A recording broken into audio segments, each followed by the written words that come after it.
Tonight, from Acrisure Stadium in Pittsburgh, it's a special prime time edition of the NFL on EA Sports.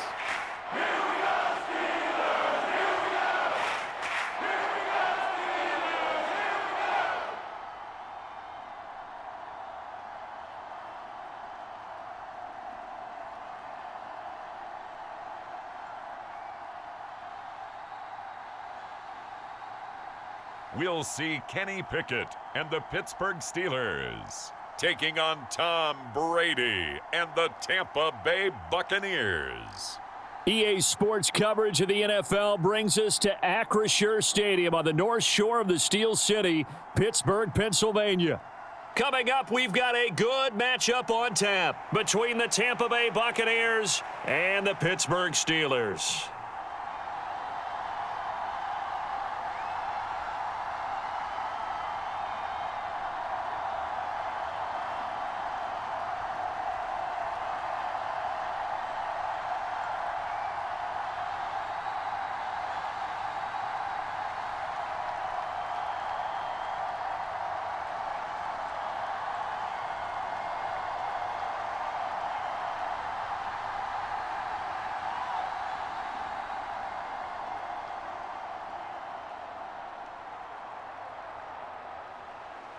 A kicker, Chris Boswell, has it ready to go, and we are underway from Pittsburgh.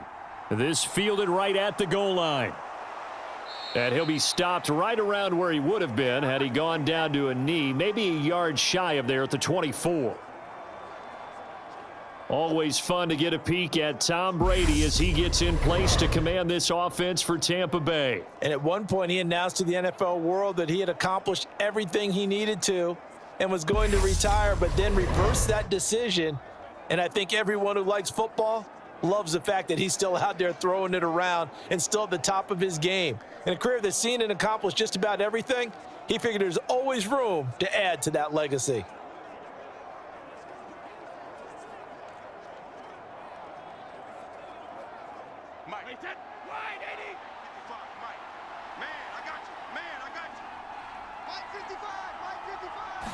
To the air right away is Brady. It's caught by Mike Evans. And he's taken down but able to slip across the 35. 13 yards on the game's opening play. I don't care who you put on him. He's going to be a handful in one-on-one throws. Yeah, right now you're right. They're in man-to-man. Maybe need some safety help. I would say that'd be a good idea. Double team him somehow. I'm going to have to make someone else beat me rather than let him shred my defense. Now a play fake. Brady. And that is incomplete. Oh, the coverage a little too good there, and it's second down. One thing you hope to see out of a rookie tight end is a real concentration when the ball's in the air, and I'm not sure that he didn't, but he has to be prepared for people making a play on it when that ball's up for grabs. Brady's incompletion on first down leads to a 2nd and 10. They'll look to throw here. And he's going to have the hook up to Gage. And this will be good for a pickup of 9 to the 46. And I think this is a route we'll see more of as this game goes on, because with his speed, they want to get him the ball in space on drag routes just like this. They want him to get the ball and run after the catch. Good job there, though, holding him for a short gain. They'll try and run for it with Fournette. And he has the first down yardage before they bring him down right at the 45. They get 9 out of that one, and as a result, the drive continues. We all love to have a home run hitter in the backfield, guy who can take it the distance. But in short yardage, trying to pick up first downs, that big guy, always a nice luxury to have, isn't he?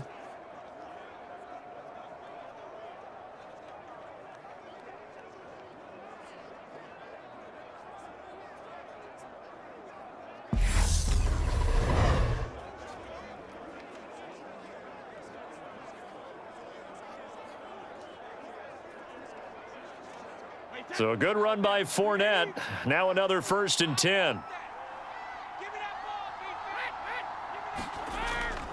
Right back to him on first down.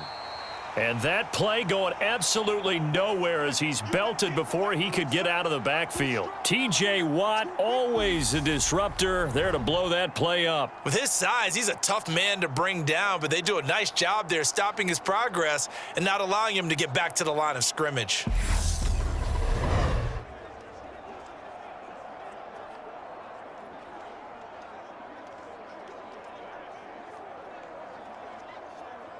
They'll have to deal with a 2nd and 14 now after the loss.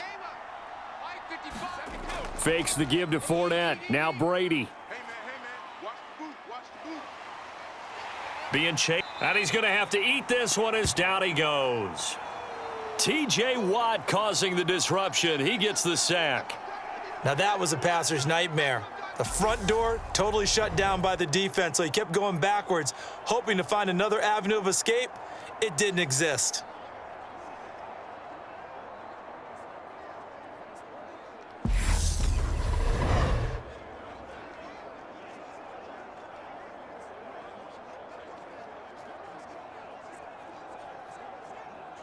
So Brady and the Bucs need to work a little magic. 3rd and long after that last sack. Looking to throw. That's complete. It's Chris Godwin. And he'll be brought down on the other side of midfield at the 43. I don't know how many times, not just in my playing career, but you and I working together, have we ever heard a coach say, you know, I just don't have that play on my call sheet. And that's really what we had here. That was a big hole they were trying to get out of. Yeah, big gain, still a ways to go, though.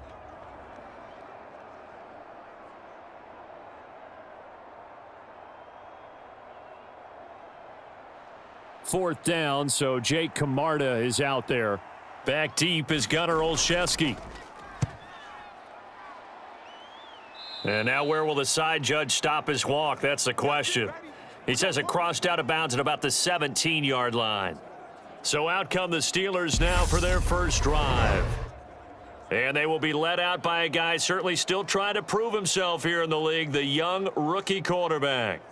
And when you watch Kenny Pickett play, you see a young man who got better every season in college and really blossomed in his final campaign, took his game to a new level, and made him a first-round pick in the NFL. He's the type of kid who can beat you with his mind, beat you with his arm, and occasionally with his legs. A tough, skilled performer. Kenny Pickett, he's got some moxie to him. Pickett leads the Steelers up here with a fresh set of downs at their own 17-yard line. They'll start on the ground with Harris. And not a whole lot to speak of there as they'll bring him down shy of the 20. 2 yards on the carry there. It'll be 2nd down. Oh, that's a real nice job there by the defensive front. They just engaged and held their ground. But how about the guy who made the play? We often talk about whether they take a good first step or not. Many times you just don't take any step. Just get your feet moving, get your body going. And then once he made the read, he was able to make the play. And he almost gets this to the 30, taken down about a yard shy. A gain of 10, good for a Steeler first down. What makes a draw play like that successful? Well, we did see where he made the first wave miss, and that was a big part of it. But a lot of it is just being actors back there, making the defense think it's going to be a pass.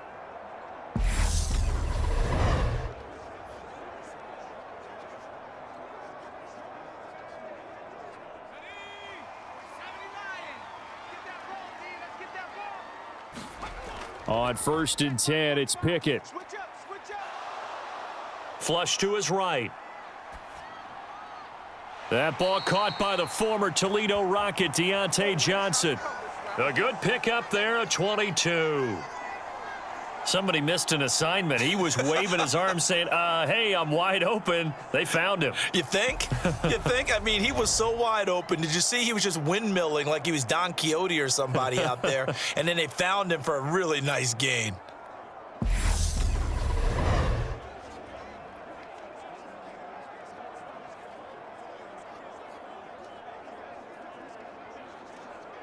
So from Buccaneer territory now, it's 1st and 10 at the 49-yard line. Up the middle they go. It's Warren. Knifes his way forward here, but just 3 yards on the play. 2nd down.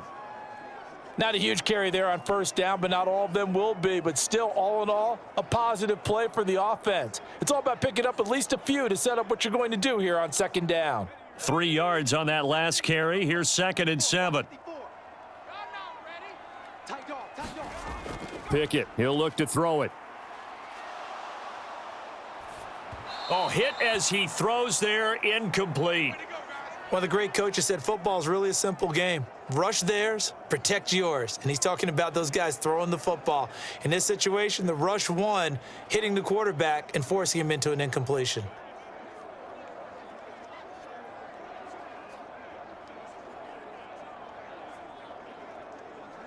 And they'll need the 39 here for a first. This is 3rd down. Looking to throw, Pickett. That's complete to his tight end, Freiermuth. It'll be a gain of just a yard, and that'll bring up 4th down. Yeah, that one was covered pretty well because they were trying to leak the tight end out into the flat. I think they were hoping he could catch and turn upfield and pick up the first down. On 4th down, here's Presley Harvin on to punt.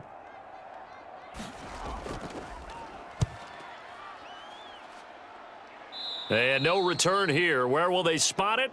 They say just outside the 20-yard line. Tampa Bay, they're getting ready to set up shop here for their second drive. The defense got the better of them last series, forcing a punt. See if they make a few changes in the game plan here and try to get points out of this drive. 1st and 10.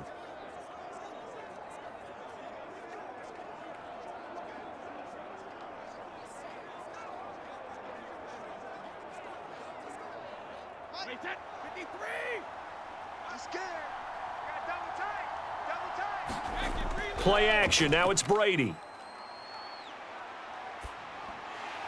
And that one drops down, incomplete. Good coverage there, forced the ball free, and it's 2nd down. It's pretty early in the game, but they've already tried to establish him not just as a runner, but as a receiver as well. Didn't happen there, but I wouldn't be surprised at all to see them try again shortly. Brady's incompletion on 1st down leads to a 2nd and 10. On play action, they'll throw. That is caught. It's Chris Godwin. And they work this well upfield across the 45. That one good for 26 and a first down. And that's a more than acceptable read right there because it's zone coverage, so timing is everything. This time he waits for his man to come open, puts it right on him, and they pick up a first down.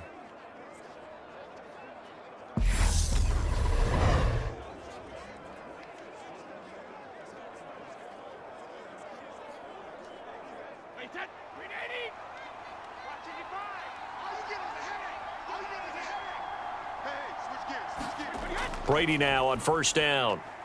This one taken in by Otten. And he's able to take it across midfield before going out of bounds.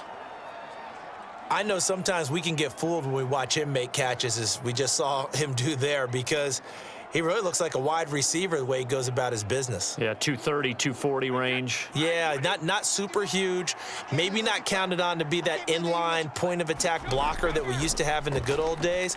But you can flex him out. You can run wide receiver routes with him. You can make him a primary target, and that's how he'll shred a defense. They went with a dime look on defense. 2 extra defensive backs on the field and covered up essentially every blade of grass. That allowed them to disrupt the play. They come up now 3rd and 5 following the incomplete pass. Brady. And the Steeler pressure too much here. He's going to go down. T.J. Watt. Now 2 sacks for him already here in this first quarter of play. Okay, I'm not sure you could actually draw up a better pass rush than that one right there. Nowhere to go outside. He had to keep backing up and backing up and backing up. Eventually dropped for a huge loss.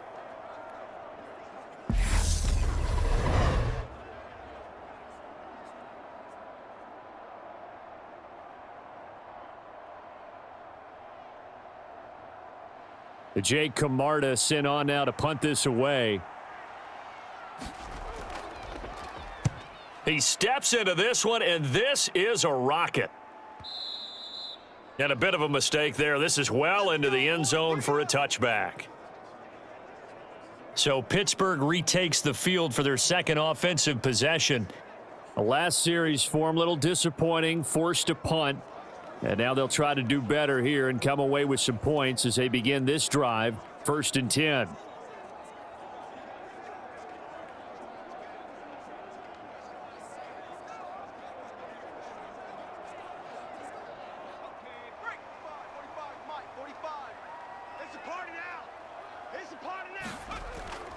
Harris starts the drive on the ground, and he'll power his way forward for about 4 yards there on the first down carry. Well, at the end of all that hitting and hollering, it was a 4-yard run, so the offense is going to go back to huddle and feel pretty good about themselves. Defensively, you have to feel okay because you didn't let it turn into a bigger run, but the goal, shut it down for 2 yards or less. That's when you start to feel good about yourselves. Pickett sets up play action. Here's Johnson with a reception. And past the 40 before he's out of bounds. It'll be a gain of 17 and a Pittsburgh first. Now, how about this throw right here? Had to throw it to the left sideline, and you know the timing's got to be correct on this one. Ball's got to be right where it needs to be, and it was. That's because he had great arm strength on that one, able to drive the football. Quarterbacks love it when they can show off their arms.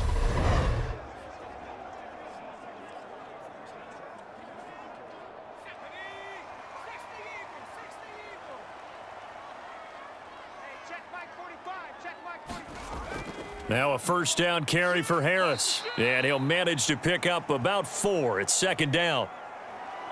And give him 4 yards there. It'll be 2nd and 6.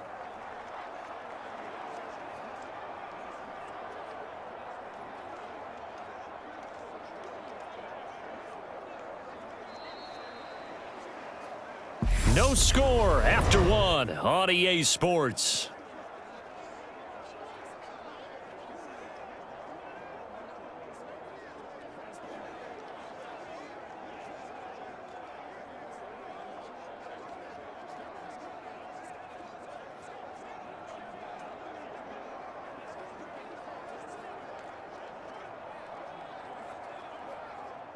Following the pickup of 4, here's 2nd and 6.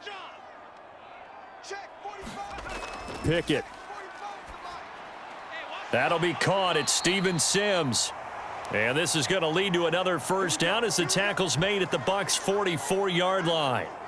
12 yards that time at a Pittsburgh first. But one of the ways the quarterbacks keep all the receivers alive in a play, never lock in on any one guy. Make sure you keep your eyes moving, scan the field. And here he finds the open guy for a nice pickup. So from Buccaneer territory now, it's 1st and 10 at the 44-yard line. Harris running straight ahead. And he's going to get stopped up quickly. Give him a yard down to the 43. No doubt about it. A really nice job there by the defense, not allowing him to get to the perimeter. But that means your defensive ends, your outside linebackers, the guys that you pay big money to sack the quarterback, they also have to have interest in the running game as well. And they did a nice job there of holding the point of attack and not giving ground. On 2nd and 9, Pickett firing quickly here, and that's complete. And he's going to be taken down just shy of the 35.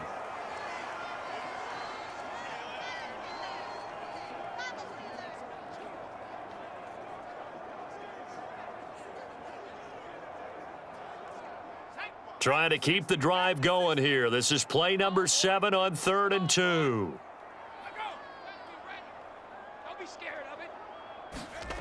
Off play action. Pickett.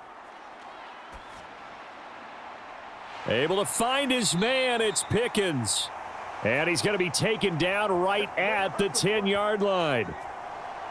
The goal for any offense versus his own defense, find the holes where guys are available and put the ball on the receiver before any defender can step up and fill it. They did it well there. Perfectly executed crossing route.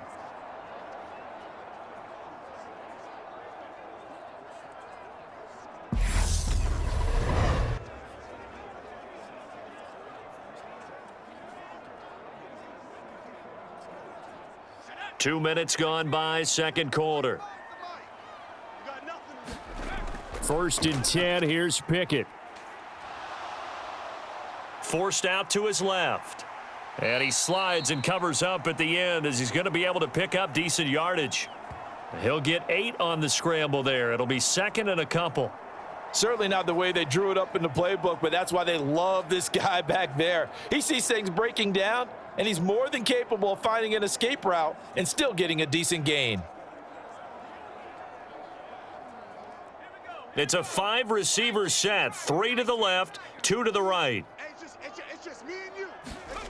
Throwing again on second down. Pickett to the goal line, but it's incomplete. They may be snapping the ball near the goal line, but all you're thinking defensively, keep them out of the end zone. Force the incompletion, force them into going for 3 and not giving up 6.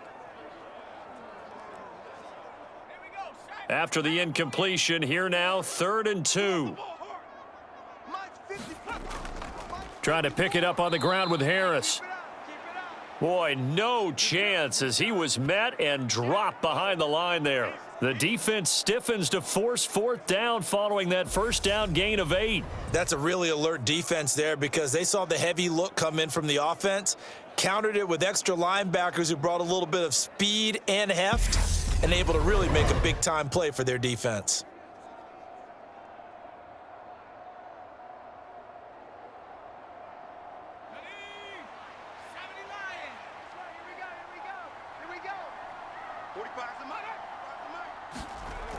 They run for it with Harris.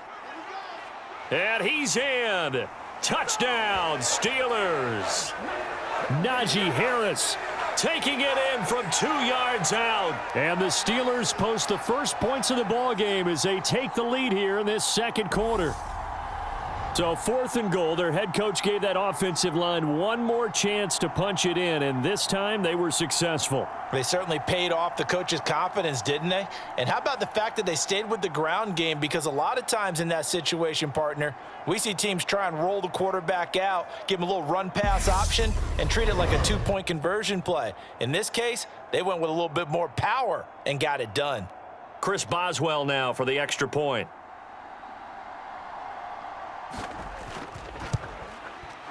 And he'll put it through to make it 7-0 Steelers. So that one a long 11-play drive. And it was Najee Harris who finished it off with a touchdown run.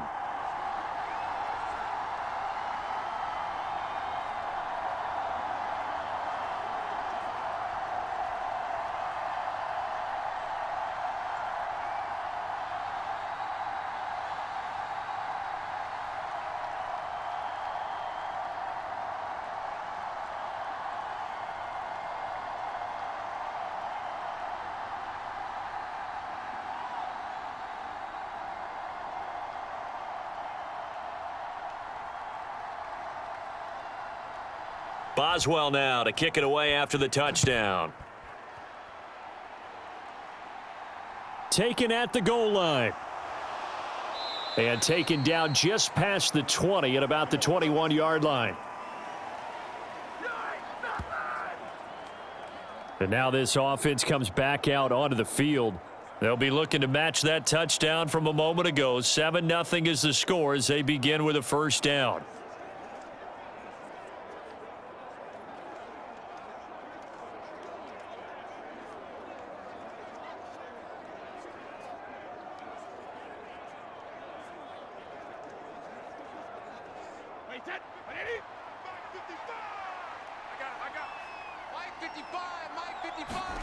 Throwing now is Brady.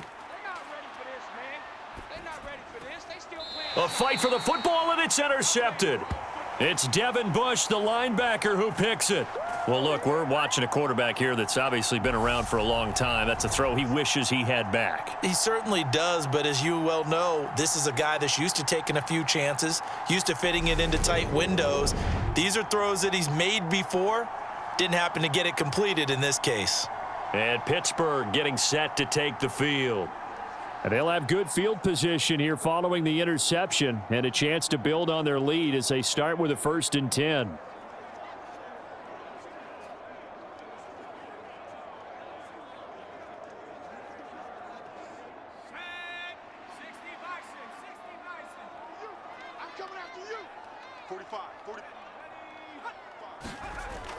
They'll start out here with a jet sweep.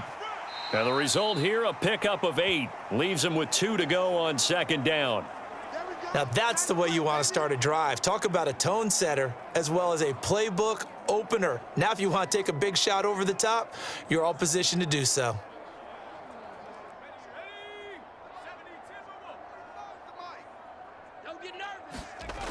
On second down, this is Harris. And he's going to be brought down just shy of the 5 at the 6. 7 yards on the pickup there, and now they've got it 1st and goal. Not too many more ideal situations in 2nd and 2 in order to try and pick up a 1st down. They ran it and picked it up.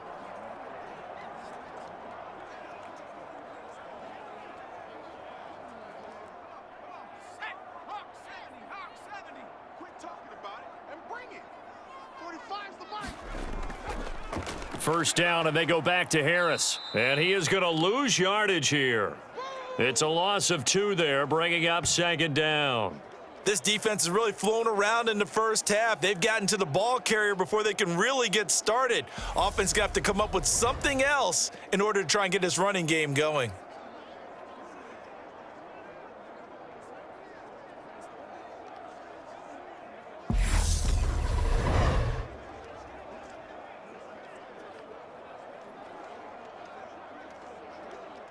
It's 2nd and goal, back to the 8-yard line now. Hey, check back 45. Go. Back 45. It's our time. It's our time. Now Pickett will look to pass it toward the end zone, but that's going to wind up incomplete. That's a pretty play there. Got in at the last second, helped force the ball free, and kept them out of the end zone.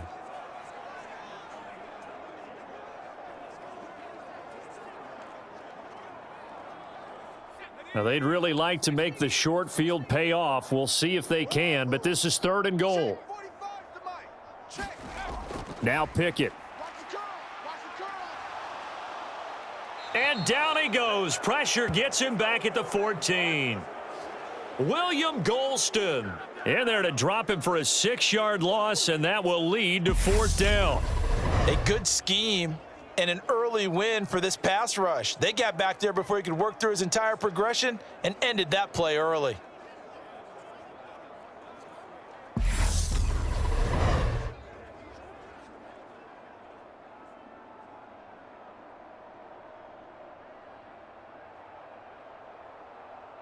So Pickett is off to the sideline, and Chris Boswell is on for the Steeler field goal try. From the left hash, a 31-yard attempt. Boswell's kick is good, and that will extend their lead even further.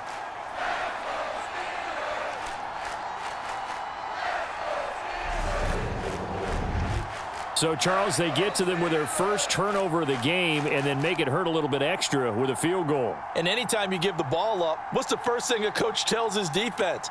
Don't let them score off of this. You've got to put out the fire. In fact, in 2021, that's what one NFL coach termed his defense, the firemen. Go out there, guys, and don't let them put some points on the board. After the successful field goal try, here's Boswell to send it away. From a yard or two deep, here comes a return. And he's able to get this across the 20, but not by much, as he's marked down officially at the 21. And the Buccaneers getting ready to go as they take the field. And for this offense, Charles, you got to think kind of crucial here to put something together on this drive, because remember last time out, they threw the interception on the very first play. And you can't afford to let this defense keep building any more momentum. They're playing awfully well, and they're awfully confident right now. To me, it's time to attack and take some of that momentum back, but make sure you're selective in doing so. Understand where you want to throw the football and make sure it's open before the ball leaves your hands. They go back to the air here after the INT on the last drive. On the left side, a catch by White. So give them 5 yards there on the pitch and catch, and it'll be second down. The defense was ready for the back to leak out and even had a second player waiting to double him up. If you're going to commit to doubling a back, you better prevent a completion, but give him credit. Extra determination, extra effort, turned it into a successful play.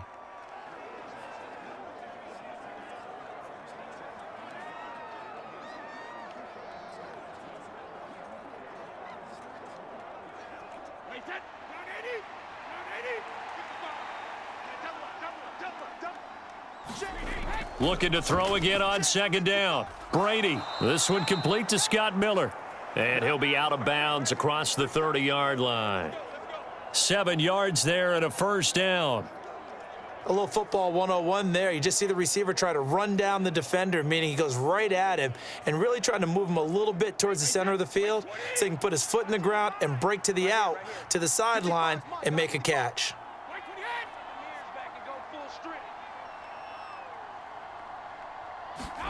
Brady now on first down. Nowhere to go here. He lost the football. But it looks like a Buccaneer was able to corral it. Yes, the Bucs have it. Tampa Bay keeps the possession. Much like a running back going through the line, quarterbacks have to be aware of protecting the football as well. He left it exposed that time, wound up having it knocked free, but fortunately, had an alert teammate who was able to get it.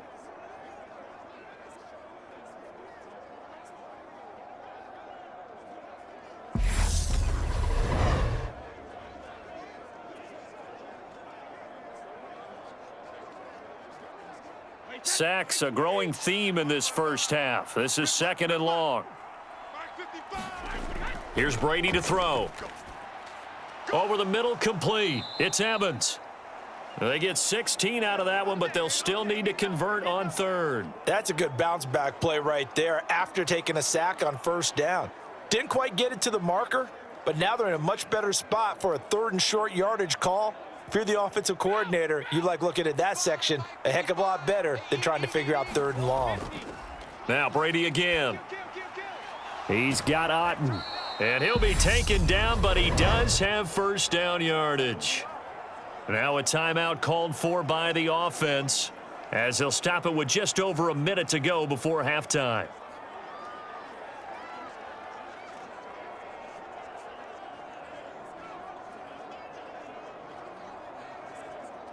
A 1st and 10 here, and you know, if they could just get 3 out of this, something about whittling it to a one-score game at half that might provide a psychological boost. Brady going to throw. Pressure comes, and the Steelers take him down. The Bucs going to go ahead and use the second of their timeouts as the stoppage will come with a little under a minute to go in this first half.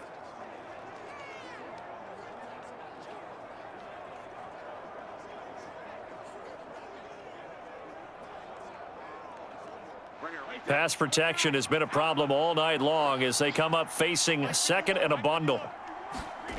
Another try after the first down sack.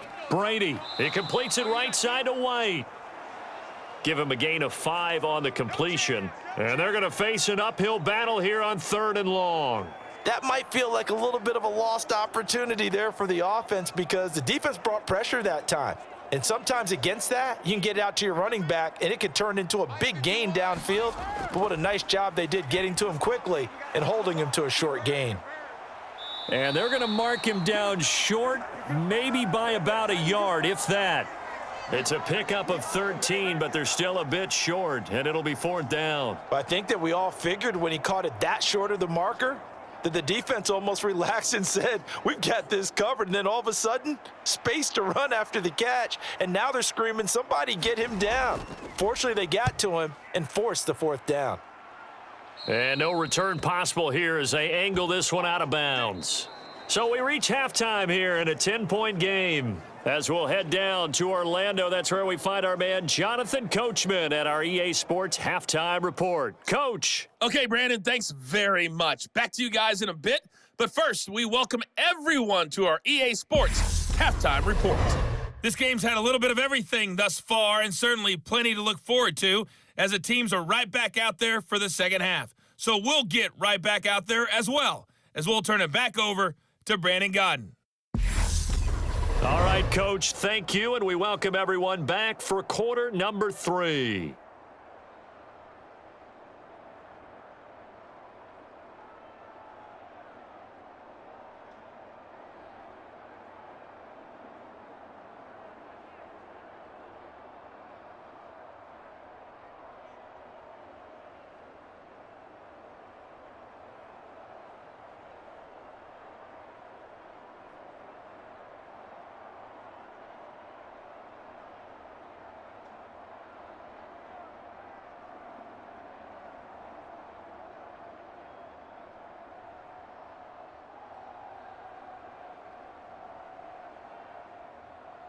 So time for the second half as the Steelers have the lead, and they will also be receiving the football here to start the third quarter. Taking it about the 1.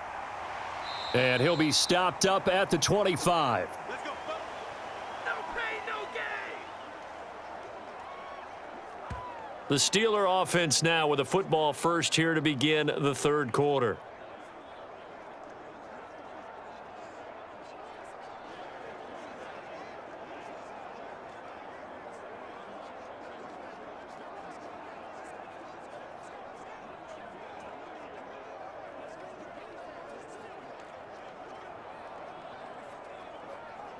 Pickett leads the Steelers up here with a fresh set of downs at their 25-yard line. Harris will start the drive out, and he'll fight forward on the straight-ahead running for just a couple of yards, second down. Certainly a nice job there by the defense rallying to the football and getting him on the ground, but I think the play gets made by the defensive front because if they can't get upfield, their job is to go ahead and get low, almost get into a ball sometimes, stack things up, and make it difficult for the runner to find a hole. Again, it's Harris on second down, and he'll take this up to the 30, a gain of 4. Well, you certainly have to give a little credit here because they're playing this game now at their pace. This is ball control football, sustained runs, taking their time, and making it work. And the box with an extra defender in the secondary now on third down. 45. Mike. Back to throw, Pickett. Completes this one to Pickens. And he will have a Steelers first down as they're able to get the third down conversion. And now we get into the psychology of the whole thing because a lot of teams with a 2-score lead in the third quarter, they almost become defensive with their offense, just playing not to lose. I think with this team, you got to figure at this point, this is a great spot for them to go into attack mode, really try and put the hammer down and finish this one off.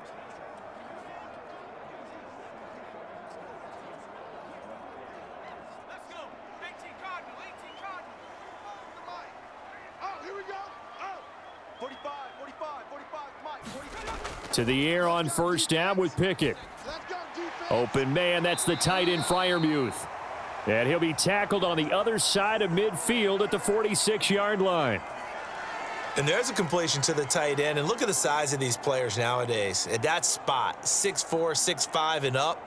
A lot of guys used to be basketball players, somehow came back to football. And that's really good for the game of football. You're getting better athleticism, great hand-eye coordination, guys who know how to control their bodies when they run their routes. They hand this off to Harris, and he'll fight forward on the straight-ahead running for just a couple of yards, second down. You know that old expression, it's not my night? It hasn't been his so far. I don't know if the legs are a little bit heavy. Sometimes having to hang out all day and play doesn't exactly play to your advantage, but it's been a tough go for him. And every time he looks up, somebody's there defensively. That was the same case on that play. Oh, that's into a sea of bodies, and it's intercepted. Picked off by Levante David. And the Buccaneers are going to take possession here at their own 47-yard line. That is just what this defense was hoping for, an interception on the opening possession of this third quarter. Obviously didn't want to surrender a touchdown and fall even farther behind, and we've gotten to know this team a little bit, haven't we? Couldn't you just see their defensive leaders telling the offensive guys, telling the quarterback, don't worry, we got you to start things off. You take it from there.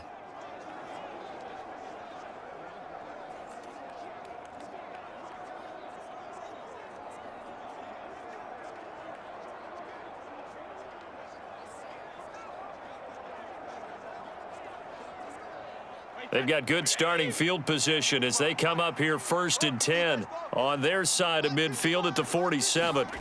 So after the INT, it's Brady. Over the middle to Evans. And he takes this one down almost all the way to the 30. The end result, 21 yards. Right after the turnover, they come out throwing. And that means it's a sudden change situation. We used to practice it on defense. Sudden change, get out there, stop the offense. But you typically run out there a little bit unsettled. I think that's why he came right out throwing the football, hoping to catch him off balance. And he did.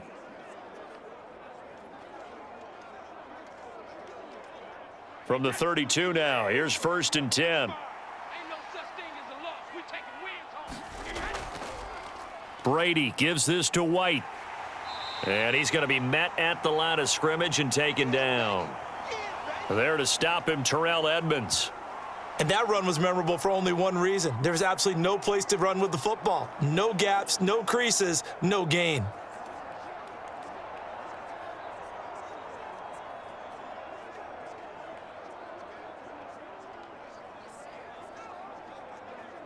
So after the run for no gain, here's 2nd and 10.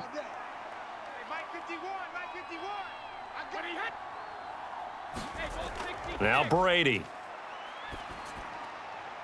This is caught by Evans. And they'll have it in the red zone before he crosses over out of bounds. 16 yards to the 16 and a first down. Well, that certainly has to feel good. And it's not all the time that the play caller should get all the credit. Sometimes I think in the huddle, the quarterback just says, hey, who's going to make a play for me? I just need something right here. And the end result there, nice first down. Drive keeps moving. Still in search of their first touchdown of the game, but they're on the move. 1st and 10. Into the red zone, it's Brady. And he's got it. And in for the Buccaneers touchdown. Tom Brady hooking up with Mike Evans there. And the Bucs have got it back to within a score. So it took them a little while, Charles, but now they have their first points of the game, and they come here in this third quarter. And more often than not, Brandon, when that happens, you find yourself down 21, 28 points and not really with a lot of hope, but with that touchdown, they're right back in this game.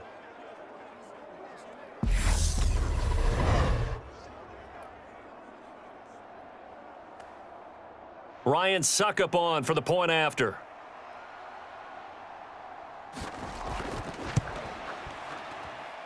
And they're back within a field goal. It's 10-7 now. Just a 4-play drive that time. And it's Mike Evans who caps it with a touchdown reception.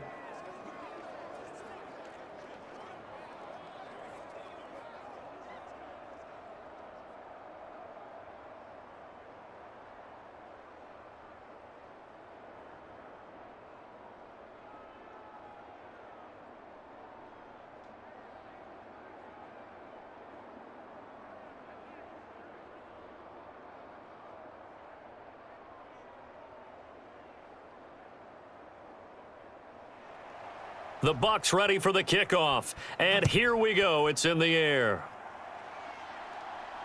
Fields it right around the goal line. And able to get this out to the 25.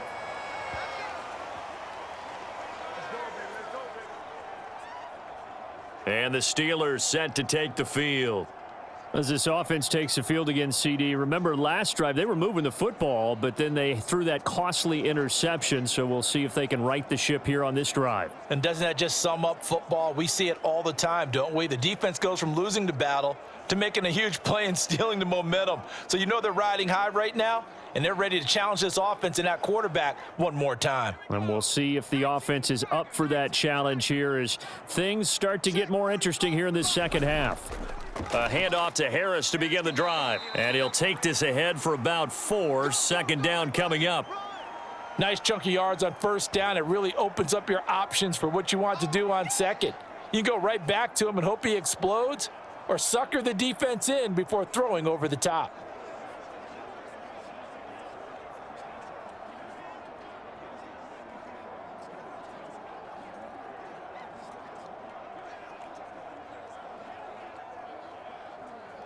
The run got 4. Now they deal with a 2nd and 6. They'll run again with Harris. Oh, able to avoid him. 59 yards rushing for him in the ball game now on 14 carries. They've kept him in check until that run. That's the first time he's really gotten loose in this game. And they have to keep that in mind. Don't dwell on the fact that he finally had a big run. You kind of are counting on that as the game went on. Get back to what you were doing before. Start limiting him again.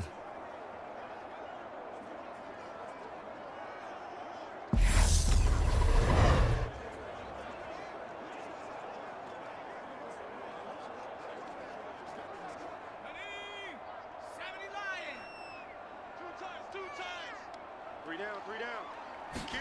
Pickett to throw on first down. Looking middle, and that's complete.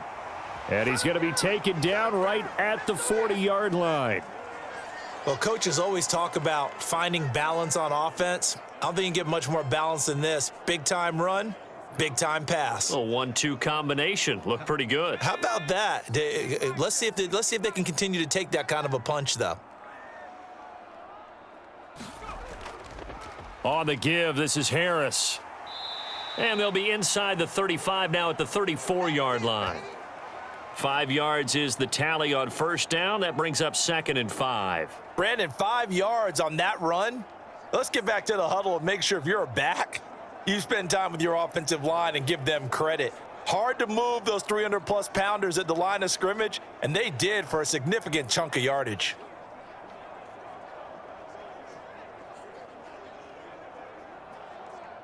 After the pickup of 5, here's 2nd and 5. Watch the curls. Hey, check Mike 45. Check Mike 45. Pickett back to throw. Finding Harris over the middle. And he'll be brought down at the 27. Caught that look from you there, partner. I think we're on the same page on that one. Just his first catch. I think we both thought he'd be a little more active in the passing game. Let's see if that's the start of them trying to get the ball to him a little bit more here in the second half. Here we go, D. Get off the field. Check 45. Check 45. They run the play fake. Here's Pickett. And this nearly an interception, but it's incomplete. Well, a turnover really would have helped him there, but not to be. Well, a momentary speed bump there with that throw, partner. The defense had other ideas, and they're trying to mount a small stand before this drive reaches the end zone. A good action to this point in the third quarter. Just a 3-point game. 2nd and 10. Off the play fake, here's Pickett. Out route, and he connects with Freiermuth. And this is going to lead to another first down as the tackle's made at the Bucs' 12-yard line. It's a pickup of 15 and a fresh set of downs. It's taken a while for this offense to get going. A little creaky at the start, but they're oiled up now. A nice throw there, and they're really putting together a good drive.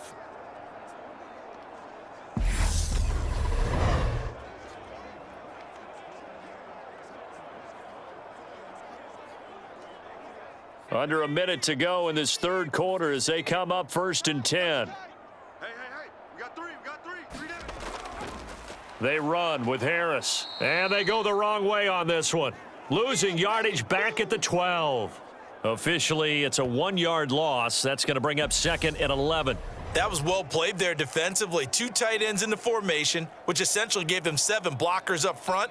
Hard to imagine with all that size and beef that they could let a tackler through, but that's exactly what happened. A loss resulted.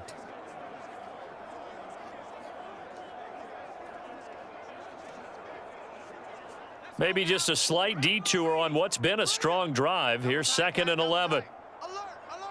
3 down. Go. Hey, check Mike 45. Check Mike 45. They stay on the ground. Again, it's Harris. And strong running there as he's inside the 10 and down to the 8-yard line. 5 yards on the carry there, and it leaves him with 3rd and about 6 yards to go. And that is going to do it for this third quarter of action. We'll return with more after this break. You're watching the NFL on EA Sports.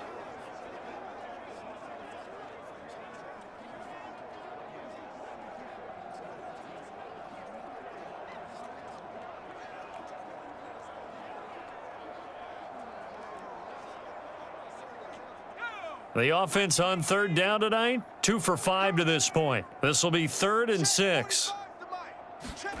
Here's Pickett. Toward the back corner of the end zone, but he could not get the feet down. This will wind up incomplete.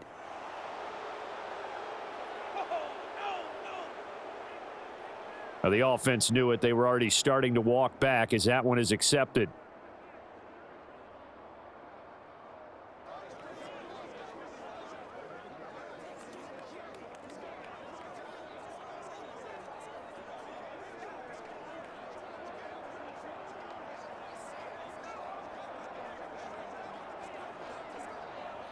So now one of the biggest kicks of the night is forthcoming. This to swell the lead to 6. Boswell's kick is good. And the lead stretches to 6 here. It's 13-7.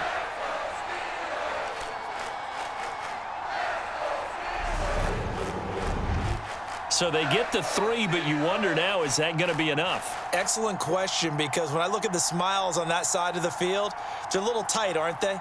If they had scored a touchdown there, those would be big half-moon grins right now because they'd feel a whole lot better about their position. And a touchdown in the other direction, all of a sudden they're down.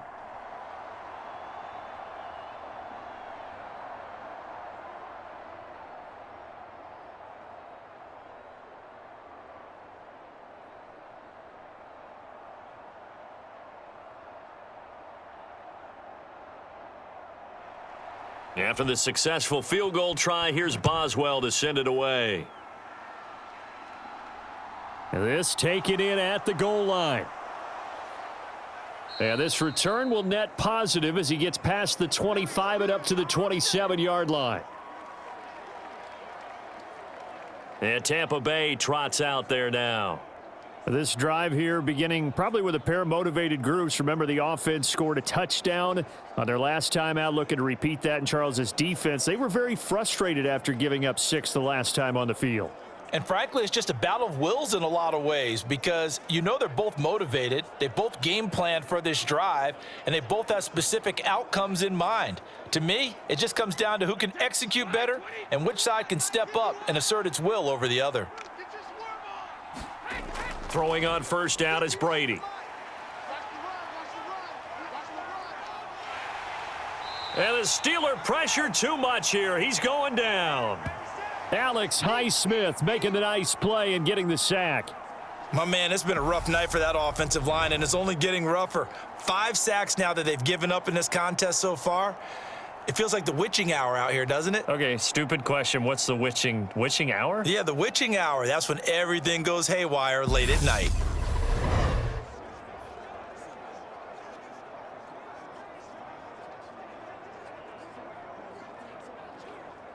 Pass protection has been a problem all night long as they come up facing second and a bundle. Another try after the first down sack. Brady. Dancing. Oh, the pressure too great, and he goes down once more. T.J. Watt bringing the pressure yet again. That's his 3rd sack here tonight. So, Brandon, we've sat in with a lot of coaches, and when they talk about things they want to accomplish offensively, I'm not sure that sack and sack are on their play sheet.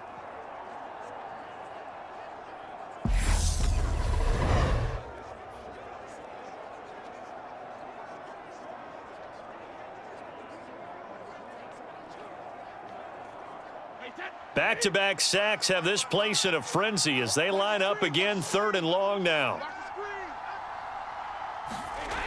From the gun, it's Brady. Looking for Godwin, but it's intercepted. It's Devin Bush, the linebacker, who picks it. And the Steelers are going to take possession of the football. They had him back deep, got the interception, and now they start inside the 10. Partner, forget starting inside the red zone. They're inside the green zone. From the 10-yard line in, a lot of teams call it that because that's the money zone. Get it into the end zone and make your cash. And now out come the Steelers. Another important 4th quarter series coming up. That last INT helping to maintain their slim advantage.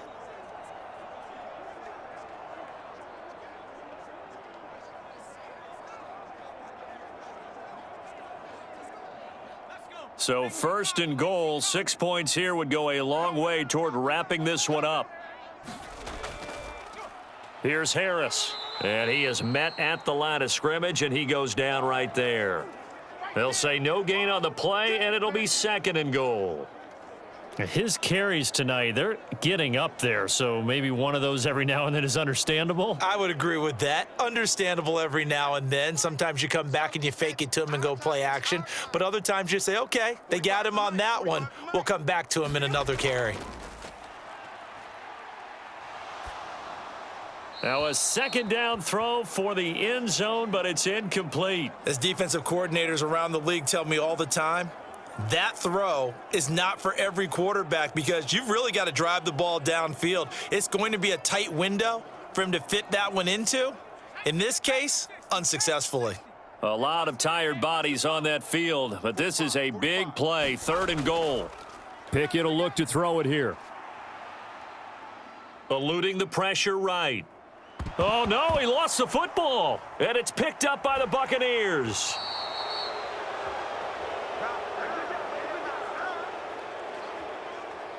Well, that takeaway, partner, right there, that's a combination of coaching, execution, and absolute belief. Because a lot of guys will look at the scoreboard and go, this thing's pretty well done. But they still thought to themselves, if we can make a play, we give our teammates a chance to win it. And that's exactly what they did.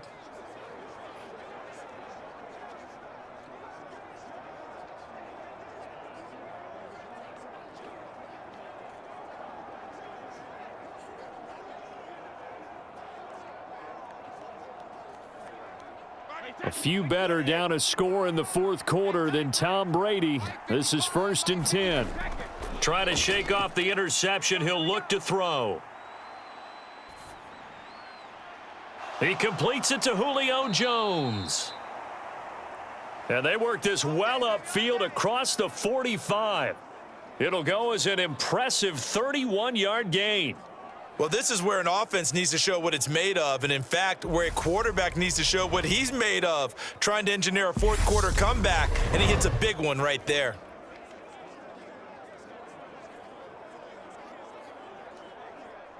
The big play has him all the way out near midfield for a 1st and 10. Now Brady. Quick hitter here, it's complete. And they'll get to him after a gain of 7 to the 47. One thing I think that's safe to say defensively, the tackling's been really good. And because of that, it's been very, very hard for them to move the ball because you're not getting the benefits of run after catch. They're tackling them almost on the spot. That means you have to run extra plays, harder to move it.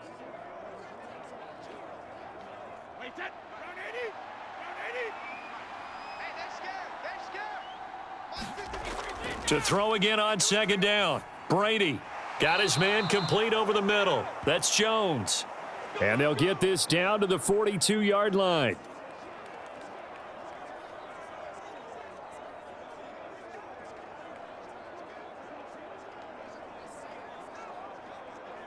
Wait 20. Right there in the middle. 55. Push him back. Push him back. Check. 55. Regular. 1st down, here's White.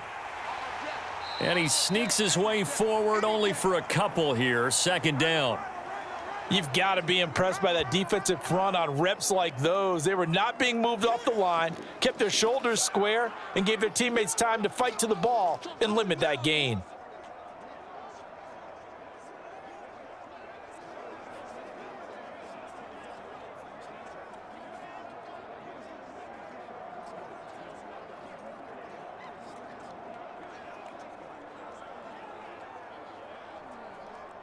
Under 4 to go now as the clock runs and they come up on 2nd down.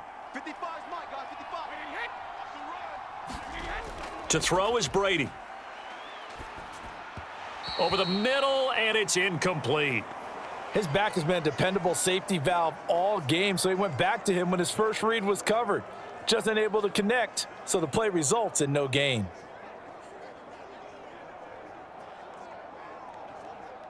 One of the bigger plays in the game thus far, and the crowd getting into it as we come up on a big 3rd down. To throw, it's Brady.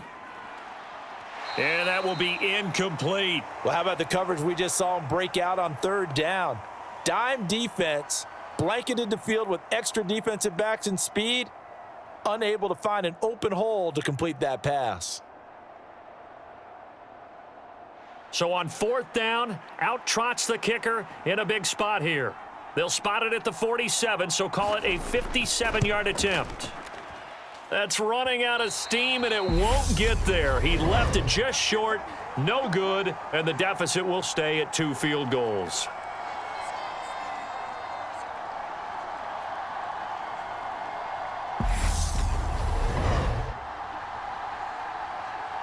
The The Steelers offense now, they get ready to head back on the field.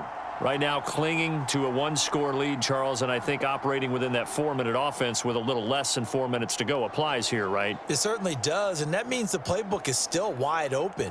But you are a little bit more careful about what you're calling. You want plays that are going to gain yardage, how would you say it, consistently, right? You don't need the big shots downfield, but make sure the clock continues to run. Pile up the first downs, and the goal, end the game with your quarterback kneeling down at the end, and you still have the lead.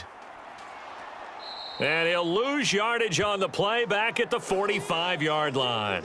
Shaquille Barrett there pushing upfield to make the stop. And when do they start thinking about burning these timeouts? They've got all three still defensively. To me, you have to start right now. Here's the time, and that means you've got to stop them on defense, not give up the yardage, use your timeouts in order to get the ball back and try and score yourself. But now is the time to start using those timeouts. And keep in mind, it'll also stop the clock at the 2-minute warning. Clock continuing to run. They'll probably wind this all the way before snapping it on second down. They run again with Harris. Pushing forward for 3 up to the 48. And this is an absolutely big third down that's been set up here, partner, and there's no other way to put it.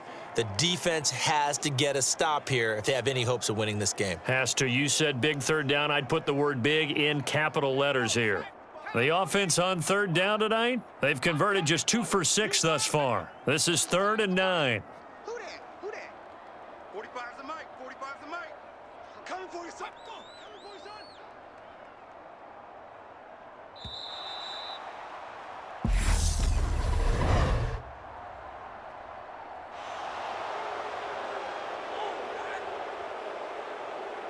So they accept the penalty, of course, and push the offense backwards a bit.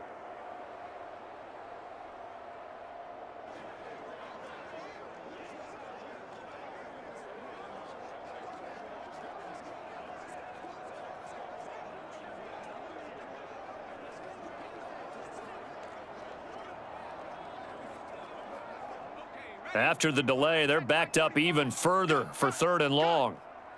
45. Mike, 45. Pickett, he'll look to throw it. Over the middle, complete. It's Sims. And he takes this one down almost all the way to the 30. We've got a one-score game with inside of 2 minutes remaining. So the Steelers with the football as we get you reset. They've got a 1st and 10 as they look to try and finish this one off. And not totally home free yet, but it's looking good as they come up 1st and 10. Now Harris. He'll get it to the 23-yard line. And whistles, and we're going to have another stoppage of play as they call the timeout on defense with 1:53 left.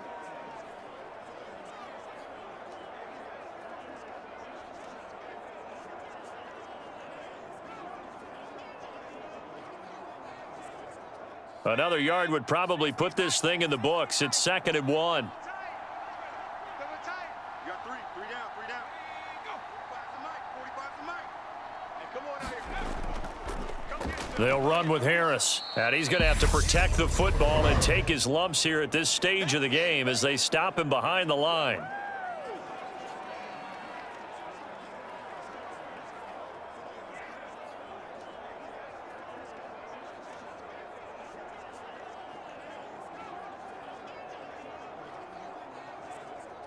Coming up here looking for 3 yards to pick up the first. 45. Mike, 45. Pickett. And that is incomplete. I know coaches tell us all the time that having a powerful arm isn't the #1 thing they look for in a quarterback. But when you're trying to throw inside routes and you need to put some heat on it, it helps to have the big gun. In this case, just a little bit too much.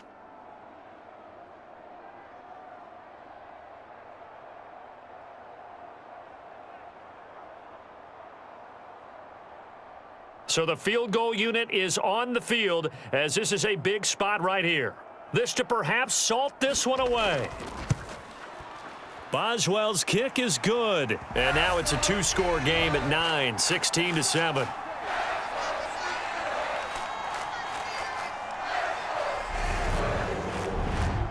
So that one, CD, going to make the road back a lot more difficult. Oh, there's no doubt about that. You know they were praying on the other sideline for a miss because now, as you pointed out, a very difficult road. Down 2 scores. You don't just need a touchdown.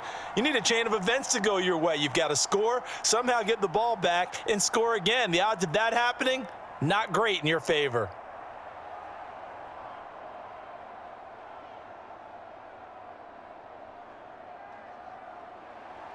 After the successful field goal try, here's Boswell to send it away.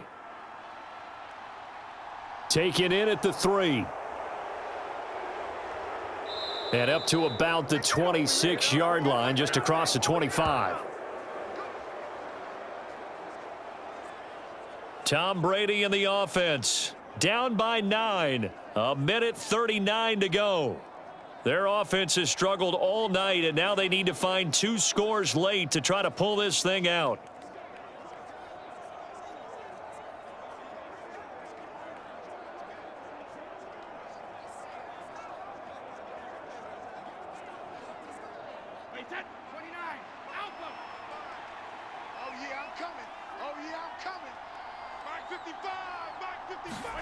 Now Brady.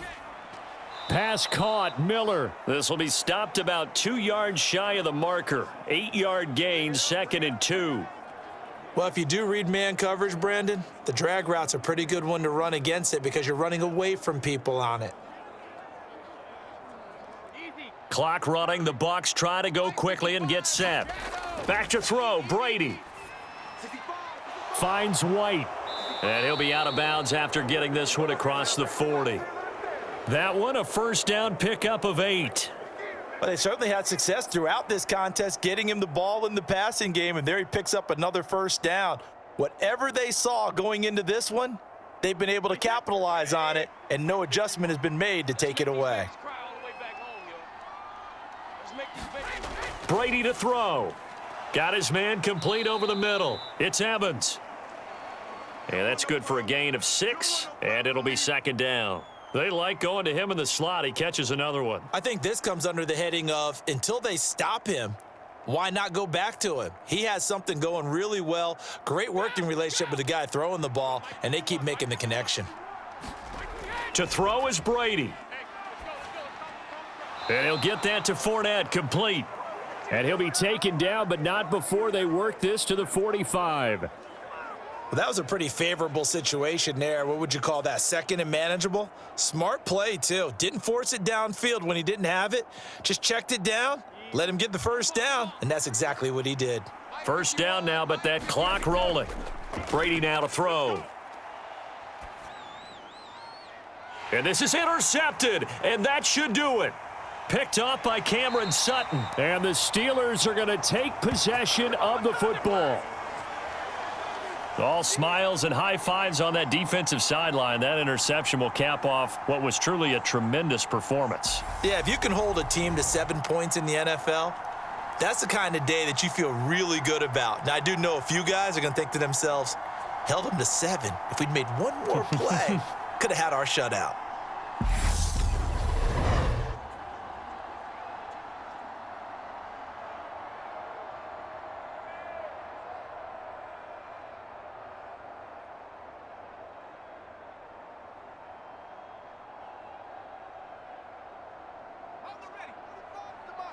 Check, 45 to Mike. Rip right. 45, 45. And the knee is taken for the Steelers out of the victory formation.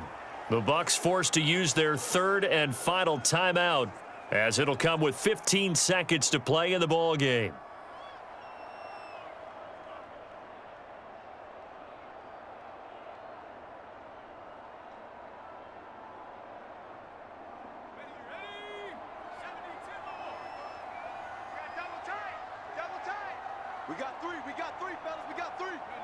Down to a knee one more time, and that should just about do it.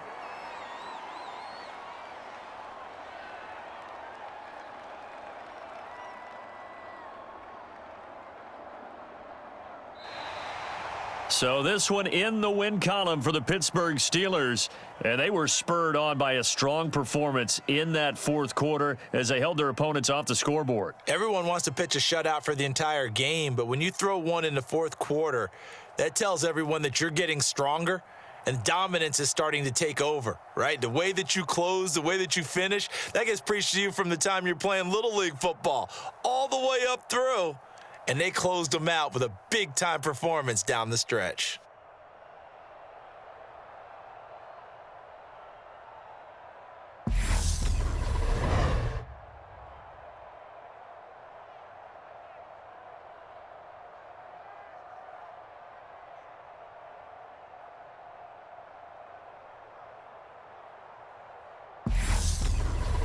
So that'll do it for my partner, Charles Davis, and the best darn crew in the industry. I'm Brandon Gaudin. This has been a presentation of the NFL on EA Sports.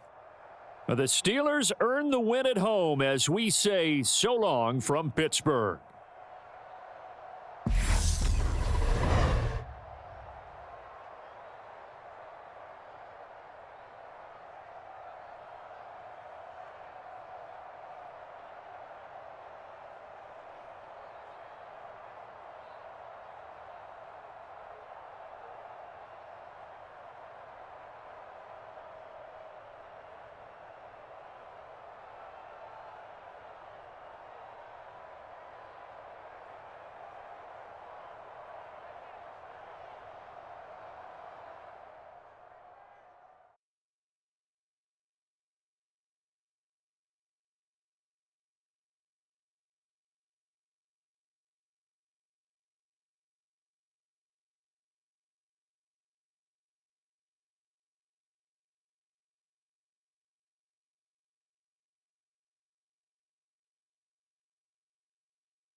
Tonight, from Soldier Field in Chicago, it's a special prime time edition of the NFL on EA Sports.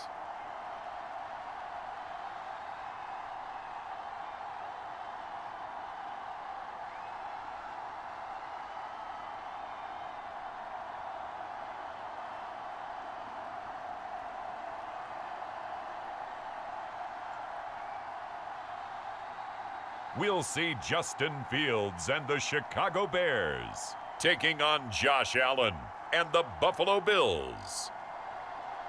EA Sports coverage of the NFL brings us to one of our favorite spots, venerable Soldier Field in Chicago. Coming up, we've got what should prove to be a good one between the Buffalo Bills and the Chicago Bears.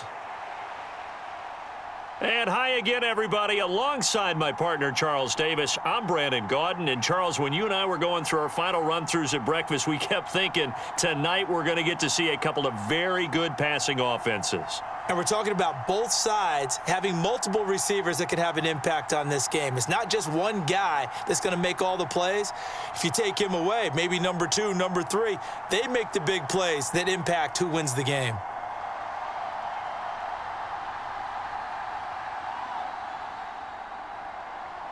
Tyler Bass about ready to get us going. And off we go from Soldier Field. And we will not see a run back on the opening kickoff. This will be a touchback. So here are the Bears now for their opening drive. They'll be led out by a first-round pick back in 2021 from Ohio State. It's Justin Fields. And not only does he have all the skills that you're looking for as a quarterback, He's incredibly tough and plays the game fearlessly as both a runner and a passer. You provide a good running game around him and let him throw deep off of play action, you've got an all-star in the making.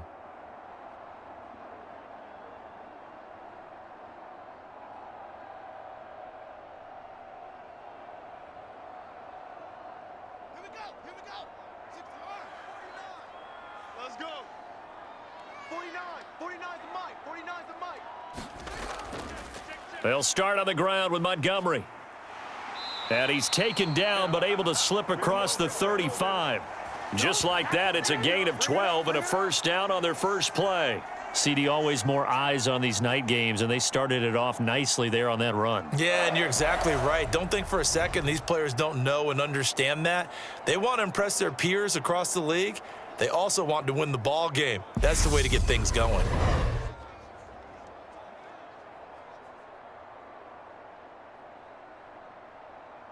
Line of scrimmage, the 37 on 1st and 10. Let's go, D. Tighten up. 49, guys. Mike. From the gun, here's Fields. And this is taken in by Darnell Mooney. And they're able to work this across midfield to the 48. You always worry about those smaller receivers running through that gnarly patch of land in the middle of the field. But he did a really nice job there holding on to the football and protected himself as best he could while completing the play.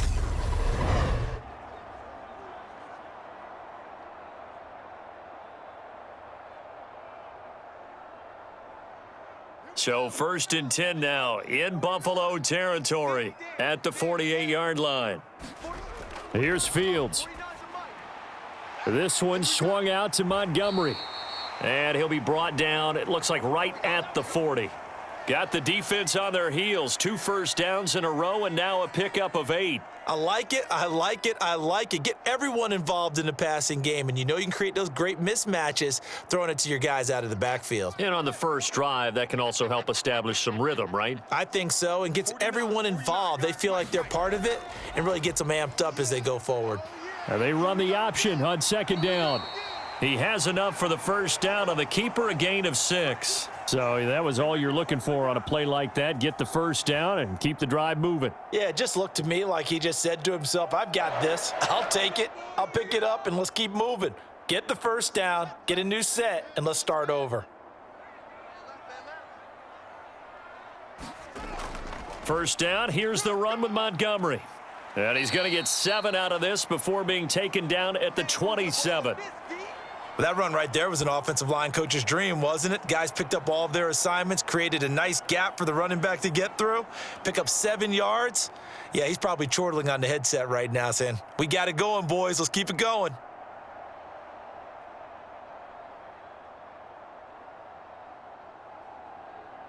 A good run, got 7 on first. Here's 2nd and 3. I got you, punk. 49. Fields now to throw. He'll leave it for Montgomery, complete.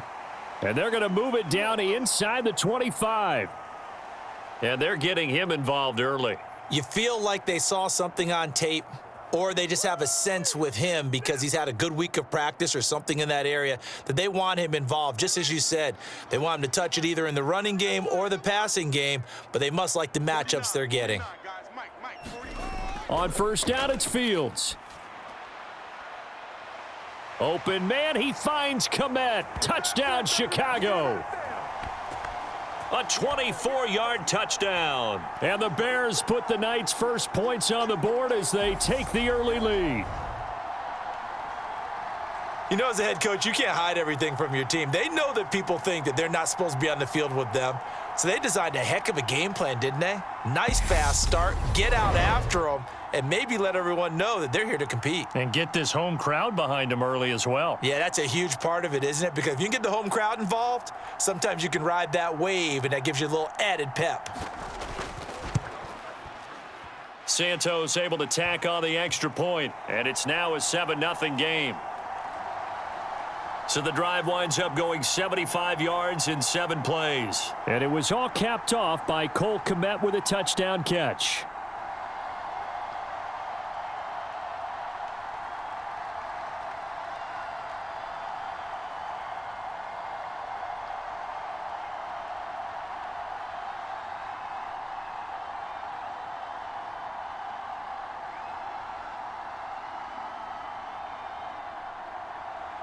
Set now to kick this one away, and off it goes.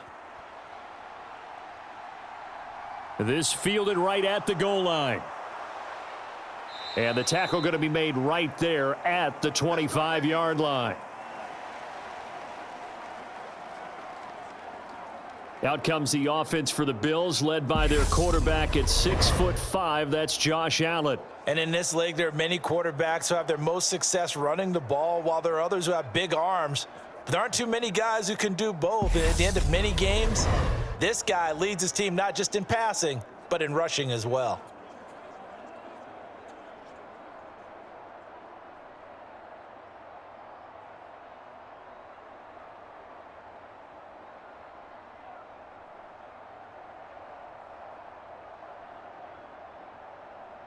Allen and the Bills now with a 1st and 10 at their own 25-yard line.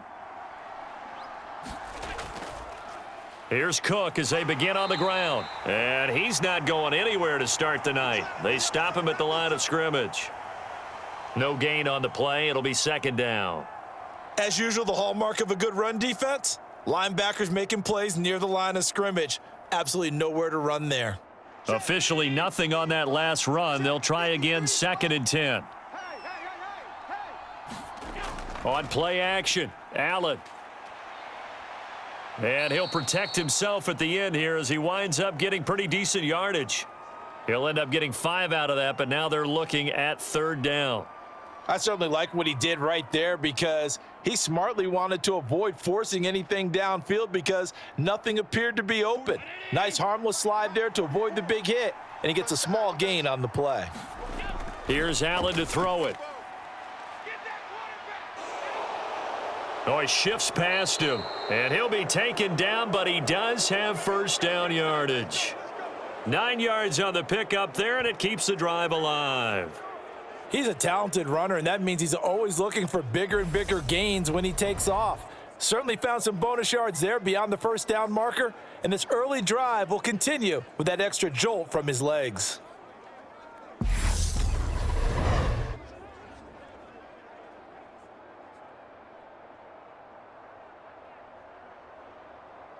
So from the 39 now, they'll come up on a 1st and 10.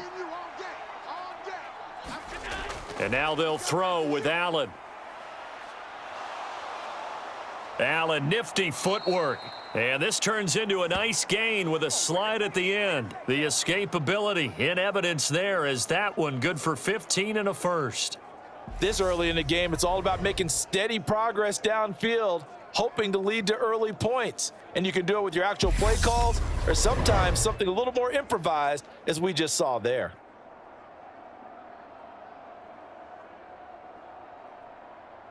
So into Bear territory now. This is 1st and 10 at the 46.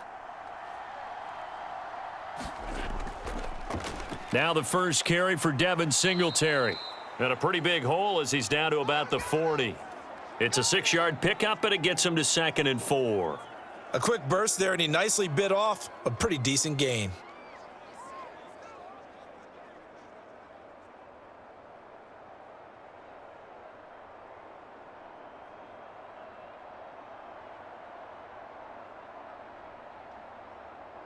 The last run got 6, now 2nd and 4.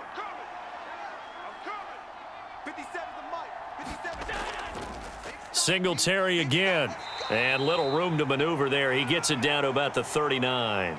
Only a yard on the pickup there, and it'll bring up a 3rd down. Well, when you go from 2nd and 4 to 3rd and 3, that just tells you who won that battle on the last play, huh? Yeah, 1st round went to the offense, 2nd round the defense. 7th play of the drive now as they come up on a 3rd and 3. To the air, Allen. He lets this one fly toward the back of the end zone. And that will be incomplete. Well, they weren't scared to let it fly, but it falls to the ground and brings up 4th down. Almost feels like anything you can do, we're going to try and match or do better. We've already seen one touchdown pass from the opposition. They tried to equal it on that throw.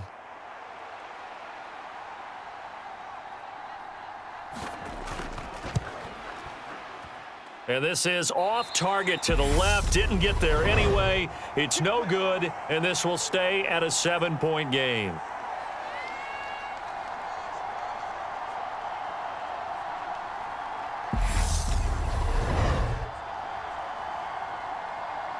Chicago works their way back onto the field here for their second drive of the game.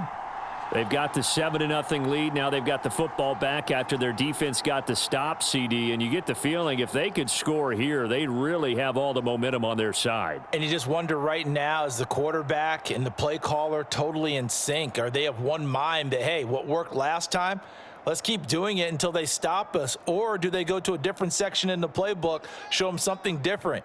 Either way, they want a repeat of their first drive. At the line, prepping for their next drive, the Bears offense. They've got a 7-0 lead in the football as well as they start out 1st and 10. Just a yard on the first down carry, so it's 2nd and 9. You know, it's not just all athleticism from defensive linemen. Let's give them a little credit for their football intelligence as well. Read and react by them, understood the play call, and stacked it up and stuffed the run. 49, On 2nd and 9. Fields. This pass on target. Velus Jones with it. And he's going to be taken down right at the 40-yard line.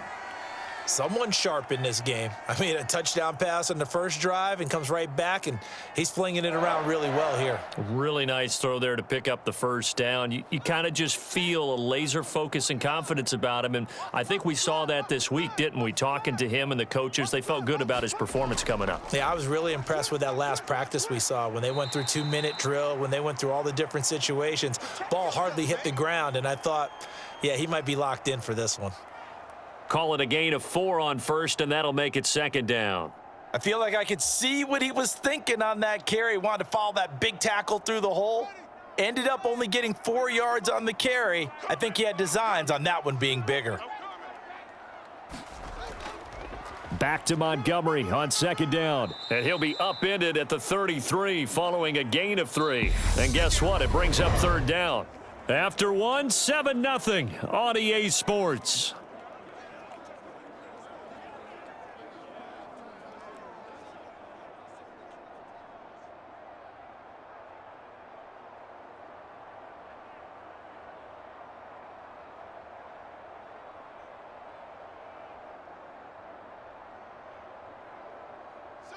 An extra defensive back here for the Bills on 3rd down.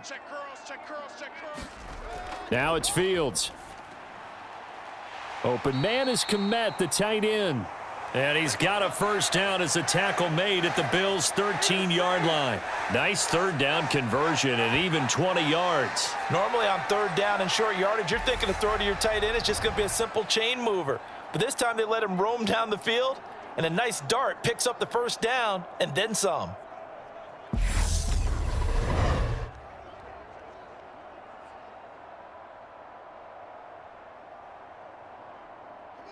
From the 13 now, they work on 1st and 10.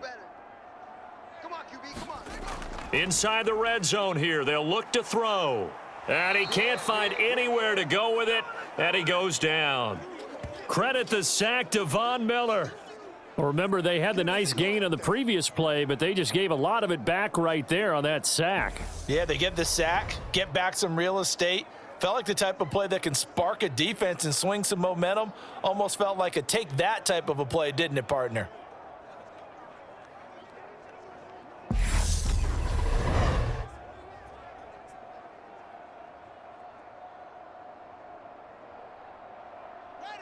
And the job becomes twice as difficult now. After the sack, it's 2nd and 20. Back to throw. Fields.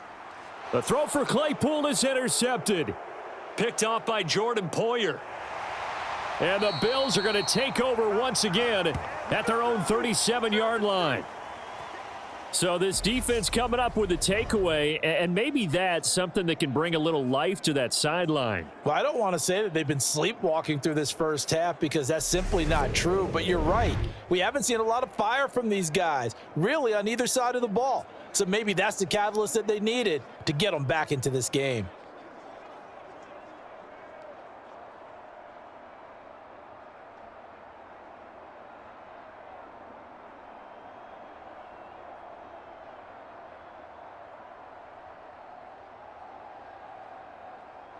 So good field position for the Bills as they come up 1st and 10 at their own 37. 53's the mic. 53, check it. On 1st down, they'll start out with Singletary. And strong running there as he's across midfield and down to the 49. First play of the drive going for 14 and a first down. Good push up front and that run in between the tackles. Let's play the leverage game here. Offensive line just got lower than the defensive front, and they were able to get their pads on them and move them backwards and create space for their running back to roam.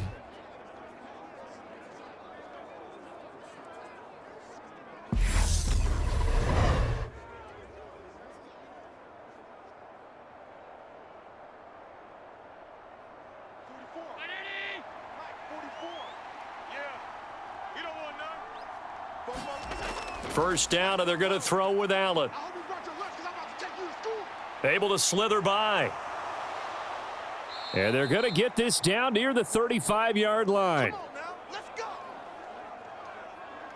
That's multiple times now he's tagged them with a big gain with his legs, really showing off some nice awareness and the ability to correctly realize when he's got a chance to tuck it and go himself.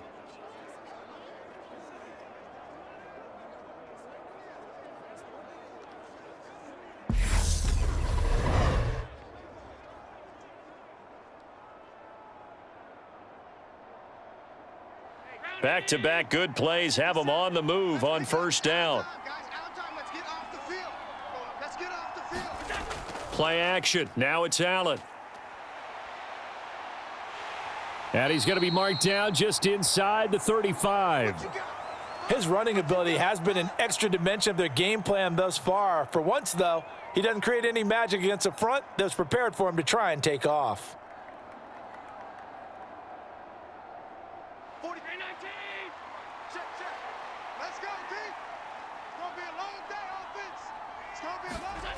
Throwing again on second down. Allen escaping the pressure right.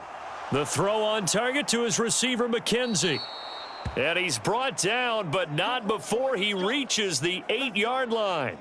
A good pickup there, 26 yards. That's a big league job there of getting out of the pocket, not panicking, and just buying himself some time. Then he made a good, accurate throw to set up first and goal.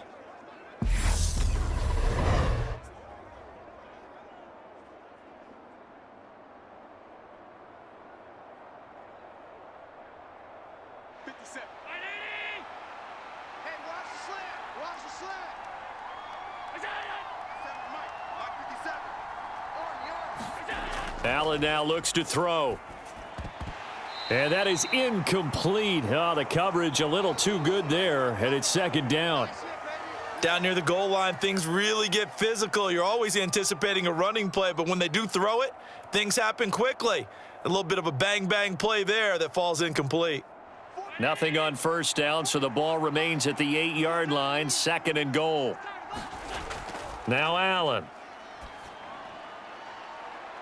And it'll be intercepted. And the Bears are going to get the football here as the ball will come out to the 20. Definitely not the ideal time to see that mistake, partner, because this is still a one-possession game, and that's at least a field goal that just vanished with that turnover. Now, pressure's on defensively to prevent that pick from turning into points for the other side. The Chicago offense set to get started.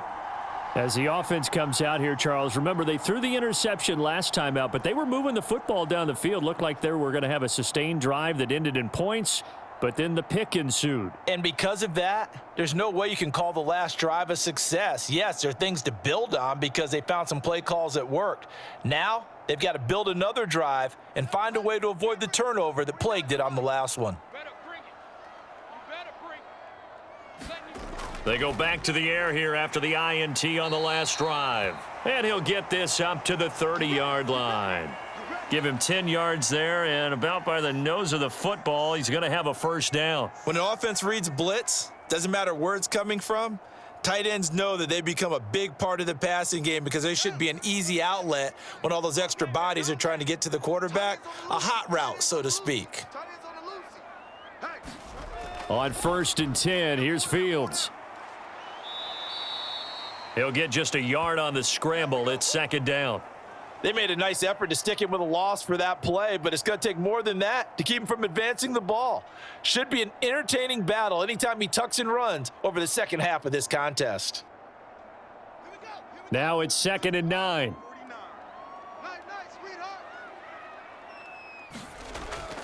They'll try the middle with Montgomery. Found a little room there as he's up to about the 37. Give him 6 yards on the carry. It's going to be 3rd and 3 now. And there we saw one of the downsides of blitzing during a rundown, because sometimes you get out of your gaps. You don't fit the run quite as well because you're headed towards the ball carrier with abandon. The Bills bring out a couple of extra defensive backs to defend this 3rd down play. Yeah, they're going dime. Here's Fields. He'll get that complete to his tight end, Kmet. And he will have the Bears 1st down as they're able to get the 3rd down conversion.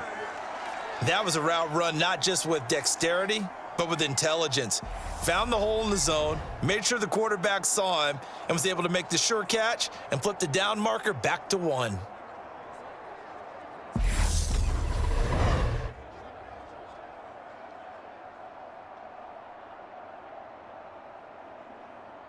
Couple of 1st downs to kick off the drive. Here's 1st and 10 up at the 46. Fields. This is Chase Claypool on the receiving end. Now he's going to get this all the way down inside the 35. A good pickup there, 21 yards.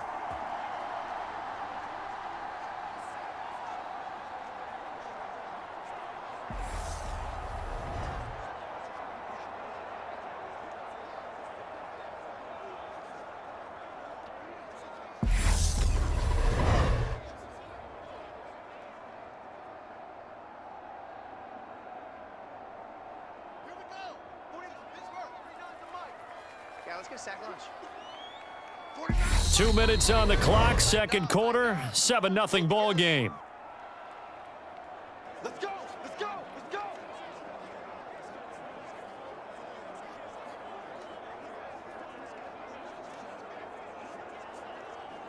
From the 34 now, here's 1st and 10. Hey, defense! Hey, defense! Let's go! To throw is Fields. Claypool with another catch. And he's brought down here just outside of the 20.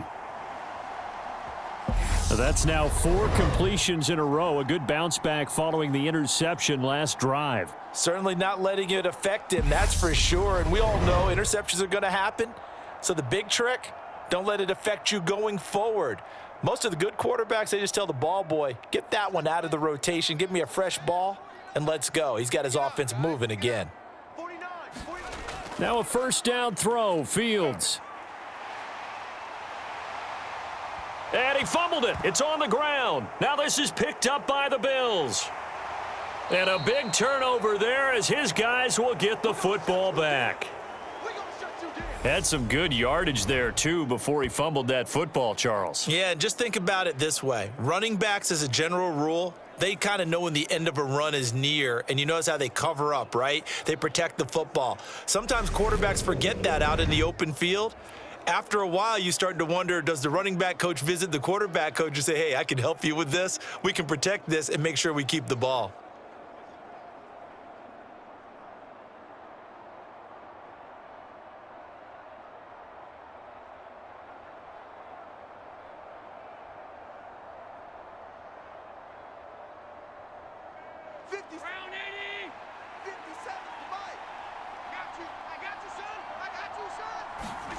Here's Allen following the fumble recovery. Finding Knox there, complete. And able to get it across the 10 to the 15. They needed some breathing room. He gave it to him. 11 yards and a 1st down. And what a nice example there of a tight end doing exactly what he needs to do. How about how he worked his way to the outside, made sure he secured the catch, and then anything after that, we count that as a bonus. And indeed, he gets enough for the 1st down. 1st down, here's the run with Cook. And they'll get him down after a pickup of 8, 2nd and 2. Now the Bills are going to use the first of their timeouts as they get the stoppage with a little over 50 seconds to go in the 1st half.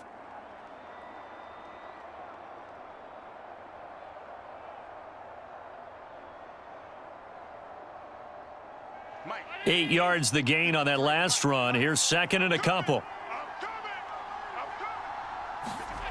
To throw, it's Allen.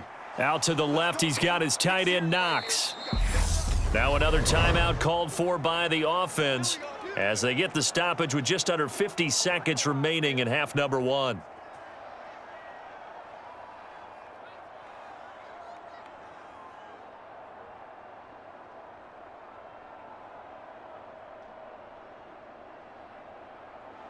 This offense finding its legs now. Here's another 1st and 10. Here's Allen.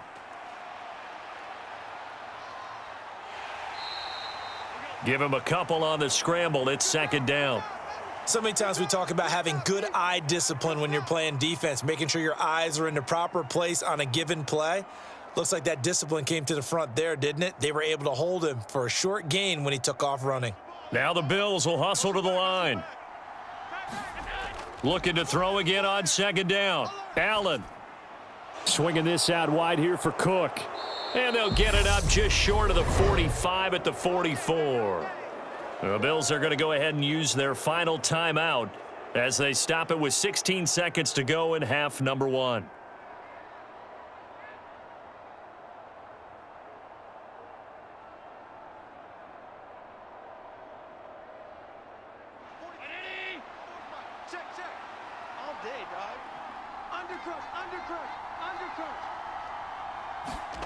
Allen now on 1st down. That's caught by Gabriel Davis. And they'll get this down to around the 47-yard line. A good pickup, but it will come on what should be the final play in this first half. So we've reached halftime with just the lone touchdown here. 7-0 is our score. As we send you down to Orlando, where Jonathan Coachman has our EA Sports Halftime Report. Coach. All right, BG, thanks very much. And welcome one and all to our beautiful new downtown Orlando studios for this EA Sports Halftime Report. This one's been a hard-fought battle to this point. 7-0 is the score, with neither offense really able to get on track. But let's not waste any time. We'll get you right back out to Brandon and Charles for the second half. All right, Coach, thanks. Yeah, both teams likely to make some changes in what's been a closely fought battle to this point.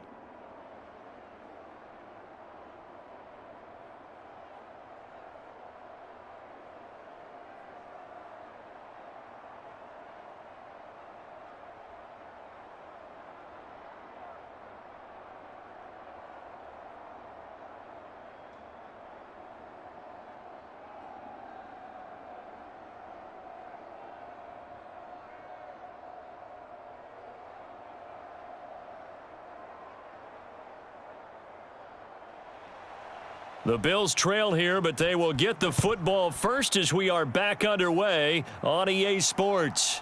Taken in at the 3. And he takes this near the 25. Just a little pass there. Call it the 26. The Bills offense set to take over to begin quarter number 3. They do trail, but they have a chance to possess the football first to try and do something about it. And that certainly makes it something of an important drive for them, because is it going to win the game? No, but you have to do something to bring some life to your sideline.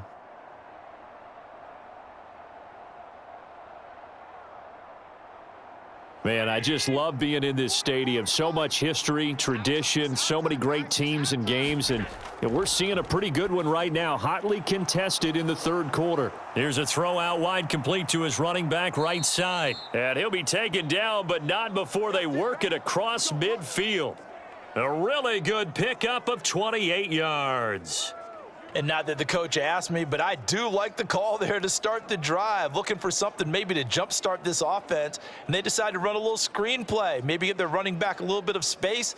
Mission accomplished. He turns that into good yardage and a quick first down.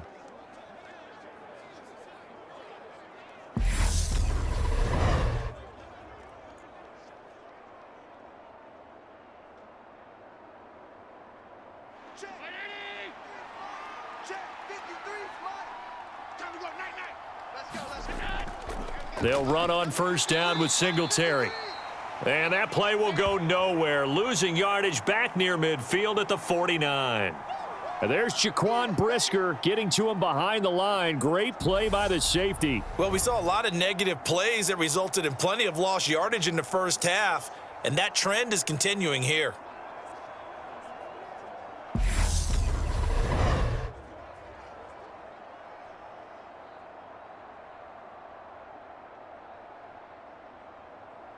So their task a little bit more difficult now. 2nd and 13 that they're walking up on. On play action, Allen. He finds his man, complete. It's McKenzie. And he's going to have another first down as the tackle's made here at the Bears' 34-yard line. Just his second catch of the game so far. This one moves the chains. And as a quarterback, you always want to exploit gaps in a defense, and he finds one here. Crossing route, working from right to left across the field. And once you get defenders going in the wrong direction, it is awfully hard for them to pivot back, and you end up getting the first down.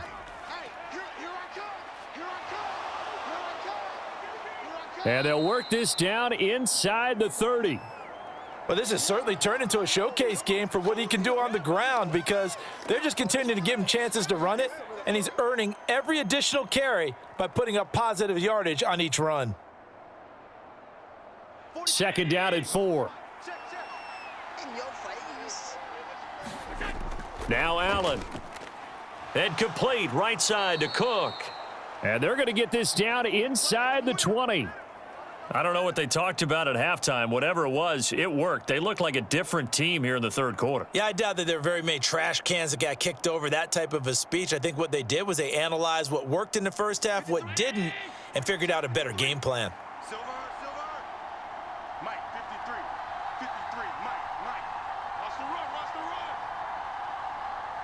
Is that? 53 is the Mike. You must be getting tired of seeing that. Operating from the red zone now. Allen. And that is incomplete. He couldn't hold on through the contact. Brings up second down. In the red zone, precision is the watchword. If the throw's a little too early, too late, maybe off a little bit, going to be a good chance that any attempt is going to be a contested one, and that one falls incomplete. After the incomplete pass, here now is 2nd and 10. Allen going to give this one to Singletary. He'll get forward for 3 down to the 16-yard line. Pretty good little two-play sequence there. You force the incompletion, then a very short pickup. Yeah, now maybe you bring in an extra defensive back or two because you want to try and defend on third down. They like to play those nickel or sub packages, don't they?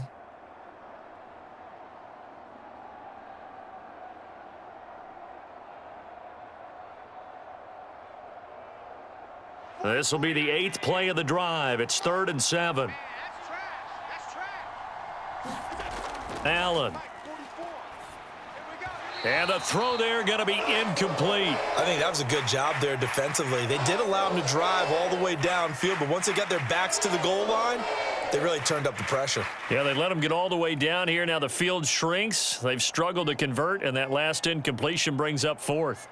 So on 4th down, out is Tyler Bass in the Buffalo field goal unit. A 33-yarder from the left hash. The kick by Bass is good. And they are on the board, but still trailing. It's 7-3.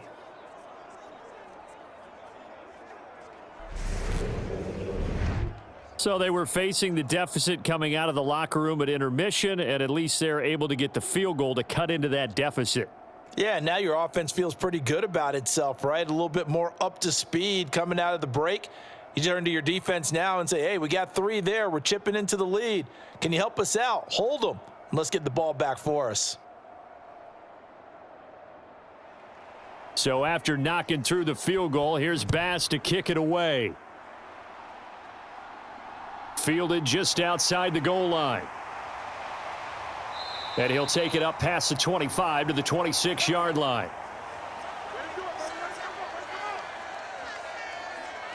So here are the Bears now as they get set for their first possession of the second half.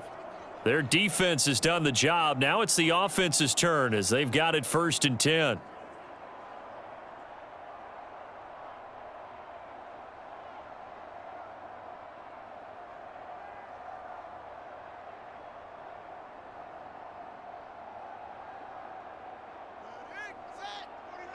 Let's go, D. 49, guys. Mike. To Montgomery to begin the drive. He'll get a nice chunk there on the first down run, and it's 2nd and 4. He hadn't had a ton of success here so far, but you get the feeling that he might be on the verge of popping one. Yeah, even on that one, there was a little bit of a hole, but it closed there quickly at the end. 6 yards on that last play. Here's 2nd and 4.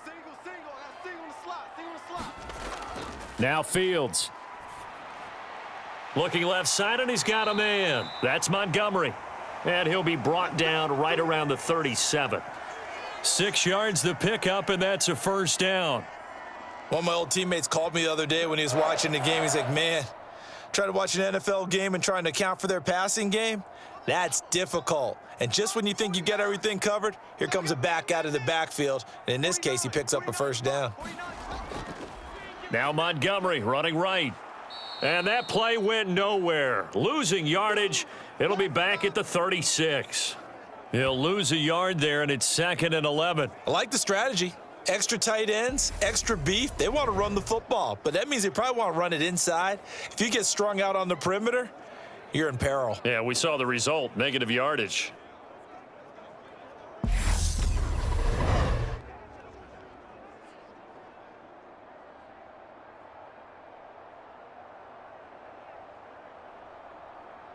So after the loss of a yard, they'll look to push forward here on 2nd down and 11. Get that ball. 49. Back to throw. Fields. Man open. That's Byron Pringle complete. So the pitch and catch good for 11. And they'll be faced with a 3rd and inches. Partner, he sold the go route really well. Thought he was going deep, then curled it back inside for a nice completion. DBs love when they pump the brakes, don't they? Yeah, that's really a whole lot of Cool. fun. It's almost like you said, listen, if you're going to sell the go, just go, and let's see who's faster. 49 to Mike. 49 to Mike. They'll run it. Here's Montgomery. And he gets this one across midfield for the first down to the 46. 45 yards on the ground for him now on 9 carries. I don't know about you, but that almost felt like old-time football there. 3rd and 2 is not necessarily just a running down anymore. A lot of times they want to throw the ball. But they went back to the roots and powered forward and got the first down.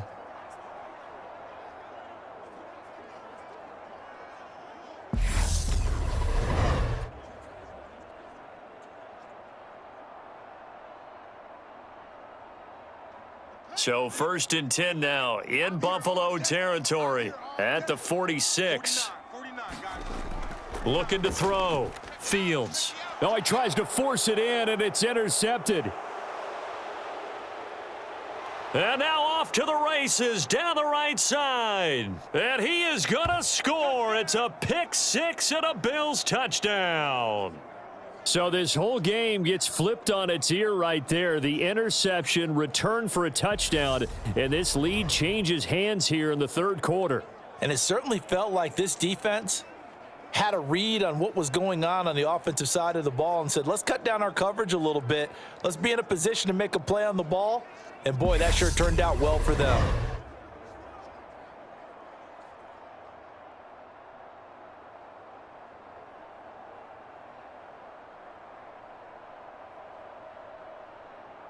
And Tyler Bass on for the extra point attempt.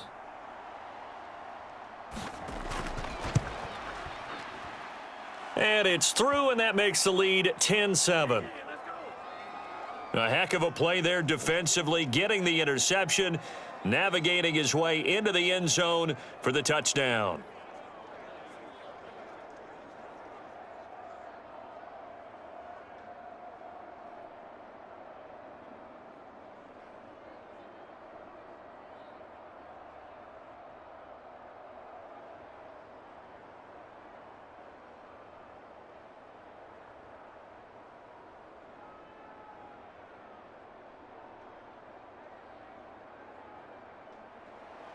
So they throw the pick 6. They'll get another shot at it now as this one's in the air.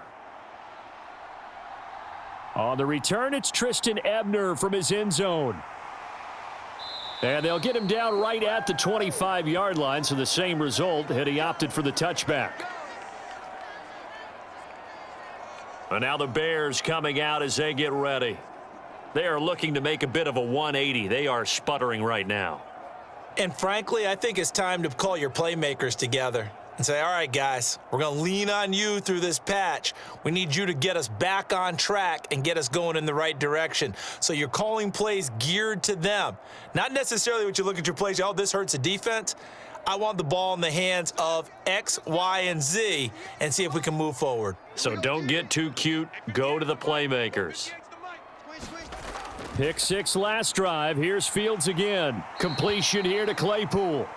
And up to the 35 before they're able to knock him down. 10 yards there to start the drive, and just enough by about the length of the football for a first down.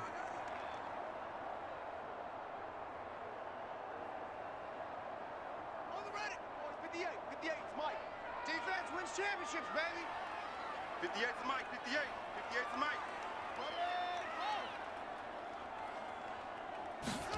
They'll fake the handoff. Now Fields. That's complete to Mooney. They'll give him 4 yards there, and that will bring up second down. I know you felt that one.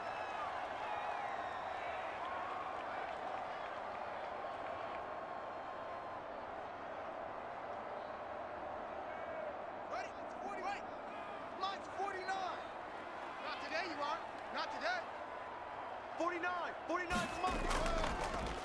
Fields going to take this himself. And he'll take this up over the 40 to about the 41. He'll get 2 on the keeper, but it becomes now a third down. And if you like defensive football, focus on the defensive end on this play. He does everything exactly right. Reads the play and makes sure he spills it for a small gain.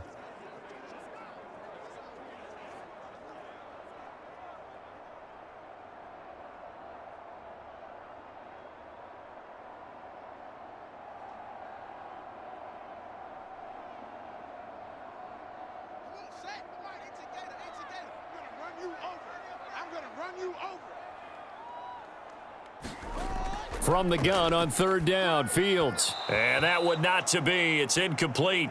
So they couldn't hook up as time has now run out on this third quarter of play. 3 quarters have come and gone. You're watching the NFL on EA Sports.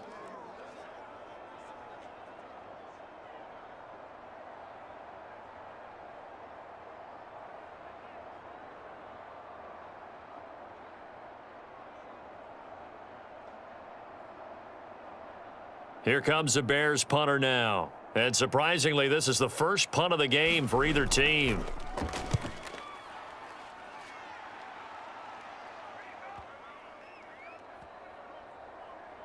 And a great job here. This is going to turn out to be a beauty. This is marked down at about the 3-yard line. That is how you flip field position. That's an absolute bomb of a punt.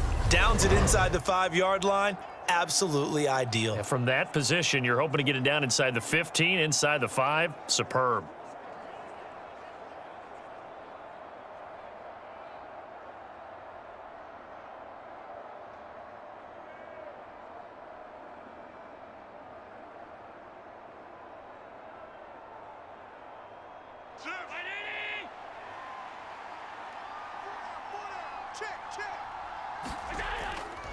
Singletary to get the drive started. Now the result here, a pickup of 8. Leaves him with 2 to go on second down. A tight game like this, such a tough spot for the offense to be in. Even though they have the lead, Charles, back up so close to their goal line, they got to protect the football. And that's when you have to take care of your team with play calling as well. Not a lot of misdirection, not a lot of counters, not a lot of plays where you have extra ball handling. Get it right to the hands of your running back, tell him to take care of the ball, and try and move forward. And they'll bring him down here right around the 17-yard line. Josh Allen, very athletic at 6'5", showing the versatility, picking up the first on the scramble. It's getting cold in here, partner, because it looks like he's trying to ice this one away. Yeah, I know, bad dad joke, but what the heck, right? Scrambling for that first after the D blanketed his receivers, that's a backbreaker for the defense. They finished this drive off with 6, and this one could be over. On first down, Allen. And this is Cook with a grab. And he'll be dropped at the 36. It's a good gain of 18 on a play that originated back at the 18. These guys are running offense like you drive. The pedal is down, stomp down. How about that? Back-to-back completions. They are rolling. So much for being conservative and running that football.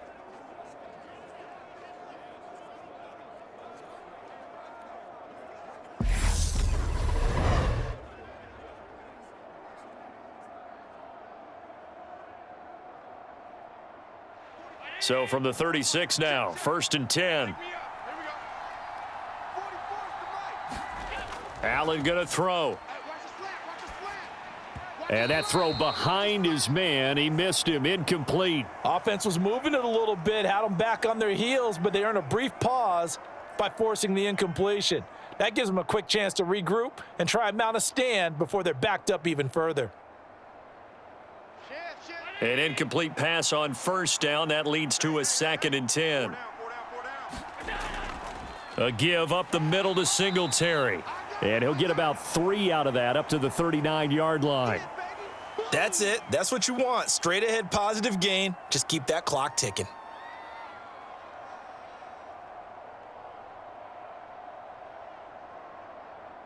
The Bills on 3rd down. Just 1 for 3 thus far. This is 3rd and 7. From the gun, it's Allen. He's got it complete to Stephon Diggs. And he's going to have another first down as the tackle's made here at the Bears' 45-yard line. His first catch, and it's a pretty big one. They get the conversion on 3rd down. Tell you what, he's been able to put the ball in some tight spots all game long. That throw, no different. Yeah, a lot of people would call it a gutsy type of a throw. I think he looks at it as, I can do it, so it's not that big of a deal to me, and I'm going to keep firing.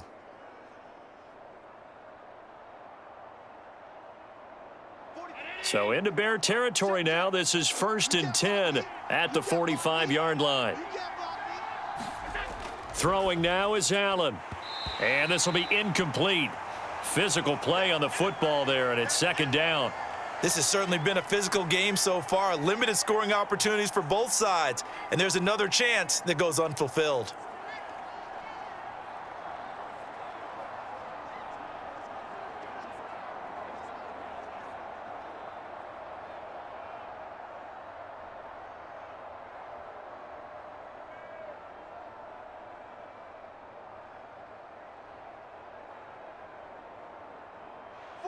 So they'll come up after the incompletion for 2nd down. To throw again, Allen. And this throw incomplete. Now the defender all over him that time, but it's going to lead to 3rd down. This drive, which was going so smoothly, all of a sudden it's a little bit of a roadblock here with 2 straight incompletions. Yeah, apparently this defense has had enough. Apparently they're saying, no more. We're making a stand right here, right now. But it is 3rd and 10. They've got to get after him one more time. Throwing is Allen on 3rd. And he will slide to a stop. He does have the first down. 17 yards on the pickup there, and the drive will continue. Now that's a killer because you think you've got it absolutely covered, and then he hot-foots it out of there and picks up a first down. Drives you crazy as a defense. Looked like, you're exactly right. Looked like a for sure stop on 3rd, and then the tables turn.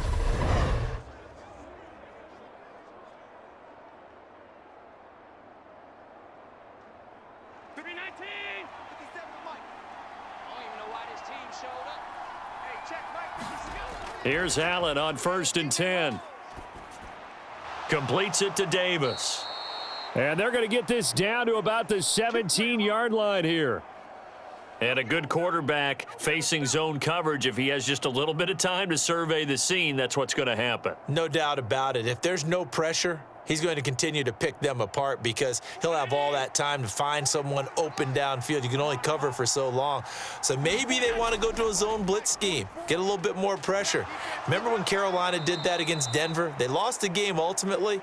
They dropped the defensive end out, and he ended up with an interception in that game in Super Bowl 50. Maybe some sort of scheme like that to try and get more pressure at the passer. Just picking up yardage in bunches here these last few plays. They have moved right down the field, and just like that, they're going to be set up with a 1st and goal. Singletary.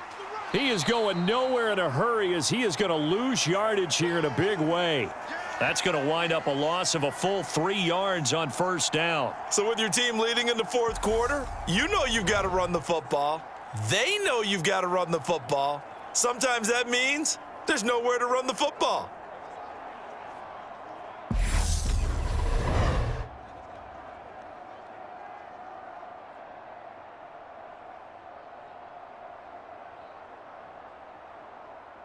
Clock continuing to run. They'll probably wind this all the way before snapping it on 2nd down. Here's Allen to throw it. Steps away to his left. And he'll take it into the end zone for a Buffalo touchdown. Josh Allen, a 6-yard touchdown run. And the Bills go 98 yards and finish it off in the end zone. Well, that was absolutely ideal for them, wasn't it? Trying to salt this game away. I think one of my kids just graduated in the amount of time they had the football. That was absolutely impressive. Everybody wants those salt away the game drives. What makes them successful? Well, when you're able to mix run-pass, when you're able to control the football and stay ahead of the chains, I'm using every cliche I know, but that's how you get it done because you're not taking negative plays, and that way you're able to run what you want to run when you get a chance to call it. Extra point by Bass, up and good. And his guys will take a 10-point lead.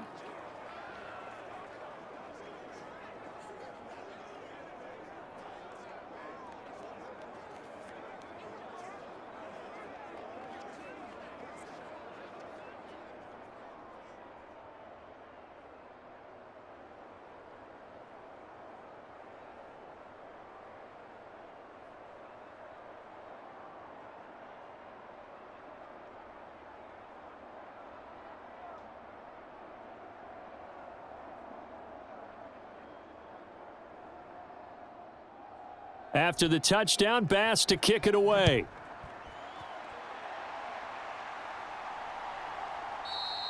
And he'll decide to not bring this one out as their drive will begin at the 25. Onto the field now come the Bears. And the script really is flipped for them. The momentum on the other sideline, and now they have to try and battle back from a 2-score deficit.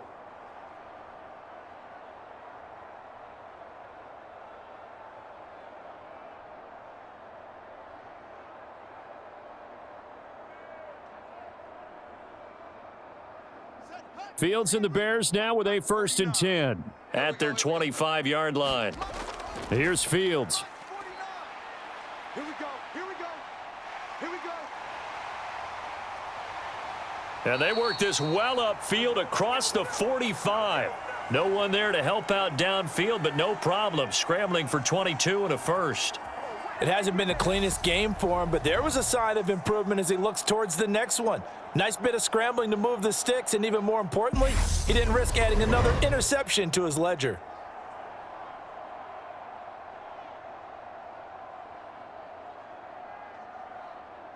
A big hitter to start the drive has him up near midfield here for 1st and 10.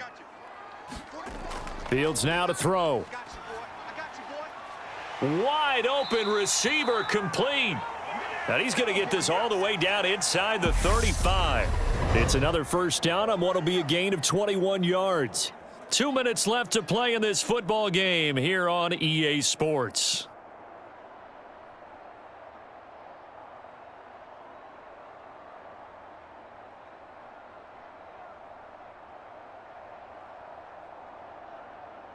Back-to-back good plays have them on the move on first down. From the gun, here's Fields. Buying time to his left. Able to hit his target, Claypool. And he'll be brought down at about the 23-yard line. And that's why you do all the drills that you do from the quarterback position, because you're not going to just throw to your strength. The right-handed quarterback naturally will want to move to the right side to throw the football. But sometimes you've got to go left, and that's exactly what happened on that play. Forced to his left, still able to accurately throw it downfield for a completion. Being chased out left. And he'll be out of bounds about a half to a full yard shy of the 5. Nowhere to go downfield, but he's able to get out of bounds and stop the clock here with a first down. Late in the game, defense trying to avoid a big play. He's able to work out of the passing game, turn it into a run, pick up the first, and stop the clock as well. And you know in this situation, everything is sped up. The intensity, the thinking, everyone's movements. But for a quarterback, he has to continue to be what we call a flatliner. Level in everything he does and read the clock, feel it in the pocket, and go at the appropriate time. Here we go. 69. Check pass. 49's the mic. Watch 49. Here's Fields. This is caught. Touchdown, Bears. Cole Kmet A beast in the red zone with his second touchdown of the game. And the Bears have made it a one-score game again here in the fourth. Okay, game on. Don't go anywhere yet. You got a one-score game now. Probably going to rely on the onside kick coming up. Yeah, they have to. It's not a high percentage play, but it's better than not having a chance at all.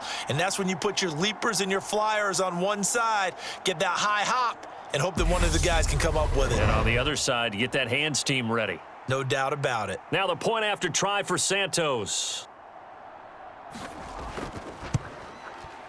And this is up and good to make it a 17-14 game. So that drive spanned 5 plays. And it was all capped off by Cole Kmet with a touchdown catch.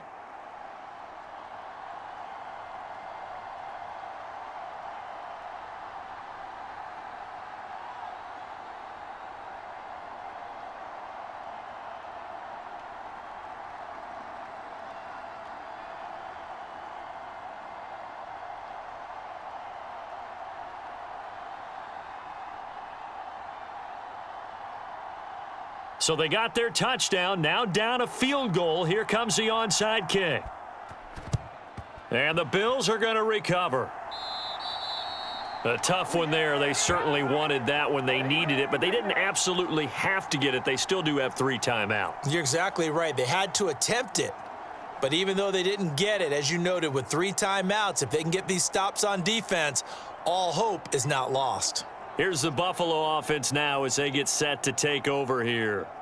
And this game not quite over yet. And we'll likely see them take all 3 timeouts defensively, so they can't just kneel this one out. They're going to have to try to run a few plays. You're exactly right. They've got to get a first down and make them use up all their timeouts in order to feel like they have this one in hand.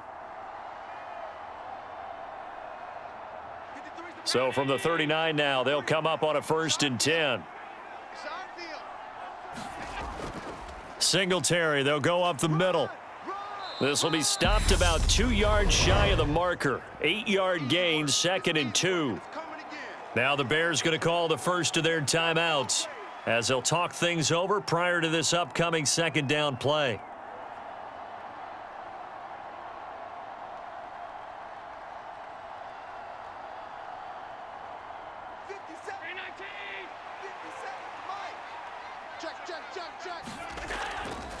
They go right back to Singletary. And he's able to get it down to the 25-yard line. Now a 2nd timeout called for by the defense. And they'll be disappointed to have to burn one there after giving up the first down.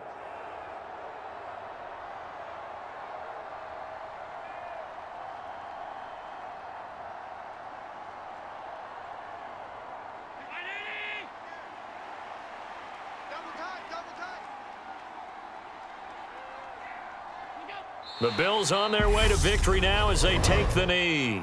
Now the defense will burn their 3rd and final timeout as they'll head to the sideline and talk over what to do next.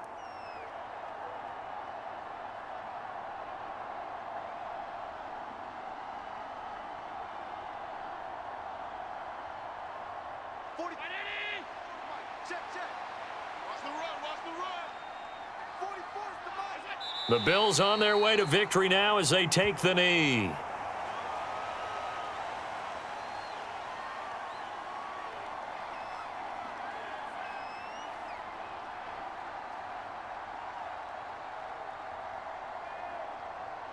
And not an easy spot here. They'll be in search of 13 yards to try to pick up the first.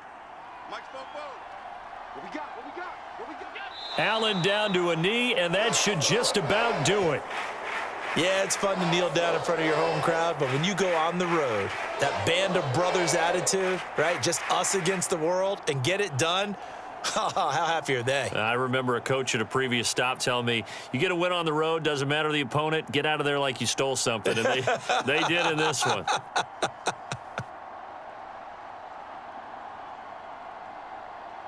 Bit of a pressure spot here for Tyler Bass. This to swell the lead to 6.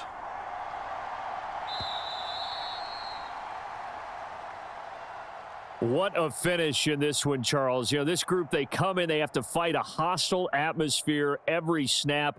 They get the late score, they get the victory, and that flight home It's going to be a little sweeter after this one.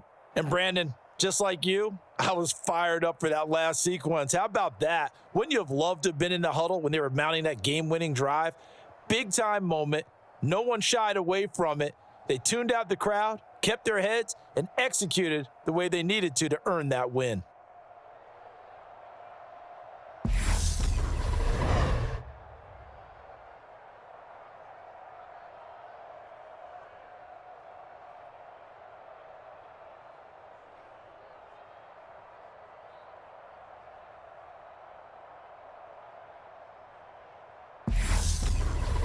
So that'll just about do it for Charles Davis. I'm Brandon Gaudin. You've been watching the NFL on EA Sports. For more, log on to easports.com. With that, we say good night from Chicago.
Tonight, from Hard Rock Stadium in Miami, Florida, it's a special prime time edition of the NFL on EA Sports.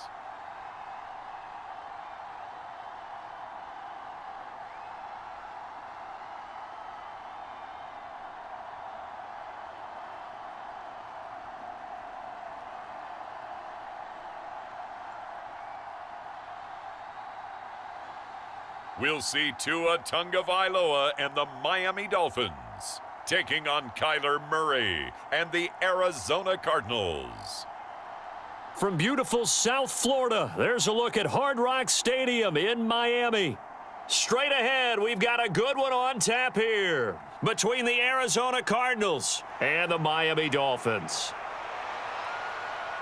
And hi again, everybody. Alongside my partner, Charles Davis, I'm Brandon Gaudin. And, Charles, when you and I were going through our final run-throughs at breakfast, we kept thinking tonight we're going to get to see a couple of very good passing offenses. And we're talking about both sides having multiple receivers that can have an impact on this game. It's not just one guy that's going to make all the plays. If you take him away, maybe number 2, number 3, they make the big plays that impact who wins the game.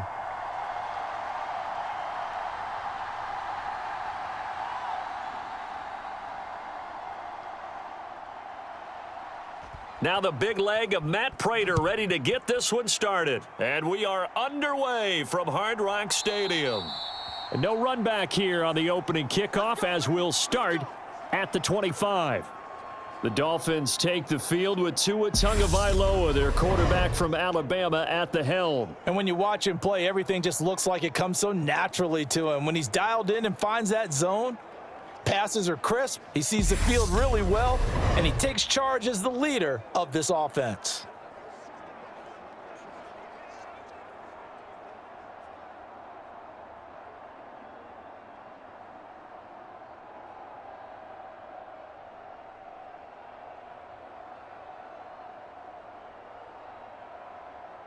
Here we go, set, 50, green. 59.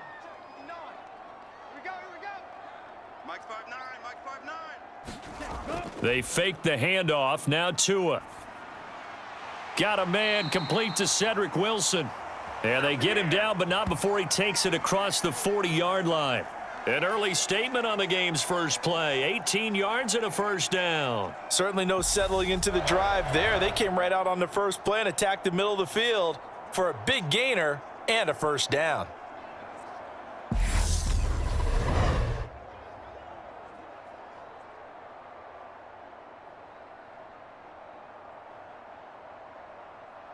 One play has him up past the 40 already, and another 1st and 10. Here we go. Here we go. Check 59, Mike. Here's Tagovailoa to throw. He'll get this into the hands of Mostert. And he'll be tackled on the other side of midfield at the 46-yard line. Nice little nifty play for him there. Yeah, that's the ability to read a defense and utilize players that don't often get picked up in coverage easily. And I'm talking about being able to use the backs out of the backfield. Because I know that when I used to cover, hey, we got everybody oh, he just snuck out there, and they just got a nice first down there. What do we love to say? Get those backs into space, right? And they were able to do that there. Nice pickup on first down. And that's going to be incomplete. Too tough to hold on to that one. It's 2nd down. It's another zone defense. It looks like it's open for possibilities, but they did a nice job patrolling the middle of the field and forcing an incompletion. So after the incompletion on first, now 2nd and 10. 3 down. Hey, check. 3 down. Going to the air, Tagovailoa. The Cards get to him here. He's brought down for a sack. That play buried behind the line by the linebacker, Nick Vigil. Well, when you time those screen passes perfectly, they can work perfectly, but that time it took a little too long to develop. And you zeroed in on exactly what makes that play go, timing. Because if the timing's off at all, those unblocked defenders coming at the quarterback, they'll put him on the deck.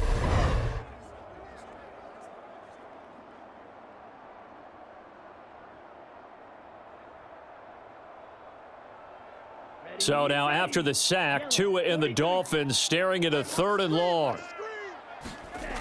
Throwing now is Tagovailoa. Shoves him away. And he can only manage to get this to the 45-yard line. Well short of the first. So 8 yards on the completion there, and that's going to make it 4th down. Brandon, a good idea there on 3rd down. Run a little clear out and hope you can get your receiver the ball coming across the formation. Nice design, but well played defensively, and they stop him well short.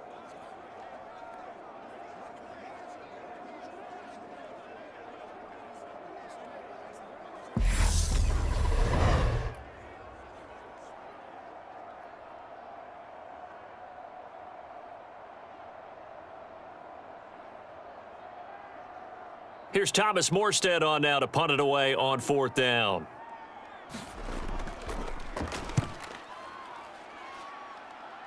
And this will be out of bounds at the what here? The 12-yard line.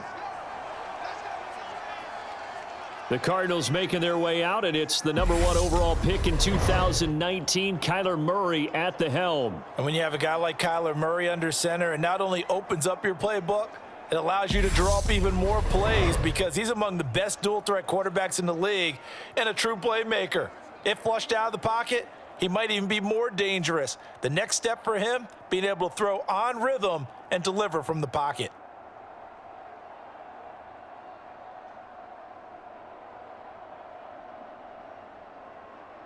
Murray and the Cardinals with a 1st and 10 at their own 12-yard line. First carry for James Conner.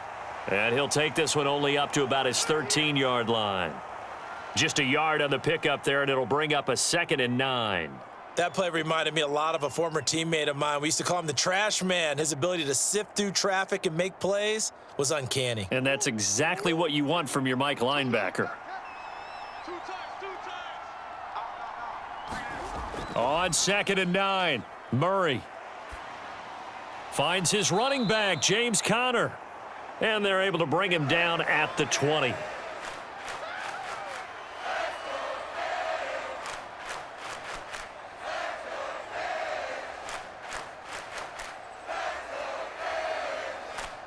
The Dolphins bring on an extra defensive back on 3rd down.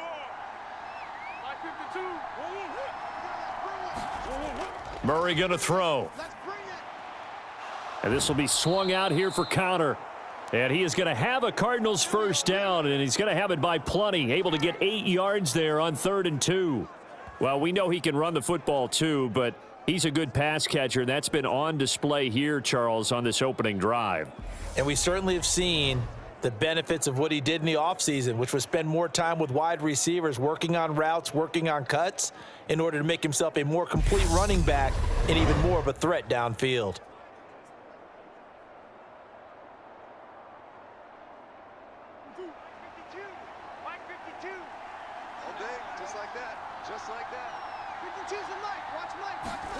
Murray now on 1st down. Caught by the tight end, Ertz. And give him 6 yards here as he stopped near the 35 at the 34. Nice rhythm throw there on 1st down. He located his tight end, made it a nice easy pitch and catch. Hoping he can break a tackle or two. Wasn't able to do that there, but still good yardage.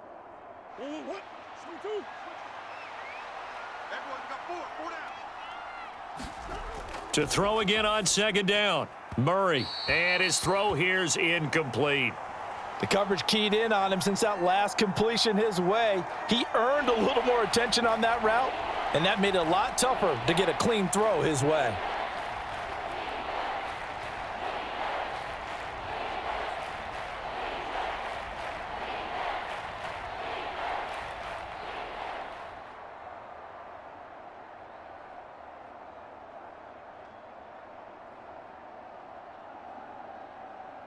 Now they face a 3rd down and 4 after that incompletion on 2nd down. 52's the mark, boys. 52. Now Murray again.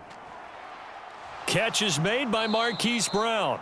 And he is going to have a Cardinals 1st down as they're able to get the 3rd down conversion. For many people, that's not your standard play call in that 3rd down situation. But for so many offenses, they just want the ball in the hands of their playmakers in open space. And after he caught it, he did a nice job picking up the 1st down.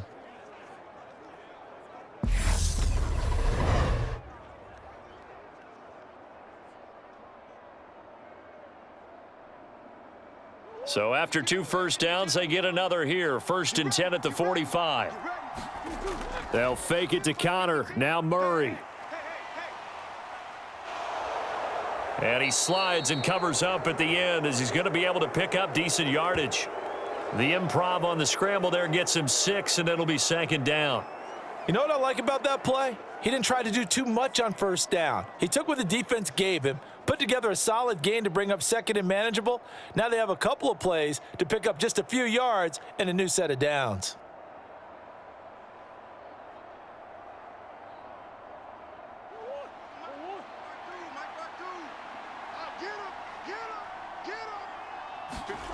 Throwing again on 2nd down. Murray. Throw left side complete. That's Brown. And he's going to be taken down right at the 40-yard line. Well, from their point of view, this game could not be starting out much better, could it? Force a punt on defense, and now they're moving it crisply on offense. Crisply, I like that. You like yeah, that? Yeah, moving it very, very well. Looks like the defense on their heels a little bit. You put a score in here, long way to go, but you're right, that's a heck of a start. Yeah, and I think this is where the play caller is looking at his play sheet and saying, do I have that dagger play? Do I have that play and just finish them off right now? Because I think they'd love to gain that big advantage early. And he's going to take this ahead for right around 3 yards, but no more than that. 2nd down. Yeah, I don't know if it's exactly a win-win, but if you're on offense, you'll take that kind of a run, all right? It was kind of stacked up, found a little bit of yardage, and frankly, they're pretty close to staying on schedule on offense. The playbook is still open for the coordinator.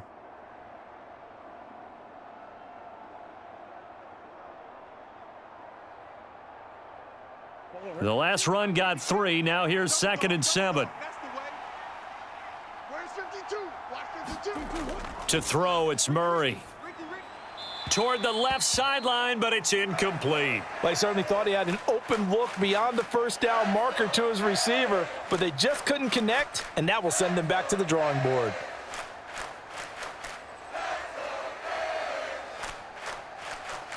They'll need to get it to the 30 for a first. This is 3rd down. Tight right. Even.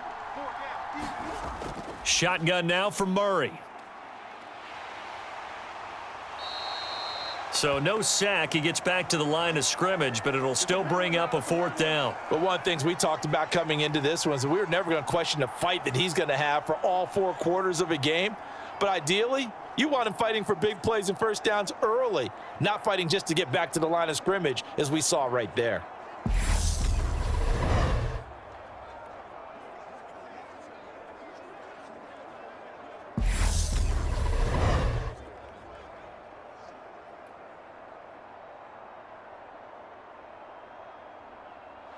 So coming on now is the field goal unit. They're going to try for 3, and he'll need all the leg he's got here.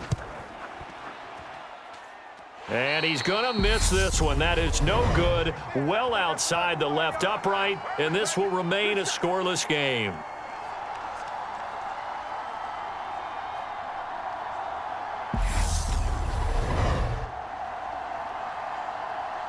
So Miami coming out for their 2nd drive. Over on the sideline, hoping to hit that reset button between possessions. Last time out, they had to punt it away. This time, hoping to finish this thing off in the end zone. That's so frustrating for an offense, especially on the road. You put together a great drive, but in the end, you come away with nothing. And it kind of silenced the crowd a little, too. But few things wake them up quite like a missed field goal. 1st down, Miami, as they get set to start the drive. Mike, check. 59. They'll run here with Raheem Mostert. And nothing much materializing there on the 1st down run. He'll get a couple, and that's it. They suspected that it was a power play up the middle coming at them, and boy, were they right. That defense got downhill in a hurry and limited them to just a couple on 1st down. The last run good for 2. Here's 2nd and 8. 59. Watch. Tua sets up to pass it. Flushed out right. It's caught inside the 25. And he'll get this one down near the 20-yard line, just shy of the 20. A very nice pickup of 33 yards.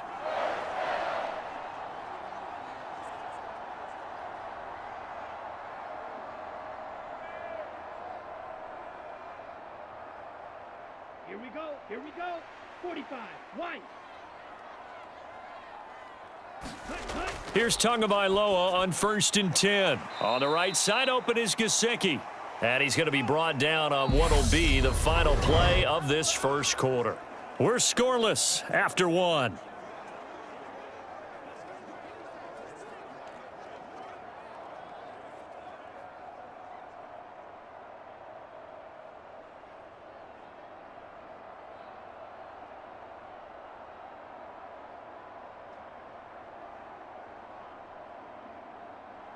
Here we go. Now a 2nd down and 6.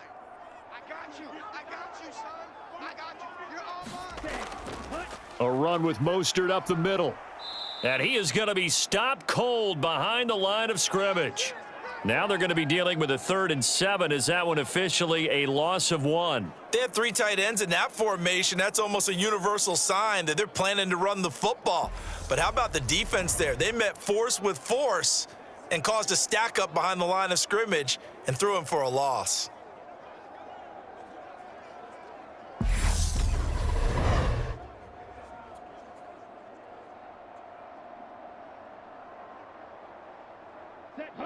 The Cards going nickel. An extra defensive back out there now on 3rd down. Mike 5'9", Tagovailoa working out of the gun. Flush to his right. Touchdown, Dolphins. Tyreek Hill on the touchdown pass from Tua. And the Dolphins post the first points of the ball game as they take the lead here in this 2nd quarter.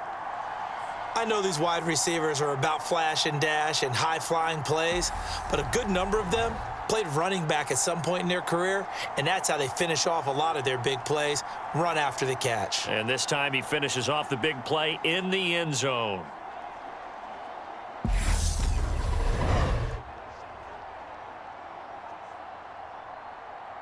Jason Sanders now for the extra point.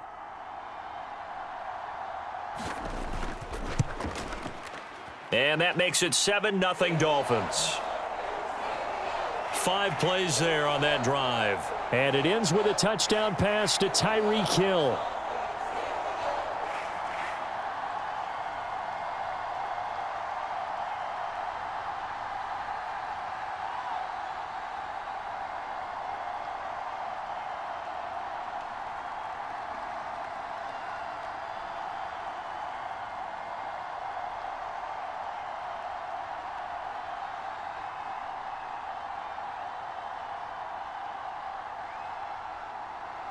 Now after the touchdown, ready to kick it away is Sanders.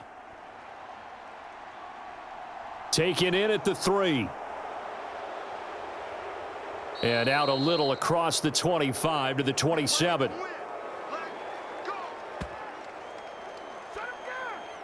So the Cardinals offense back onto the field here for their second drive of the game.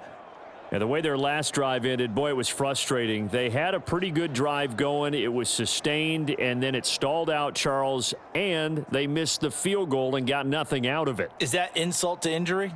Because they had such a sustained drive, as you noted.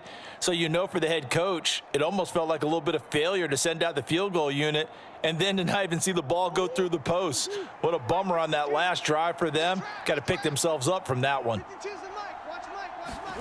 Throwing on first down is Murray. Got a man. It's Brown. And he's tackled a yard short of the marker. Good gain of 9 on first down.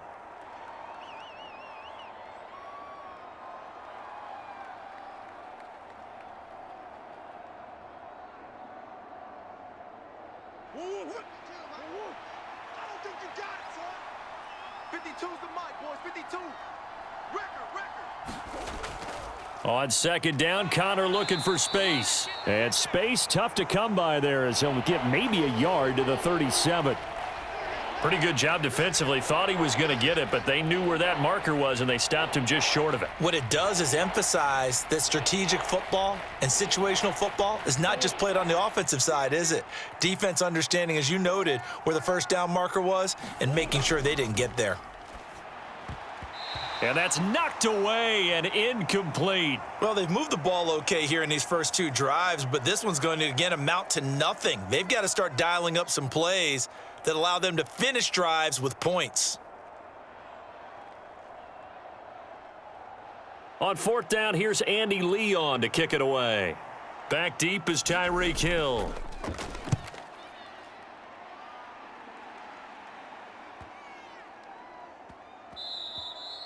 And he couldn't get it to check up. That kicks all the way into the end zone for a touchback. Out comes the Miami offensive unit now. They get set to take over. Things progressing to plan so far. Their defense has been solid, and they've got themselves a 7-0 lead after the touchdown the last time they had the ball. And this is no time to even think about, hey, are we going to milk the clock? Hey, are we just going to do ball control? This is the NFL. 7-0 leads, they don't last very long unless you continue to push the envelope on offense. Tua and the Dolphins now with a 1st and 10 at their own 20-yard line. He'll look to Mostert to start things out. And he is met in his tracks behind the line of scrimmage. J.J. Watt, tough to stop. He gets upfield and makes the play behind the line. I thought he did a nice job there setting an edge and making sure nothing could get to the outside. But he decided that wasn't enough for him. Worked his way back inside and made the tackle on the ball carrier.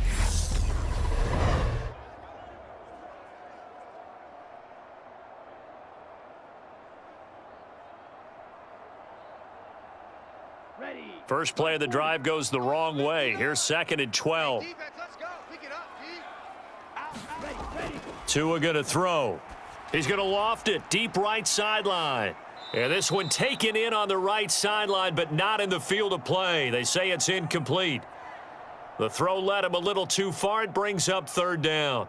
A deep ball down that right sideline, and he made sure that he put it where either his guy was going to catch it or no one was. Here we go, set. An incomplete pass on that last play, and that means they'll need to come up with something here on third down. Now Tua.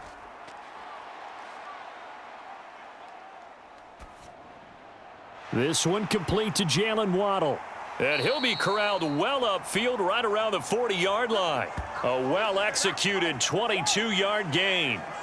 So many times in my career I've heard coaches talk about completions are one thing, but as long as we're there at the catch and we get guys on the ground, we can live with that. But if you're going to give up 10, 12, 15 yards after the catch, then your defense is going to be in a lot of trouble.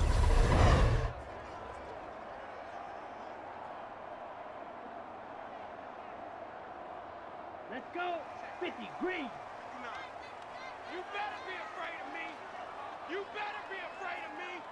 Cut, cut. On first down, Tagovailoa eluding the pressure right. And he's going to be out of bounds right at midfield. Give him 10 that time, escaping the danger, running with it, and picking up a first down. Partner, the good ones have a clock running in their head, okay? Because it says something like this: I've got this many seconds to find a target. After that, I have to tuck it and try and get some yardage on this first down snap.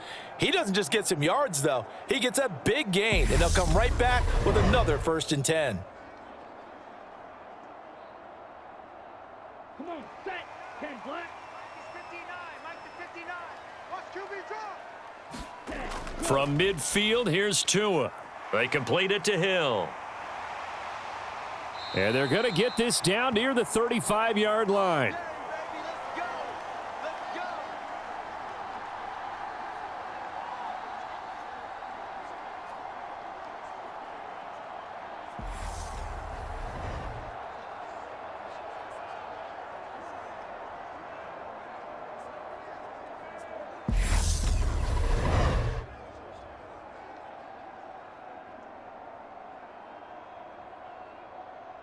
Set. Ball up to the 35 now as they come up on 1st and 10. Watch the screen. 59. Up the middle they go with Mostert. And he'll work his way inside the 30 now to the 28. 7 yards on the pickup there, and it'll leave him with a 2nd and 3. That's a strong pickup right there on first down, and as this drive goes on, we're seeing an offensive line and running game imposing its will.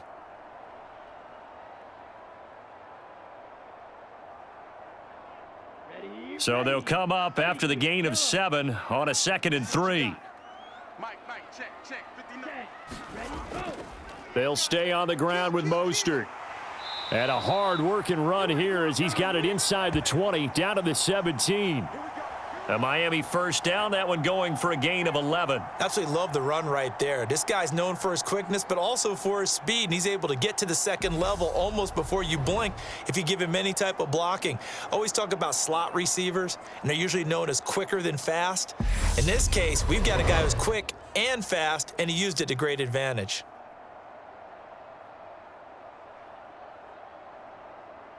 Let's go now. So from the 17 now, here's a 1st and 10.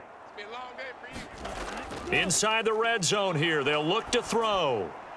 And that is incomplete. I see the surprise in your face there, partner. That is a rare incompletion from him. He's been on point this entire game. He has percentage completion-wise way up, not that time. Ready, set. So now 2nd and 10 after the incompletion on first down. Looking to pass. Tua. Getting this out to the flat. Mostert. And they're going to get this down inside the 15. And we see another pitch and catch there to the running back. This position just continues to evolve. They become just as critical to the passing attack as a lot of receivers, tight ends, because their ability to make people miss in the open field can really generate big plays for an offense. Here we go. The Dolphins on third down. They've been okay, 2 for 3 thus far. This is 3rd and 8. Set. Set, cut. Now a play fake. Here's Tagovailoa. To the goal line, but it's incomplete.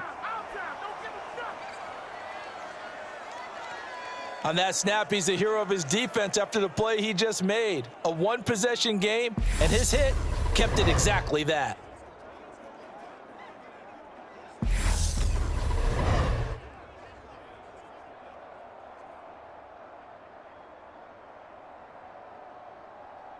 So 4th down, Tua departs, and on is Jason Sanders and the Dolphin field goal unit. From the left hash, a 31-yard attempt. Sanders' kick is good, and the Dolphins will add on to their lead.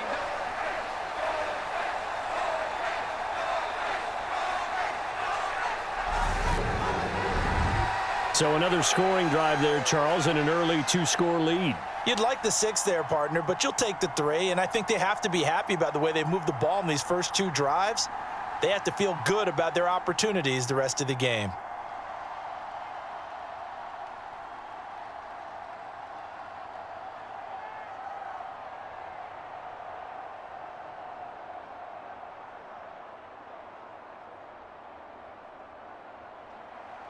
After the field goal, here comes Sanders to kick it away. Fielded just outside the goal line. And he'll be tackled just shy of the 25.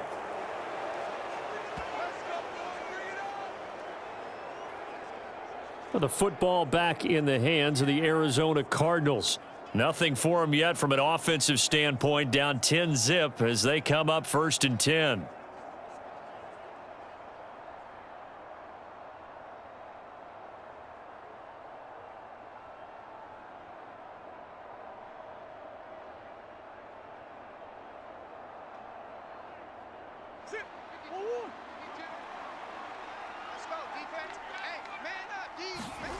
Now Murray off play action. This is caught. It's Brown.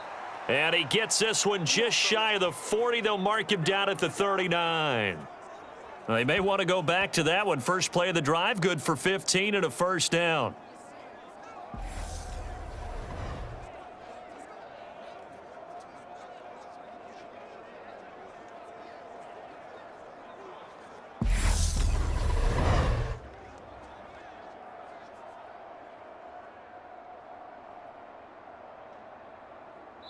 We've hit the 2-minute mark of the first half. 10-0 our score.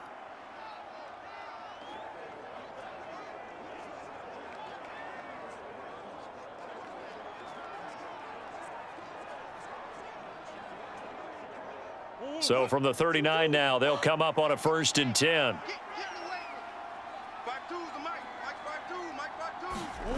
Murray now to throw. Zach Ertz has it complete. And they'll get this down to the 42-yard line. Thus far, it hasn't been a real fun half for them, but a play like that may get them off the schneid a little bit, get them loosened up and moving. Kind of seems like they've been sleepwalking and still sitting on 0 points. And it's not always making an adjustment. Sometimes it's just going back to what you know can work and finally getting it done.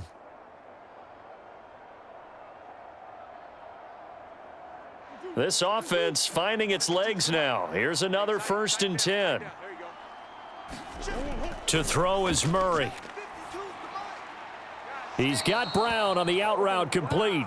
And he is out of bounds, but not before he's inside the 30.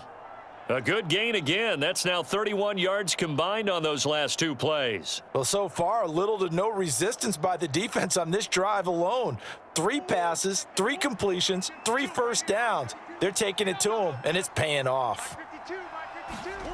Murray to air it out again. This will be caught once again by Brown. And he's going to be brought down at about the 16. That's the 3rd time on this drive that these two have connected with each other. They've got a real rapport going, and right now it's paying off with big chunks of yardage, as shown by that last play. So the ball down to the 16 here for 1st and 10. From the red zone, here's the Heisman Trophy winner, Murray. Escape, and he can't get rid of it. He's taken down. The Cardinals going to use the first of their timeouts, as the stoppage will come with a little under a minute to go in this first half.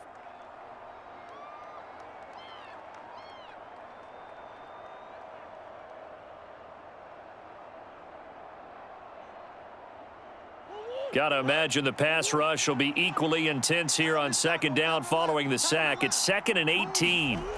Here's Murray. On the throw, led him too much that time. It's incomplete. They're putting together a drive here in the final minutes of the half, but the coverage has been tight all game long, and they certainly want to keep them off the scoreboard here.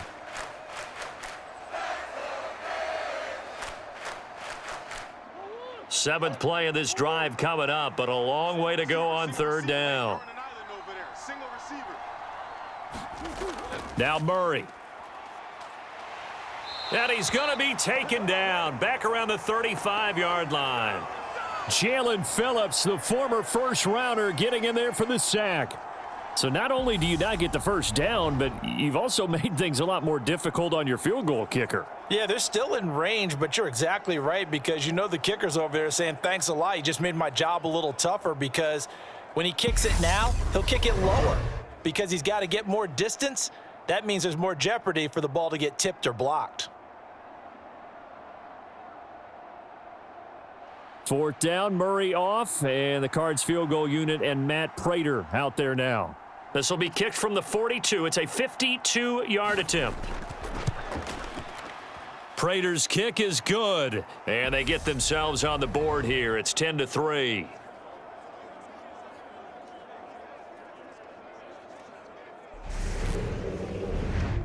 So that kick gives them their first points of the game, CD, and it comes on the third drive, but hopefully for them that's a spark that gets that offense going. Yeah, and I would say if you're the offensive play caller, as you look at your sheet, you're trying to find that part on there that unlocks bigger points. They've struggled with a few drives so far, finally got 3 out of it. How do you find the end zone? That's what he's searching for now. So just 8 ticks remaining here in the first half as they'll kick this one away. And here comes a return from just beyond the goal line. And ultimately cannot get this out to the 25-yard line as he's dropped at the 23.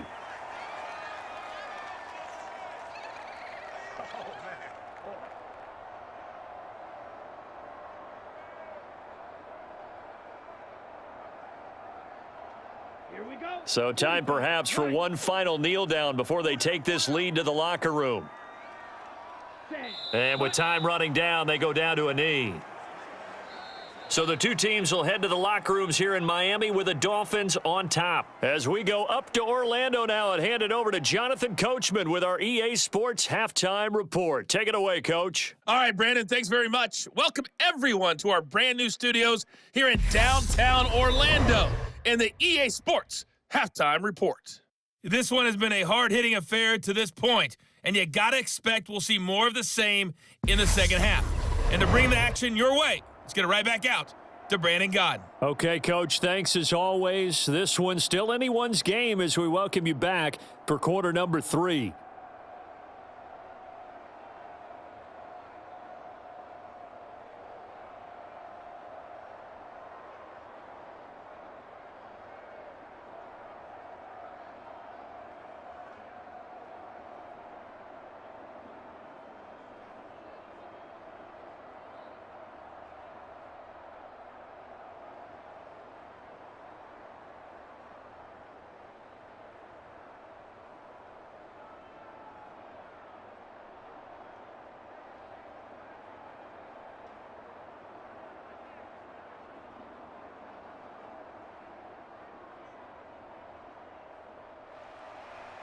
It'll be the Cardinals who get the ball first. They trail here as we resume action in the third quarter. And this will not be returned, so the second half begins with a touchback. So here's the Cardinals offense now as they get set to start this third quarter. Charles, it'll be interesting to see what adjustments this offense made in the locker room. Haven't really been able to get anything going offensively, virtually nothing in the ground attack either. So certainly something has to change here in quarter 3. And I'm pretty sure their friends from the defensive side of the ball told them exactly that because those guys, the stop troops, they've been playing pretty well and they've kept them around in this game. Now they've got some time. The running game struggled in the first half. Opposition knows how to focus on defending the pass here. They've got to re-energize that ground game and maybe open things up for a comeback here in this half. And they're able to get this one across the 35. Right off the bat, it's a first down to start the drive, 12 yards. That's pretty much meat and potatoes right there, wasn't it? Just go right at them and let your big horse charge up the middle. Not too fancy there, was it? Nothing fancy at all, challenging that defense. And on that go-around, the offense won the challenge.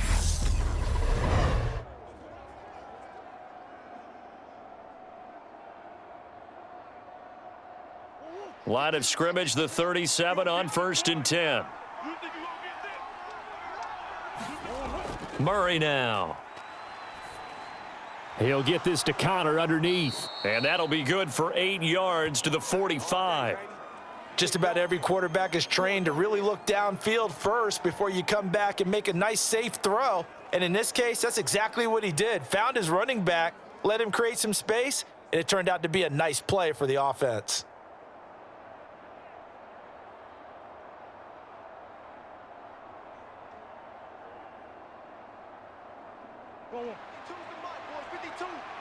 It's just me and you. It's just me and you. Mike 52, Mike 52. From the 45 on 2nd down. Murray, a quick throw knocked away. It's incomplete. Partner, for once in my life, I'll be succinct. In a one-possession game, every single stop like that could be a difference maker.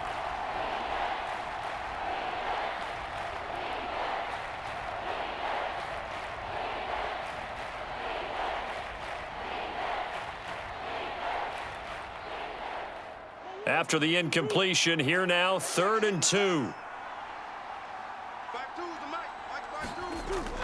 They'll try and run for it with Connor.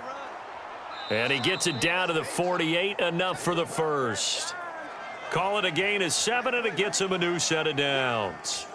But we tend to give those running backs that are slashers a lot of credit, but how about guys who are maulers? Because that's what you want in short yardage situations, and we just saw that occur right there, didn't we? Vertical, downhill running.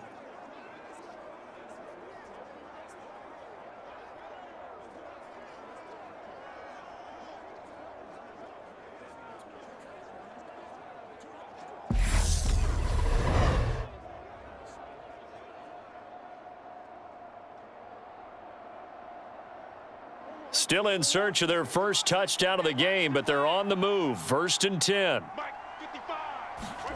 Here's Murray.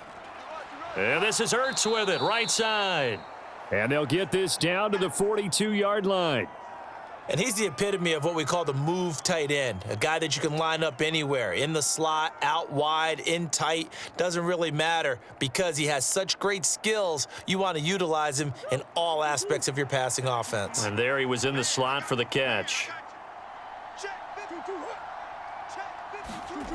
Looking to throw again on 2nd down. Murray, and he's got another first down as he's brought down at the Dolphins' 29-yard line. 13 yards as the quick slant keeps the drive moving. Now what we're seeing, this is much better from this offense because so far in this game, no touchdown to this point. And what's usually a direct correlation? Very few explosive plays. That's been their issue. Not able to make that big shot downfield or break one off, but a nice game there for a first down. And not a whole lot of room to operate there on the first down run. He gets maybe 3. I do know from experience that when you slow down someone's running game, you're now doing the dictating on defense, and guess what? Now you're getting ready to tee off on their quarterback because they have to throw it all the time. But you still have to be alert for the draws and other plays of that nature to make sure you don't get hurt.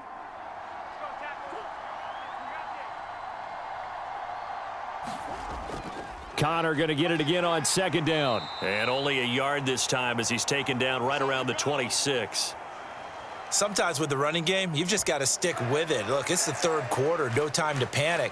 But that also doesn't mean you just do it the same way you've been doing it the entire ball game. Maybe change up some blocking assignments or run a few different plays, but stay with the overall essence of the running game. And they'll be in search of 6 yards here on 3rd down. This is now the 9th play of the drive. On the draw, Connor. And just good downhill running there as he'll take this to the 15-yard line. It's a gain of 11 and a Cardinal first down. I definitely like the play call. You don't expect it on 3rd and 5, 3rd and 6, do you? You expect a pass play. Had a little courage there to call the run, and boy, they were successful.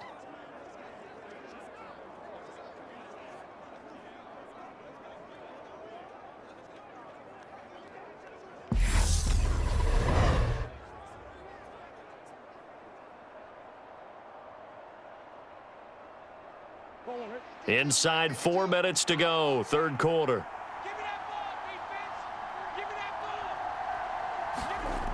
From the red zone now, they'll look to throw. He's got the connection to Moore. And the Cardinals are going to have a first and goal as the tackle is made at about the 5. And I'll tell you what, this offense is playing a little bit of keep away right now. They've come out here in the third quarter, possessed the ball for quite a while, and they keep on converting. Nice pitch and catch there to set up the first and goal. Here's Murray as he sets to throw it. And that is caught by Brown for a Cardinal touchdown. A 5-yard touchdown catch. And the Cardinals are an extra point away from evening this one up. On those slants, everything happens so quickly. What makes it work? The timing between the passer and the receiver. In this case, a slant route ordinarily is probably about 3 steps before you go on the slant. In this amount of time, I think it was a 2-step deal. Boom, put his foot in the ground and got inside for the pass. Got inside for the pass, got inside for the catch and the score. Now Matt Prater for the point after.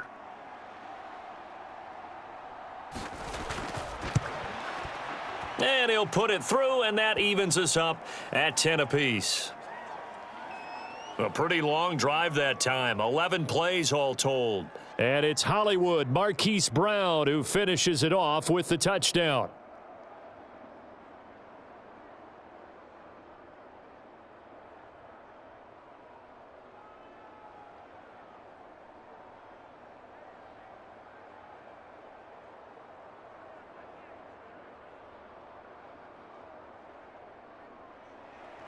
So we're right back where we started, all even as the kick's away. From a couple yards deep, he'll bring it out of the end zone.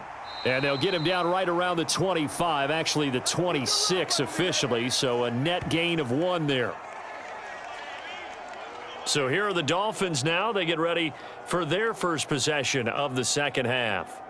After that last touchdown we just saw, Charles, we got ourselves a brand new ball game, all tied here in the third as they have their first possession of this second half. And Brandon, this drive is all about one word to me, and that's the word answer, because they're trying to answer the momentum the other offense picked up in tying the game, because not only if they score and they feel better about themselves, they'll retake the lead and maybe set the tone for the rest of the half, keeping them in the driver's seat.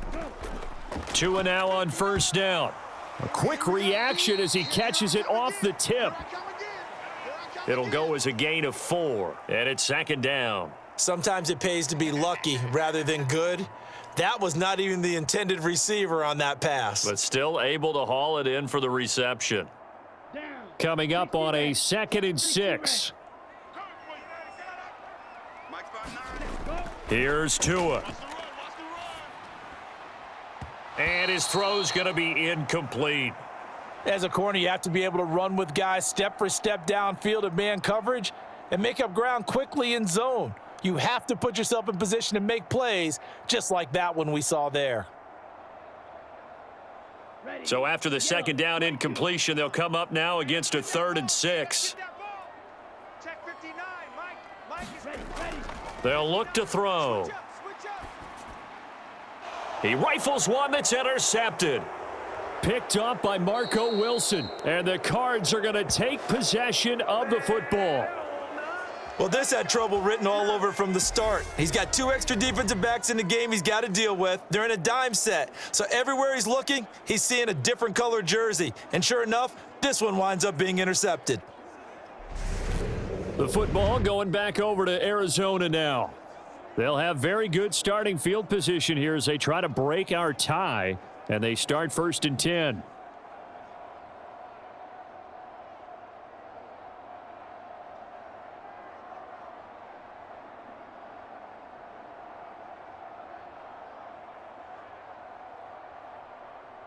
From the 32 now, here's 1st and 10.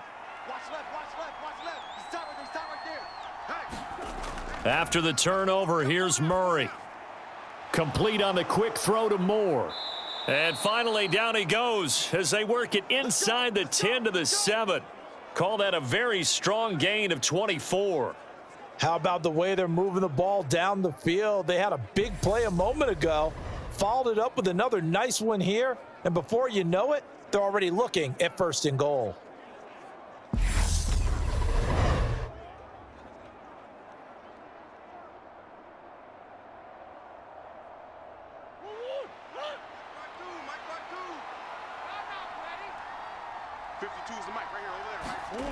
Throwing now is Murray. Screen pass to Connor. And this play doesn't go anywhere. Backwards, losing yardage to the 11. It'll go as a loss on the play. Not what you need down here. It's going to be 2nd and goal. Well, Brandon, we could see that play developing, and they were hoping that he was going to be able to put a move on the first guy and turn it into a big play. But no such luck. The speed on defense continues to get better and better in the NFL. Pretty nice example there of those guys being able to run from their assignments and finish off that play. So they get pushed back to the 11, and here's 2nd and goal. Back to throw. Murray. Green's got it over the middle. The catch good for 6 yards, but now it's 3rd and goal.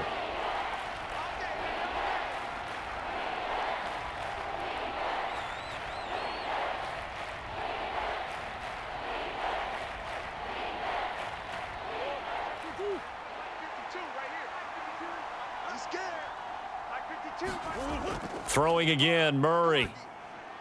And that is caught by Brown for a Cardinal touchdown. Hollywood, Marquise Brown, his 2nd touchdown of the night. And the Cardinals have scored again in this 3rd quarter, this time to move out in front.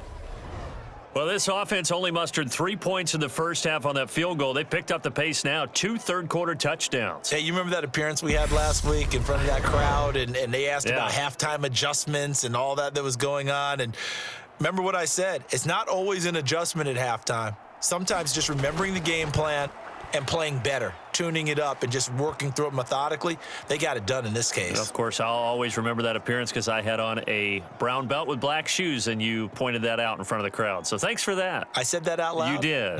My bad.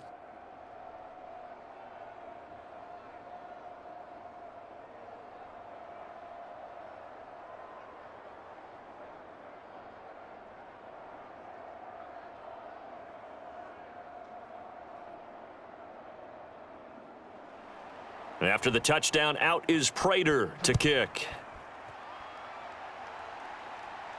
This will be fielded inside the 5. And they will wrangle him down a couple yards shy of the 30.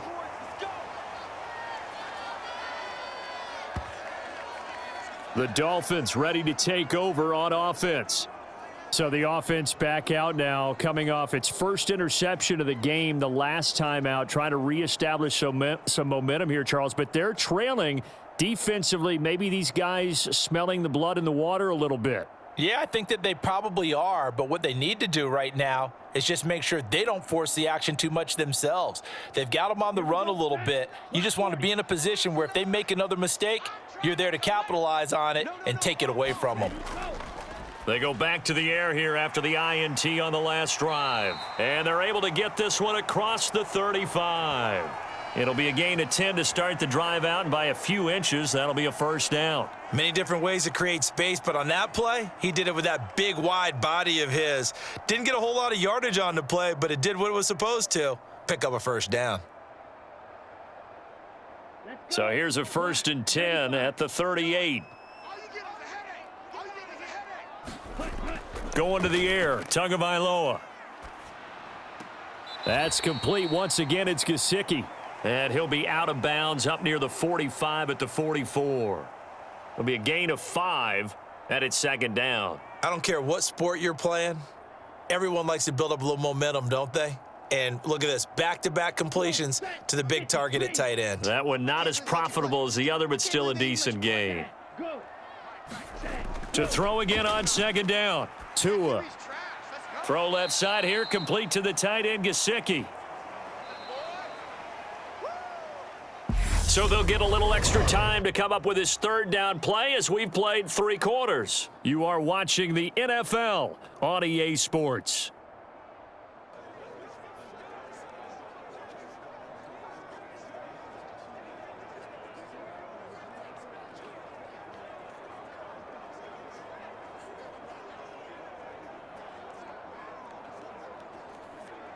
ready? The offense on third down tonight, 2 for 5 to this point. This is 3rd and 4. Throwing now is Tagovailoa. Got a man, it's Waddle, complete. And they're going to have another first down as the tackle's made here at the Cardinals' 35. 21 yards there on third down. I like the design that we're seeing right there. This is what they need. Down by a touchdown here in the 4th. They just need to keep working their way downfield. And when they see openings, take their shots.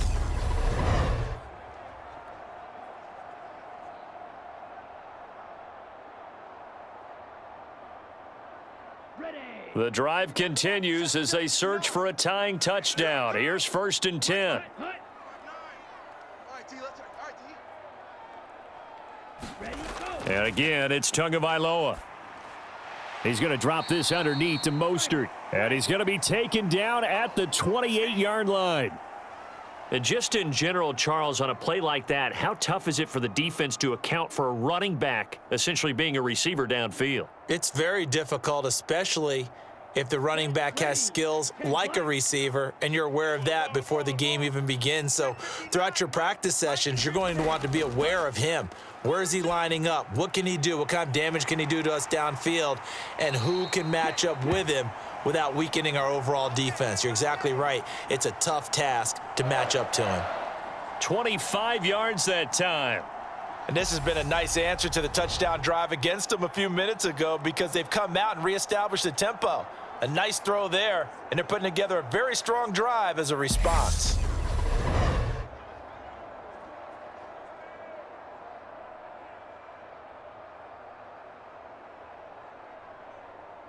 A looming decision to make on the conversion, down 7, but first things first, they need to score as they come up on first. And he's got his tight end, Gesicki, in the end zone. Touchdown, Dolphins. A 3-yard touchdown pass. And the Dolphins are an extra point away from tying this game here in the 4th. We are set up for a fantastic finish now. A 4th-quarter touchdown here, and we're an extra point away from a tie football game. And I know they're thinking about possibly going for 2, but I'd go ahead and kick this one and just get it back to level.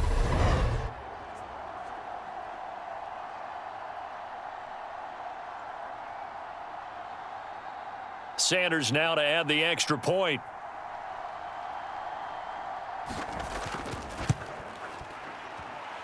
And we are tied here in the 4th quarter. So this drive spans 7 plays. And it all concluded with a touchdown pass to the tight end, Mike Gesicki.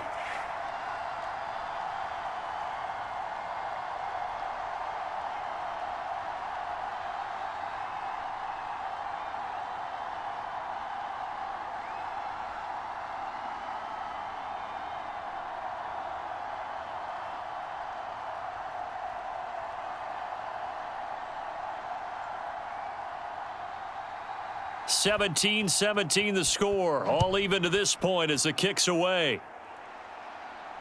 Taking it about the 1. And he'll go down as this drive will start at the 25-yard line. Here's the Arizona offense now as they get set to take over. Well, they just gave up the score to tie it. That's the bad news. The good news, plenty of time in this 4th quarter to try to grab that lead back.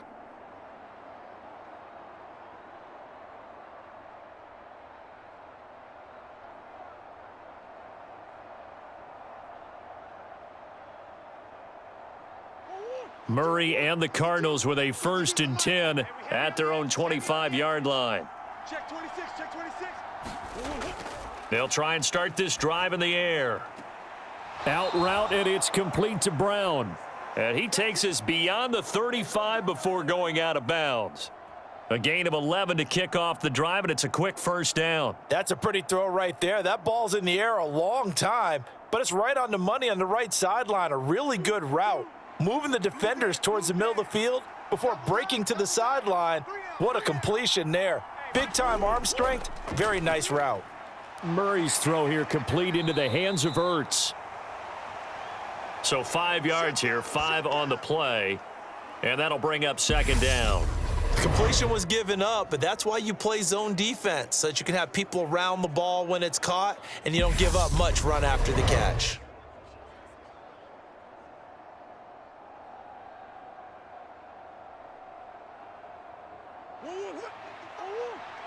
Check 55 to right. Right here. Hey, check right. Watch it. An option handoff given to Connor. And he'll go down right around the 47 this time.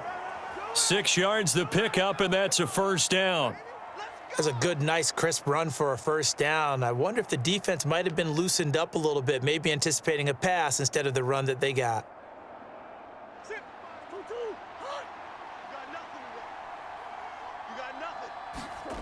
Murray now on first down.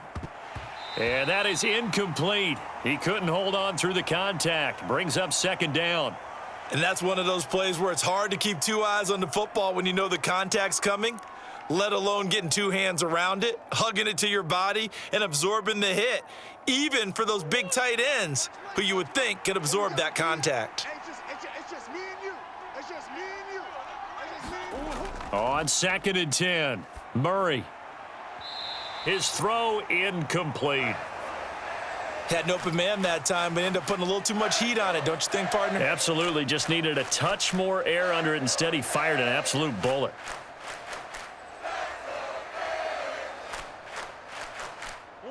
Now they face a 3rd and 10 after back-to-back incompletions. From the gun, Murray. And he can't find a receiver, and he's brought down. It'll be a loss of 5 there as the safety blitz winds up paying off. How about that? One of the so-called little guys putting the pressure on. That was a strong safety. When I was in college, we often called that a lightning blitz.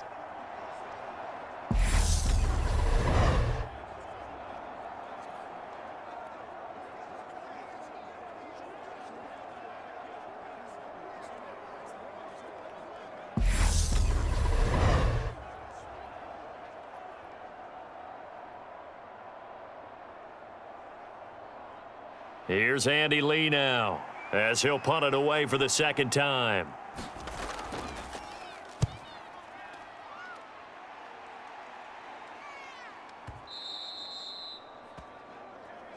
We play to win. Let's go. Now this offense back out and set to go for their next drive. Excellent job by their defense to force the punt and provide them with this opportunity, all tied in the 4th quarter.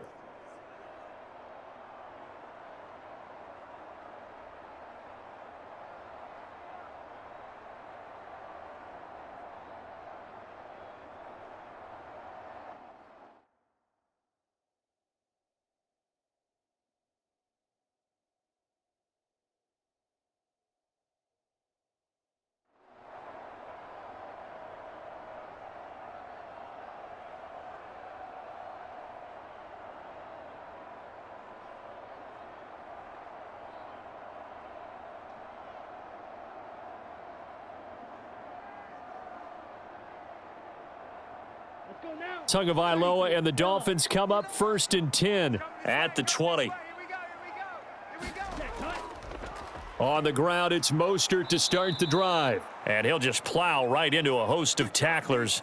Nothing there at all, and it'll be 2nd and 10.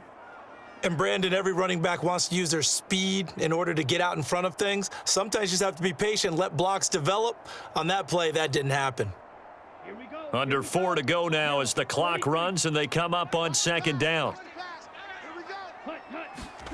Tua sets up to pass it. That's complete to his tight end, Mike Gesicki. And they'll get 8 out of this before being stopped at the 28. When you execute a drag or a crossing route really well and give them a chance to let it develop a little bit, you can gain some significant yardage hitting your tight end on that one. This is 3rd and 2, maybe the biggest play in this football game. Here's Tagovailoa to throw. Out to the right here to Wilson. And he is going to have the Dolphins first down as they're able to get the 3rd down conversion. I like what I'm seeing from them here. Tie game in the 4th quarter. They understand the situation. They don't need to be in any rush. Go ahead and huddle up and run your offense. That last completion put them in a nice position to take the lead in this game.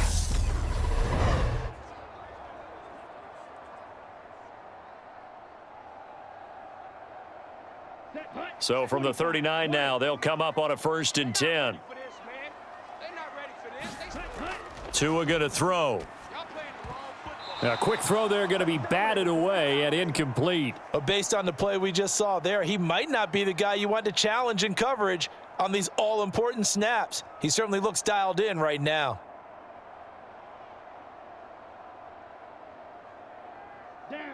So line of scrimmage still the 39 on 2nd and 10.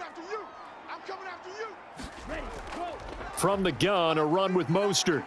Nowhere to go that time. He maybe got a yard up to the 40. Well done to sniff that out defensively. He had it diagnosed pretty quickly. I love that description because diagnosed is perfect on that one. Read his keys, made the play, and he couldn't even get going moving the football.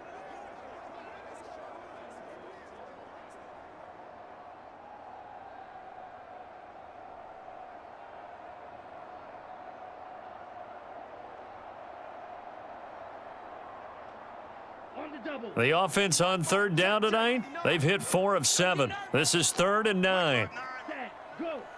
Quit talking about it and bring it. Now Tua. And unable to connect, incomplete. I'll give them credit, they took their shot, but it's going to bring up 4th down. There is something to a game plan with trying to keep a defense honest. With a guy with that type of speed, you do so. Send him deep, try and throw some air under it, and hope you connect downfield. On that play, they were unsuccessful. Here's Thomas Morstead now, as he'll kick it away for the 2nd time.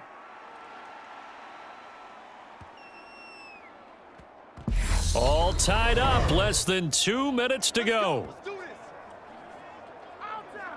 So the Cardinals, they've got the football here as we get you reset. They've got it 1st and 10 as they search for a go-ahead score.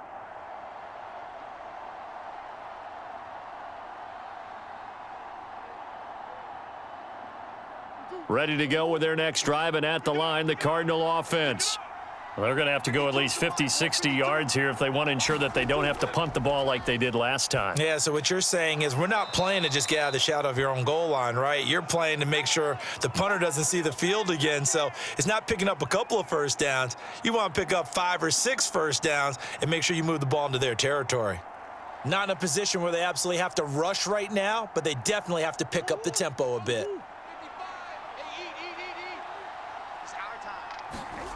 Murray to throw. And that's complete to Brown. And able to get this one out just shy of the 25 at the 24.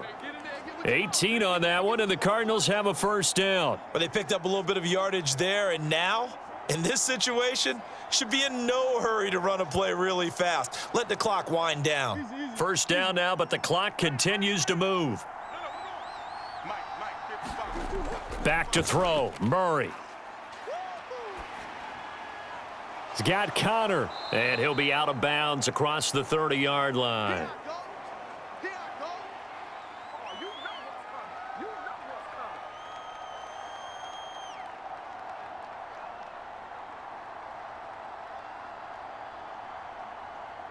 They'll come up now on 2nd and a yard. Now Murray. And this is going to be intercepted. Picked off Byron Jones. Well, we say it often, Charles, but not all interceptions are created equally, and that is a big one here in a tie ball game in the 4th quarter. And Brandon, when games are this close, it usually comes down to the team making the fewest mistakes, and that was one of our mantras back at Tennessee. Coach Major used to say all the time, the team making the fewest mistakes will win. You've got to cut those down to give yourself an opportunity. Miami's offense set and ready to go. They're on the outskirts of field goal range here in a tie game with a little time. So how do you handle this? What do you do here, Charles? Everybody wants to pick up as much yardage as possible, but the weird part is for field goal kickers, being in really close sometimes puts more pressure on them because it's much more of a position kick as opposed to just going ahead and letting it out and letting it thump. A lot of guys like a little bit of distance because you know they can handle it, and it's a more natural swing of the leg. So maybe getting inside the 20, not that big of a deal. Not that huge of a deal. Sometimes that messes you up with the angles depending on which hash mark you're kicking from. So give them 5 yards there on the pitch and catch, and that'll make it second down. Let's go. Way to go, D. Way to go, D.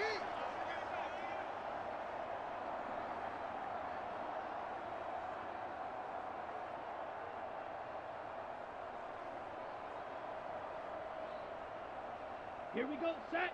Yellow, 22. Here it comes. Here it comes. Check, check, check, check. Let's go. On the handoff, this is Mostert. And he's dropped just before the line to gain. 4-yard pickup leaves him with 3rd and 1. Now the Dolphins going to burn the first of their timeouts as they get it right at the 32nd mark of this fourth quarter.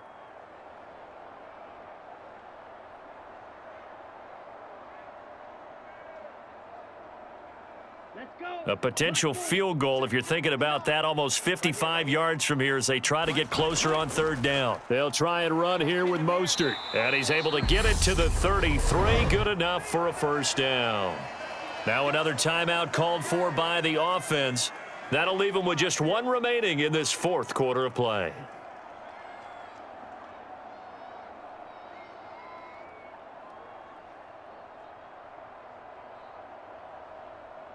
Come on. So they'll come up 1st and 10 now from the 33. Rip left. Check 59. Mike is 59. Ready, go.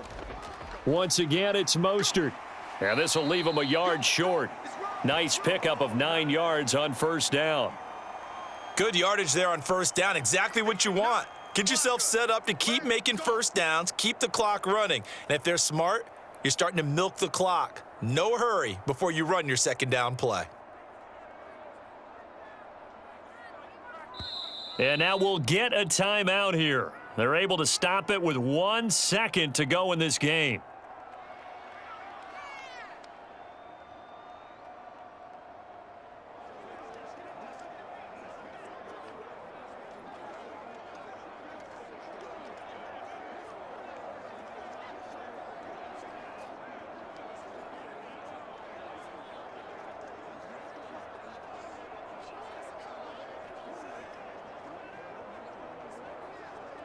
So it all rests now on the right foot of Jason Sanders. The clock showing just 1 tick. This for the win. And his kick is indeed good, and it'll be a good time in South Beach tonight. The Dolphins have won the game. So a victory here for the Miami Dolphins, and they were spurred on by a strong performance in that fourth quarter as they held their opponents off the scoreboard. Everyone wants to pitch a shutout for the entire game, but when you throw one in the fourth quarter, that tells everyone that you're getting stronger and dominance is starting to take over, right? The way that you close, the way that you finish, that gets preached to you from the time you're playing Little League football all the way up through, and they closed them out with a big-time performance down the stretch.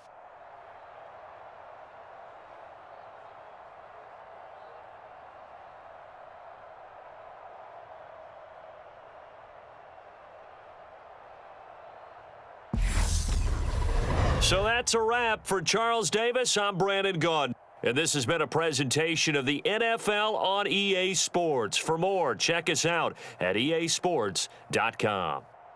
The Dolphins are winners here as we say so long from South Florida.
Tonight, from Seattle, Washington,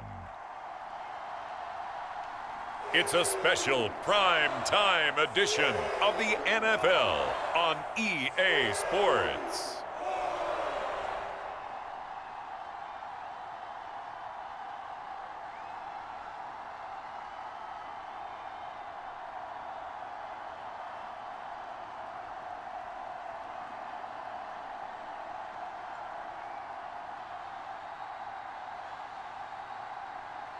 It's the Seattle Seahawks taking on the Tennessee Titans.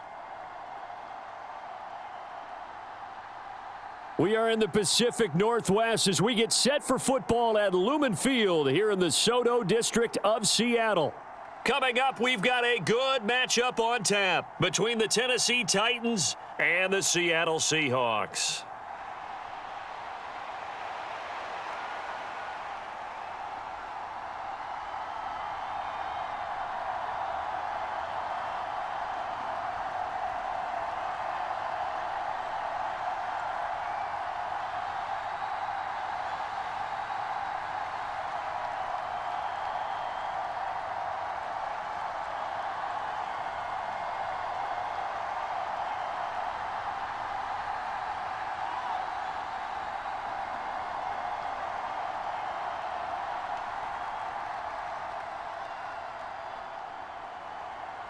Here's Randy Bullock now to put toe to leather. And off we go from Seattle. Taken in at the 3. And makes it across the 20 as his guys will set up shop at the 23-yard line. So out come the Seahawks now for their first possession. And they're led out by their mobile quarterback out of West Virginia. It's Geno Smith. I still remember back in 2013 when he was drafted out of West Virginia. He was coming off of back-to-back 4,000-yard seasons for the Mountaineers. Hadn't seen as much game time in recent years, but at one point, a capable starter in the NFL.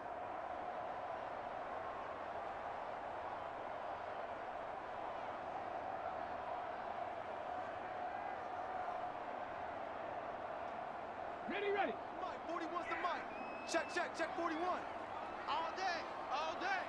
Mike, 40. Ready. A run by Dallas to start the drive. And he's going to take this ahead for right around 3 yards, but no more than that. Second down. Let's go. It may be only a gain of 3 yards, but that back, he deserves a lot more credit on the play. That could have easily been stopped at the line, but his vision and his determination found some space to turn it into that modest gain. 4 down. Check. On 2nd and 7, Smith. And that one off the mark behind him, incomplete. Well, anytime he reads man coverage, I don't think it's going to be the only time he'll try and hit that route to the outside in this game. He'll test the perimeter, but that time, they were up to the challenge.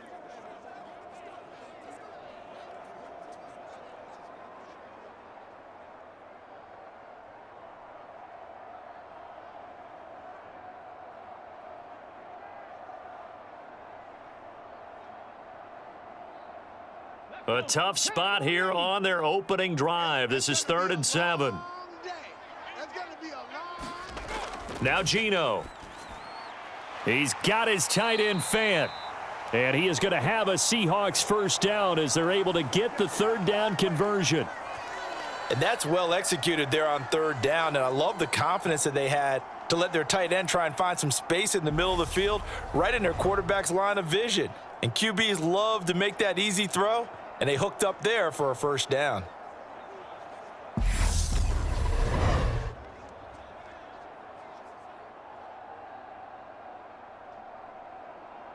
Ready. So from the 39 now, they'll come up on a 1st and 10. Tight right. 3 down. Go. Mike. First carry here for Kenneth Walker III. And able to get this one all the way up to about the 46-yard line. A solid run on first down. Gain of 7 leaves him with a 2nd and 3. A nice run here early on. It doesn't take a great play caller to realize you want to establish a guy of his caliber with runs like this early because they will pay dividends as the game progresses.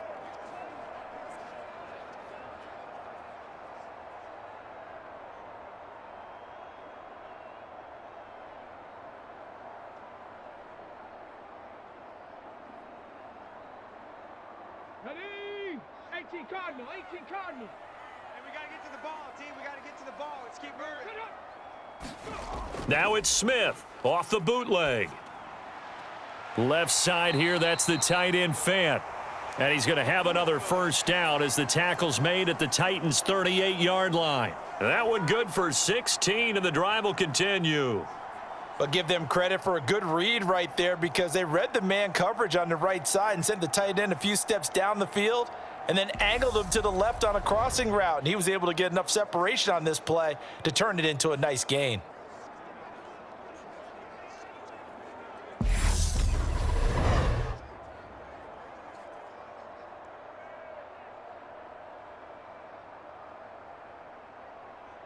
So operating from Tennessee territory now. Here's 1st and 10 at the 38.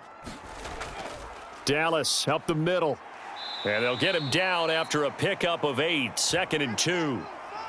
Someone's looking fresh, and this O-line is definitely licking their chops. Everyone likes to run block. If you're an offensive lineman, nice early burst, nice gain too.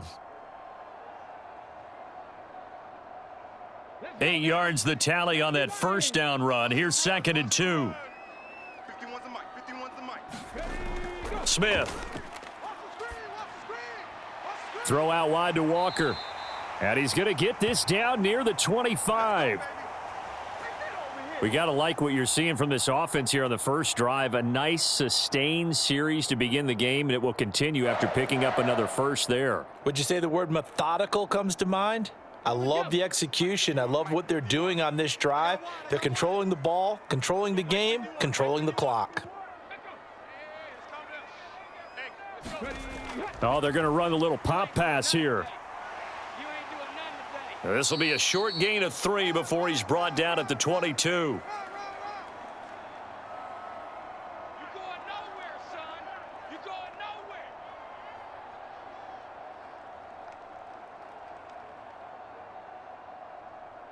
nowhere. 2nd and 6. No, scratch that. 2nd and 7. They'll fake the handoff. Now Smith. Catch is made by Metcalf. And they work this near the 5. He'll be stopped at the 6. That one goes for 16 yards. It sets him up 1st and goal. A lot of precision being shown on this opening drive. They've been methodical. They've been crisp. And as a reward, they're going to be set up with an early 1st and goal.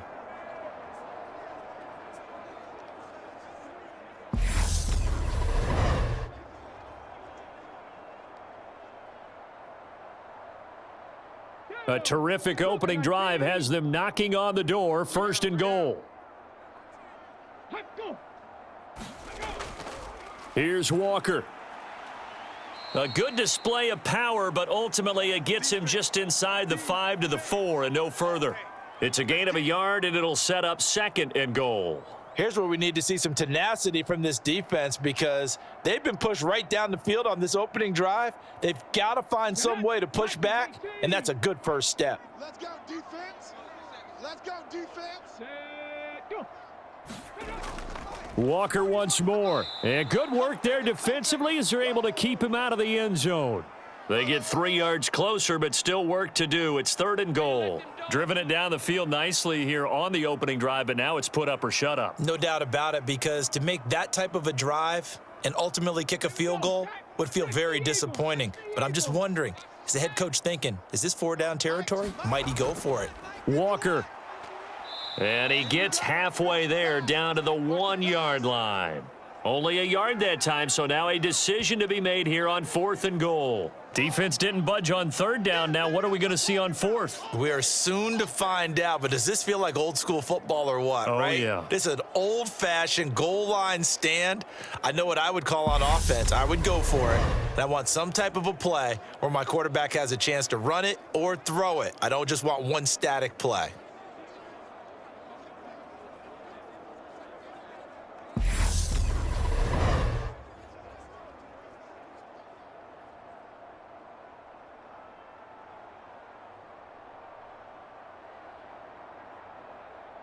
On comes the Seahawk kicker here on 4th down. It's Jason Myers. Less than an extra point attempt here. This is an 18-yarder. Myers' kick is good. And the Seahawks grab a 3-0 lead.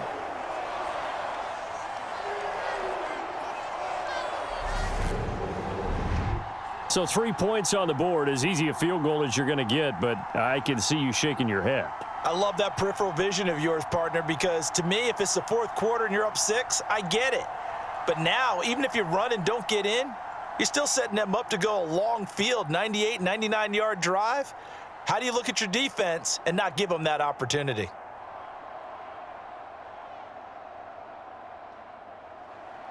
Myers now converted on the field goal try. Now he's on to kick it away. Taken at the goal line. And not much happening on the return as he'll get this to about the 23. Here comes the Tennessee offense, and you see Ryan Tannehill leading them out. And one of the things that has really impressed me about Ryan Tannehill has been his perseverance. Early in his career, didn't have the success that he desired.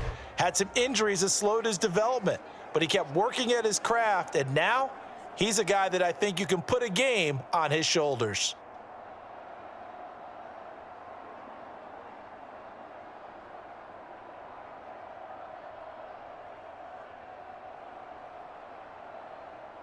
Tannehill and the Titans come up now 1st and 10 at their own 23. They'll start on the ground. It's Derrick Henry. And a short pickup to about the 25. I know that speed is the hallmark of today's NFL game, but the key to good rushing defense is still having your linebackers set the edge.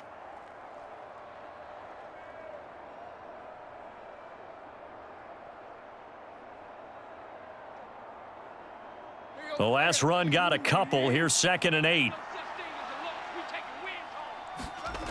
To throw is Tannehill. And it's hauled in by Austin Hooper. And he's able to get this one up to his 30 before he's out of bounds. Give him a gain of 5 on the completion. And now it's 3rd and 3. Let's not quibble about the gain there on 2nd down. That was a positive play because that was a take-what-you-can-get situation. Got out to the tight end. Now it gives him a much better opportunity to convert on 3rd down. Tannehill on 3rd down. This one hauled in. Again, it's Hooper. And he will have a Titans 1st down, and he was able to get it by plenty. A gain of 8 on 3rd and 3. When you give up points on the opening drive, in this case a field goal, you'd hate to go 3 and out. They avoid that. They do, and it's also walking that fine line mentally, too, as a coach, isn't it? Because you want to emphasize to your team exactly what you said. All right, we gave up a field goal. Let's go back and at least equal that, guys. But if we don't, you don't want them to feel like it's the end of the world either. Nice that they were able to pick up the 1st down there, help them relax a little bit. The clock running here, under a minute to go now in the 1st quarter of a 3-0 game. Oh, he rifles one, and that's going to be intercepted. Jordan Brooks with it. And he will take this one home. It's a touchdown.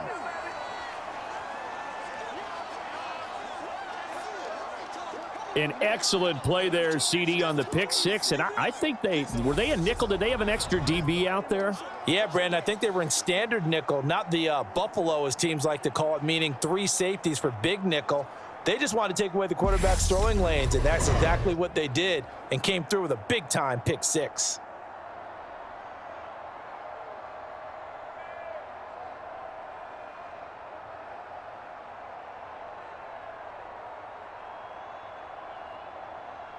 Jason Myers now for the extra point.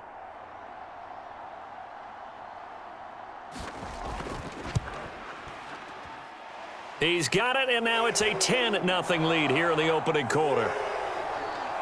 So the defense creating some points, not only getting the interception, but then returning it to the end zone for the pick 6.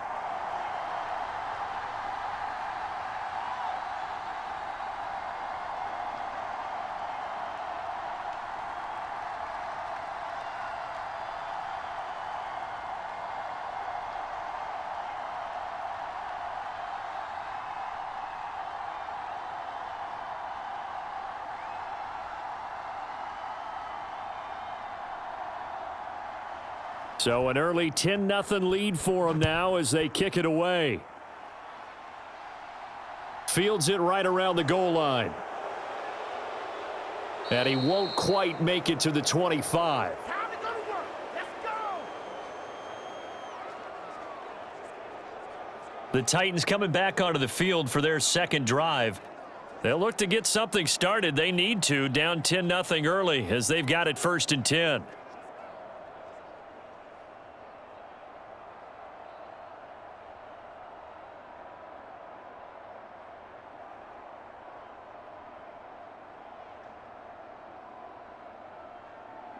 Let's go. At 20. Hey, let's get that ball, D. Let's get that ball right here. Fresh off the pick six, it's Tannehill. And the open receiver, it's Robert Woods. He'll be brought down on the 30-yard line after a gain of 6. Good throw there to start the second possession, maybe help erase the memory of the interception he threw first possession. Yeah, I think a lot of the time now there's a communication between the head coach, offensive coordinator, quarterback's coach. All right, we got to get him settled. It's not easy after you've thrown a pick six. You might want to just run the football, but I think in most cases you want to give him easy throws that he's comfortable with to get him going again. And it's not necessarily just throwing one or 2 yards. What throws does he like to make? Give him a couple of those and get him going. Definitely looked like one he was comfortable with on the last throw. 10-0 the score after 1 on EA Sports.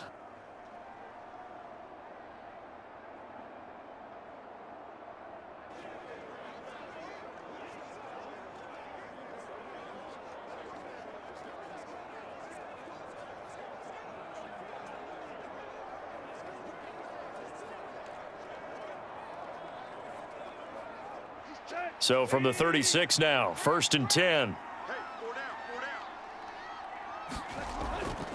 4 down. Tannehill going to turn and give this to Henry. And just no chance of turning the corner. He can only get back to the line of scrimmage. 2nd and 10 coming up. Absolutely love the effort there. The ability to flow from his inside spot and stop that one at the line of scrimmage. Nice linebacker play. Ready.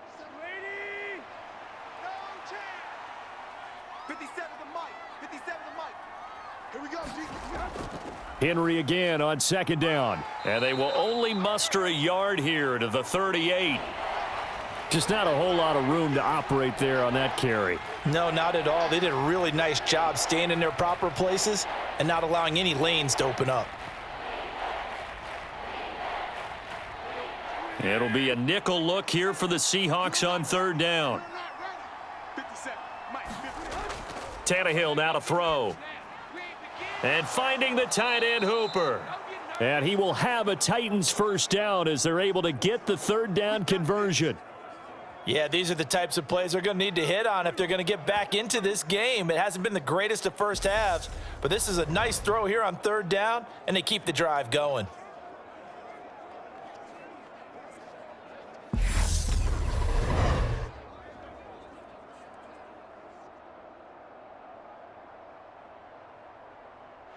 So from Seahawk territory now, it's 1st and 10 at the 49-yard line.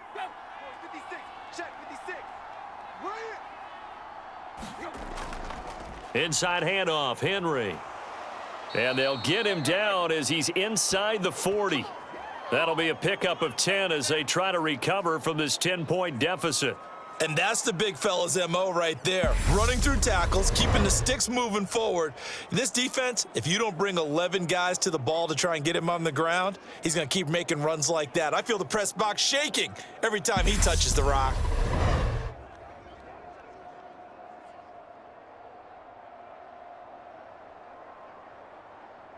Set. 28. 56. Hey, watch the slant. 56 the mic. 56 is the mic. They keep it with Henry on 1st down. And he'll power ahead, but only for about 3 yards. 2nd down coming up. Well, he hasn't made much of an impact in the running game thus far, and after that last run, not much is going to change in that area. He hasn't been able to get anything going, and really the offensive line not helping him much.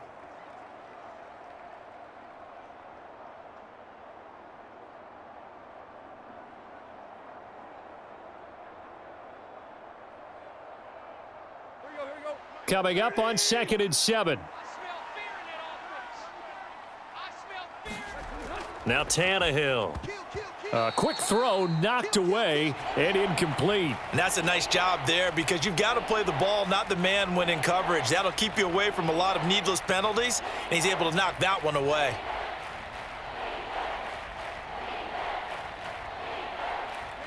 An 8-play drive to this point. So here's play number 9 on 3rd and 7. Now Tannehill. Now he'll escape to his right. That's incomplete, but there is a flag down, so hang on. A big call coming on 3rd down. We're all right. Just call the call. We're going to play it. Come on now. So they decline it as that will bring up 4th. And I know that yardage and field position are keys to any game played, but you've got to consider downs when you're talking about penalties, and they wisely did not take that one and made it 4th down.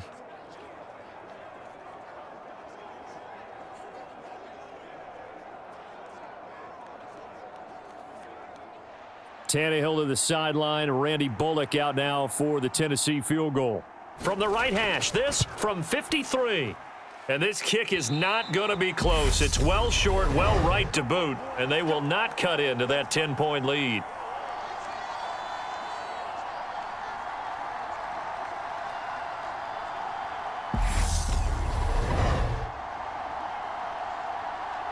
Seattle's offense coming back onto the field, ready for their second drive. And last time they were able to churn some clock. They got the field goal, added onto their lead, but that was a drive that was so long, it should have ended in a touchdown. You know that's how they felt. And we'll both be headed to the airport after the game, but we probably should go to the post-game press conference because someone's going to ask the head coach about this drive, and he's going to profess that he was happy to get points, but and we know that's not true. Yeah. Okay, yeah. After this type of a drive, not getting a touchdown, a huge disappointment. Coming to the line here to begin their next drive, the Seahawks offense. Their drive last time, it stalled out. They were forced to take the short field goal. And the key phrase, you nailed it, forced to, because you know coaches look at these short field goals as a last resort, right? To them, that's not how drives are supposed to end. You're supposed to put 6 on the board. That's a consolation prize, like going to the county fair. You don't get the big stuffed animal on that one, do you? No, you don't go top shelf. That's bottom shelf material. Back to the air, Smith on 2nd down. Completes it to Fant on the right side. And they'll get him down on the other side of midfield. Well, it certainly feels like there are more stars at the tight end position than there were even 10 years ago. And I think it's become more of a glamour position because of the ways it can hurt a defense, and guys want to be involved. They can be in line, close to the line of scrimmage. They can split out like receivers. But hands, route running, speed, and some toughness to go across the middle, you put it all together, you got a heck of a tight end candidate. 3 yards there, good enough to keep the drive moving. On 3rd down, that's a good job of situational football and understanding where the first down marker was and getting there.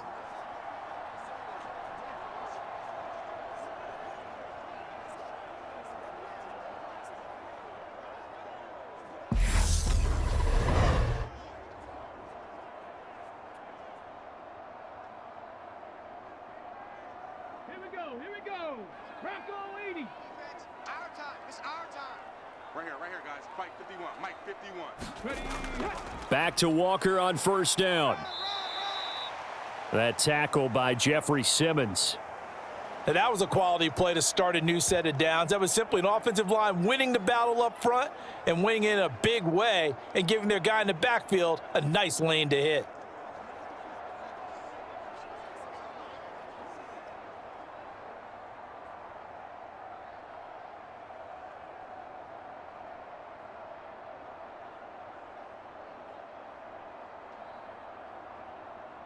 Ready. 6 yards left on 2nd down.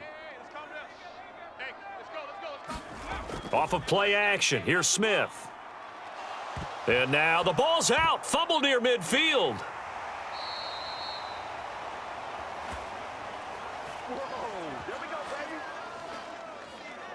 Call it luck or skill, whatever the case is, they're feeling good about just keeping the football there. Yeah, the biggest thing that they're calling it now, our ball. I mean, they don't care if it was luck or skill. Boy, the panic that jumps up in your chest when that ball's on the ground, whether you get it or your teammate gets it, just as long as you maintain possession, that's all you're looking for.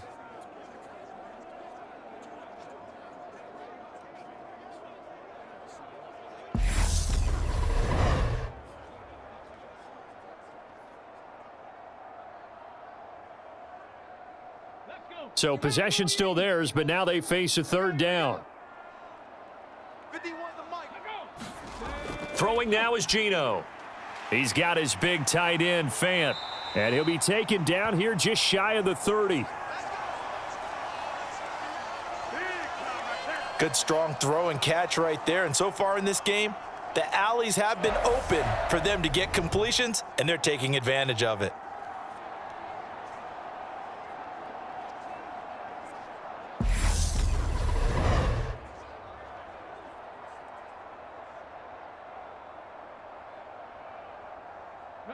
Line of scrimmage, the 31 now on 1st and 10. Watch 9, watch 9. Single, single, single, single. Now a play fake, and it's Smith. And this will be incomplete. Physical play on the football there, and it's 2nd down. I know at times people think we use it too often, but you've got to be able to throw guys open. And when you read zone, you've got to stick it in there before your receiver gets to the next guy in the zone. Otherwise, you bring him into the play. And that's precisely what allowed that defense to disrupt the pass. To throw again on 2nd down. Smith. And he finds his target. It's Marquise Goodwin. And he'll be out of bounds as he gets this down to about the 21 or 22. 9 yards, not quite enough, and they'll be left now with 3rd and 1. People worry about throwing the out route because often it can get jumped, and that can turn into either an incompletion or an interception. But not on that one. Everything came together, and he catches it and goes over the sideline. They scared. 51. They'll try for the first with Walker.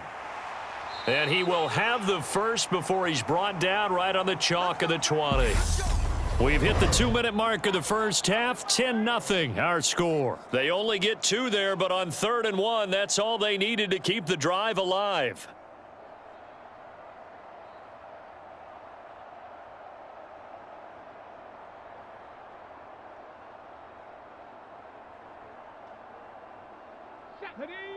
Hawk 70, Hawk 70.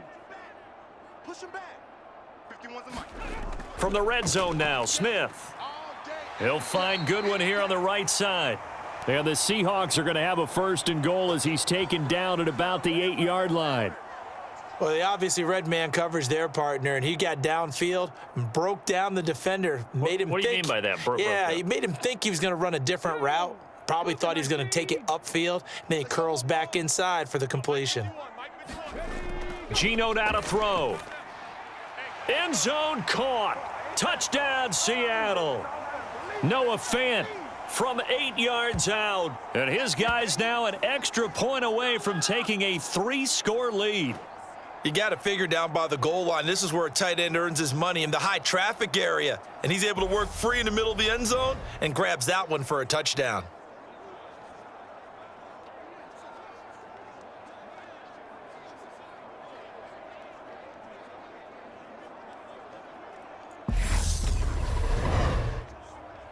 The extra point now coming from Myers.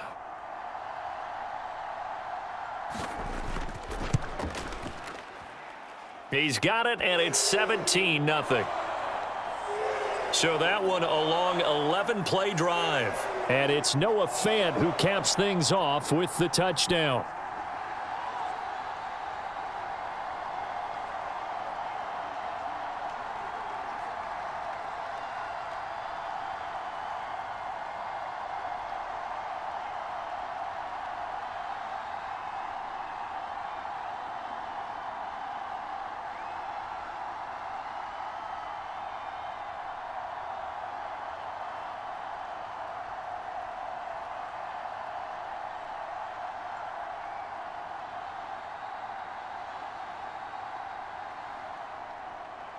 And after the touchdown, here's Myers to boot it away. This taken in at the goal line. And ultimately cannot get this out to the 25-yard line as he's dropped at the 23.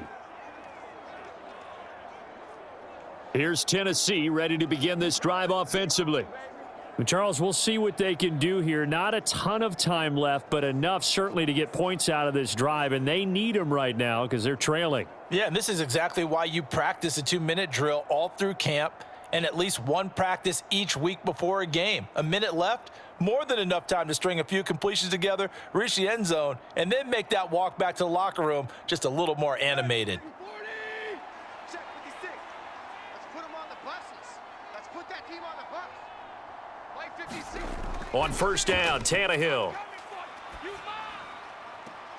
It's complete. This is Derrick Henry.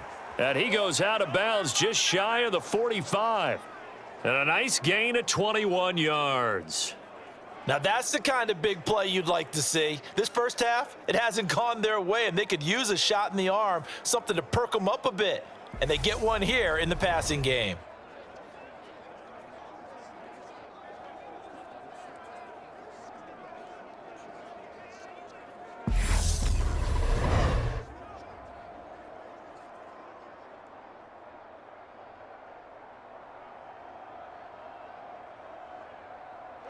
Took just one play to move all the way to the 44 as they try again on first down. Tannehill.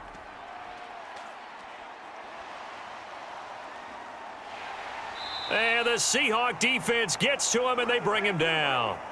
Poona Ford, the one to get to him and drop him. 3 scores down, not even a halftime yet. They are not getting much generated offensively. They've got to figure it out. It's tough because this defense just seems to be playing with so much confidence right now. They really are. They are on their toes, and they're getting at them. The Titans going to use the first of their timeouts as the stoppage will come with a little under a minute to go in this first half.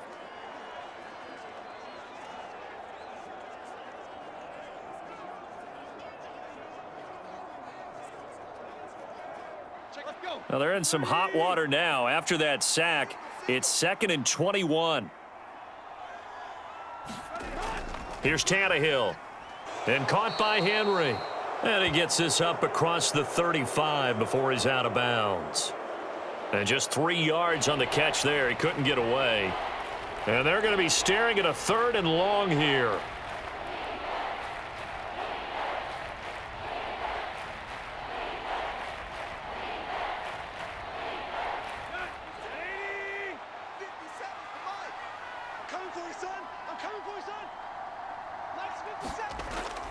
Henry up the middle, and very little room to maneuver. He'll get this down to about the 39. Now the Seahawks going to use the first of their timeouts as they get the stoppage with a little over 50 seconds to go in the first half.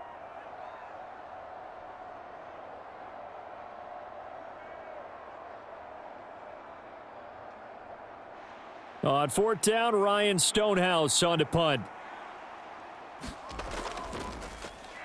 And he gets this away, and look at this. This is a good one.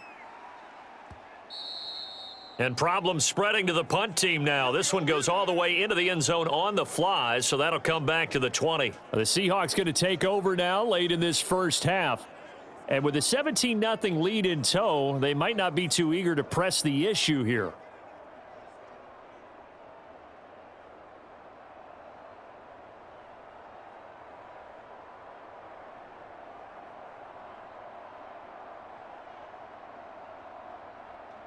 On the set.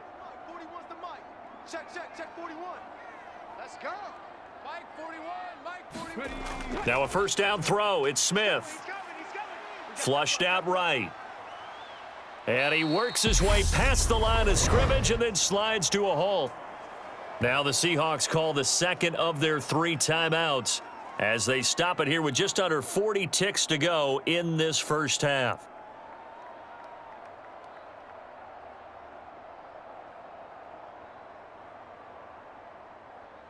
Okay, ready? They'll come up 2nd and 6 now from the 24. 51's the mic. Here's Smith. This is the tight end Fant. They call his number again. It's his 6th catch and a first down. And the tight end is certainly a position built to move the chains because they can control space underneath. If they've got good hands, then, of course, they're a dynamic target. But one other thing is they're right in the sight lines of a quarterback on just about every play, and that makes it easier for the quarterback to pick him out and deliver. Now whistles come in. We're going to get a timeout here by the offense, as the clock will stop with 21 seconds to go here in the first half.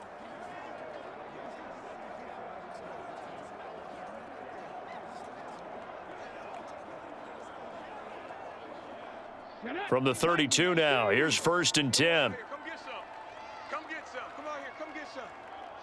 He don't want it. Smith going right back to Fant. And able to get this one across the 45 before he's brought down. Give him back-to-back catches now. That one for 16 and another first down.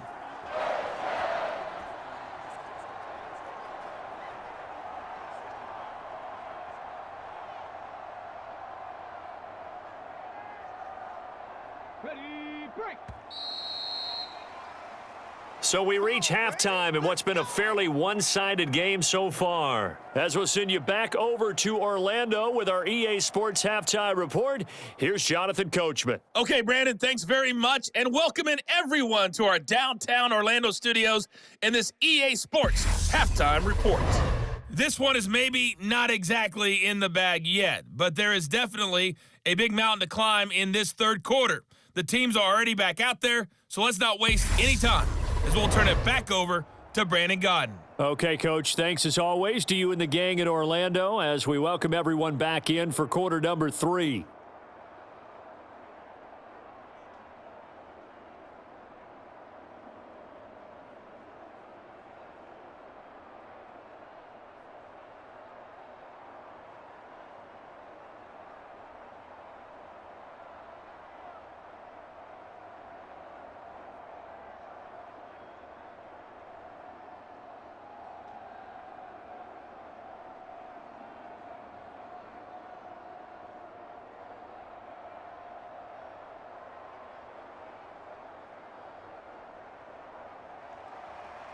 The Titans going to get the ball to start the second half, and they trail here as we get back to it on EA Sports.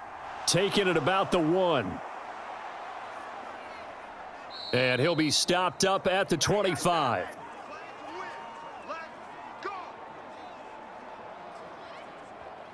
The Titans getting set to go here to begin the third quarter. And you have to think, Charles, down 3 scores already. They need to play an almost perfect second half to have a solid chance. And that absolutely starts with finding some way to put together a touchdown drive here. They need to be smart, fast, efficient, get the ball into the end zone, and do it again multiple times in order to have a chance to win this game. Tannehill and the Titans come up now 1st and 10 at their 25-yard line. They'll try and start this drive in the air. It's complete. Burks. And he's brought down, getting this one up to about the 35.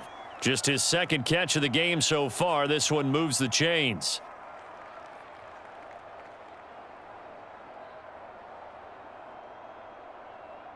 Ball up to the 35 now as they come up on 1st and 10. A shotgun handoff to Henry. Credit him with a 1-yard gain there to make it 2nd and 9. That ground game contained again there, Charles, and that's really a big reason that they're trailing right now. And give a lot of credit to that defensive front. That's exactly what they worked for all week, to try and take away the run game, make them one-dimensional. In the battle of game plans, theirs has been superior. Oh, yeah, I'm coming. 56, Mike. 56. On 2nd and 9, Tannehill. It's a short one here, complete to the tight end. And he'll be out of bounds after getting this one across the 40. Not a big window to throw. Coverage wasn't too bad there. Yeah, they had him under wraps pretty well, but somehow able to muscle his way open and catch the ball. This offense in desperate need of a conversion as they come up on 3rd down. Back to throw, Tannehill. That's caught. Nick Westbrook-Akine with it. And that'll wind up moving the chains again as the tackle's going to be made at the Seahawks 40. He was held without a catch in the first half, but he's got one here, and he also picks up a first down. Well, we talk all the time about playing situational football, and right now I think the scoreboard is dictating what they need to do. Where they are in this game, they've got to push the ball downfield, take their shots, try and get big chunks of yardage in a short amount of time. That was a nice play there. Still in search of their first touchdown of the game, but they're on the move. 1st and 10. Running from the gun with Henry. Yeah, boy, this defense again really making things tough on him as they stop him for no gain. Now, they struggled to get him rolling on the ground in the first half, and that's sort of continuing here in the third quarter. Yeah, but I don't think it's time to abandon the running game. I would say keep feeding the horse, and I believe he'll eventually reward them, especially as we get deeper in the game.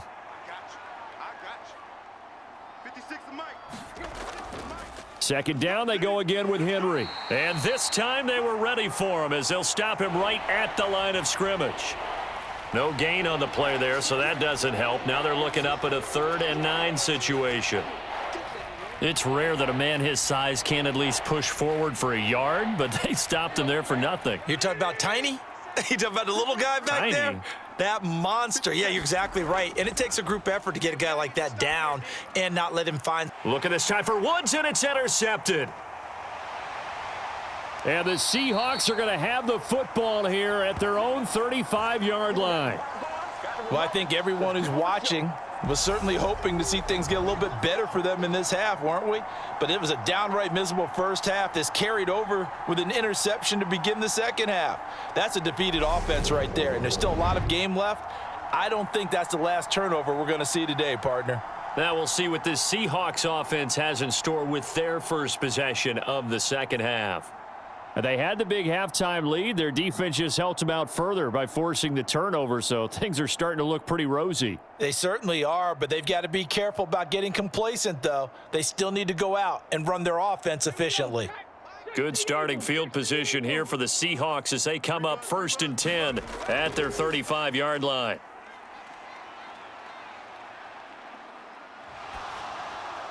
Now the first play of the drive there is incomplete. Not only did he have a chance to scan the field there, it felt like he had a chance to scan it twice. The protection was that good. Unfortunately for him, the coverage downfield, equally good. Smith, an incomplete pass on 1st down. Now it's 2nd and 10. 51's Mike.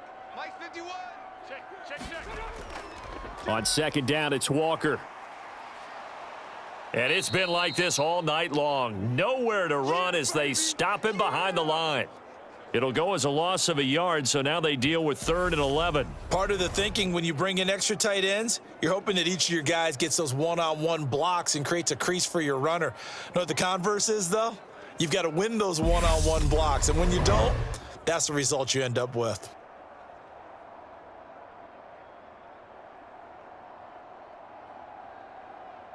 And it looks like we've got a dime set here defensively. 6 DBs in the game. Let's go, D. Tighten up. Right here, guys. Fight 51. Mike. Now it's Smith. Over the middle, it's complete. And he slips up past the 45 before being tackled. 8th catch for him now. He's been a big factor. And it's a 1st down. And while we may be looking at the scoreboard, this offense certainly is not, because they're showing no signs of backing down, even with a 3-score lead here in the 3rd quarter. I think they keep taking their shots. They've seen blown leads happen throughout this league. They don't want to fall victim to it themselves.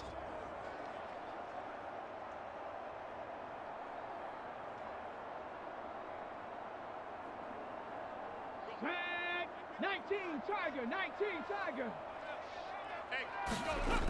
Now Gino on 1st down.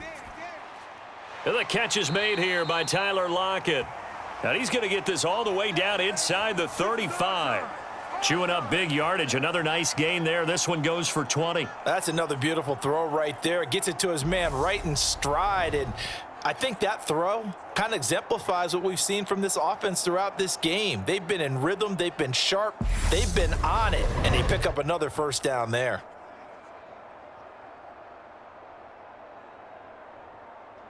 So operating from Tennessee territory now. Here's 1st and 10 down at the 33. Walker now on 1st and 10. And it's been like this all night long. Nowhere to run as they stop him behind the line. Not just a cover guy, Roger McCreary getting back behind the line of scrimmage on that play. How about the job there on the outside? Shed the wide receiver and was able to make the tackle on the perimeter.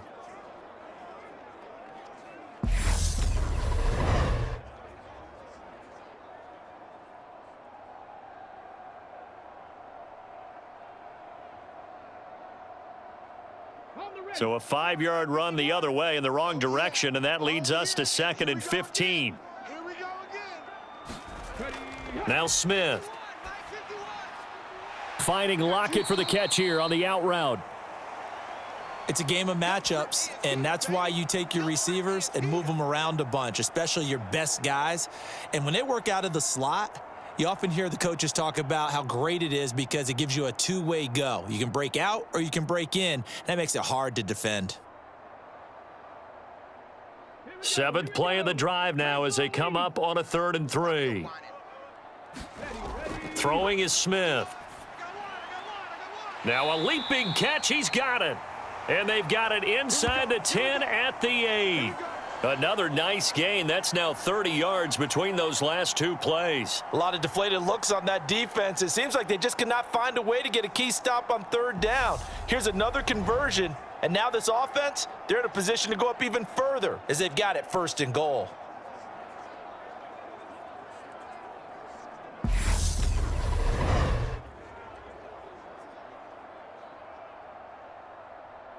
Got it. Ready? He wants the mic. Here we go. Double tight, guys, double tight. 4 down, check. 4 down. Now to the ground. Here's Walker. And able to use his stiff arm for a little bit of leverage before he's taken down. A pretty good gain. A good pickup there, 7 yards, and it's going to be 2nd and goal now. It's largely been the air attack that's gotten them down here, but now's where you start to lean on that running game. That's a good pickup there on 1st and goal. Good yardage on 1st down. Now can they punch it in on 2nd and goal? And he is in for the Seattle touchdown. It's a 1-yard touchdown run as his guys have opened up a very comfortable lead. So another touchdown there, and even though we're still just here in the 3rd quarter, kind of hard now to see them giving up this lead.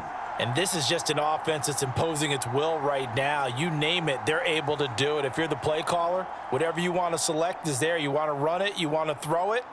Pick a play, any play. They're rocking and rolling right now.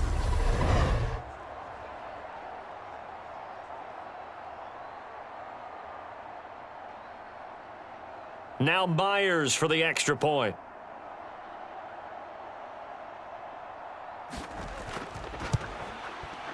And the lead is now 24. A good drive that time as they go 9 plays in all. And it all culminates with a Seattle score.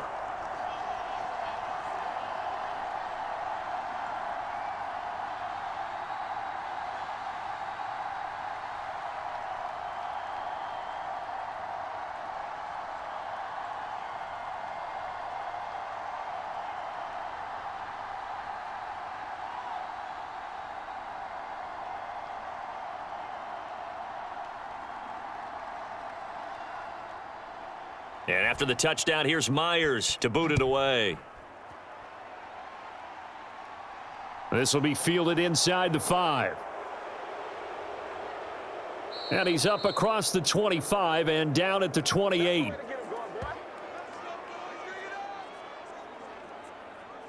Out come the Titans now. I kind of feel like they've reached a do-or-die point in this game, Charles. If they're going to try to pull off an impressive comeback, it has to start right here, right now. Yeah, now they've got a final chance to get out of this situation, but they also understand they've got to move the ball and move it fast. In addition, they need to save as much time so they can get 2 more possessions. Tannehill and the Titans come up now 1st and 10 at their own 28-yard line. Off the play fake, he'll look to throw. Steps away. And he'll just get rid of it. His impatience has to be bubbling over, trying to find a way to get his team to the end zone for the first time. He did find a way to break, contain, and get outside to buy his receivers a little extra time, but the connection couldn't be made on that throw. We sit in quarter number 3 out in Seattle. A 2nd and 10 now. 10th carry now for Derrick Henry. Looking to find a lane, but he can't. Reined in at the line of scrimmage. Officially nothing on that one, no gain, so they're left with still 10 to go on 3rd down. He continues to struggle to find a crease to break off a big one and might need to just put that aside and just try and ram his way forward and get what he can. This offense in desperate need of a conversion as they come up on 3rd down. Tannehill has this complete to Woods. And they nearly get this all the way to midfield. Mark him down at the 49. It's a gain of 20 as we wind down near 20 seconds left in the quarter. And that's patience to be admired right there, because he looks left, looks right, and waits for the right guy to come open, spots him in the middle of the field, and delivers.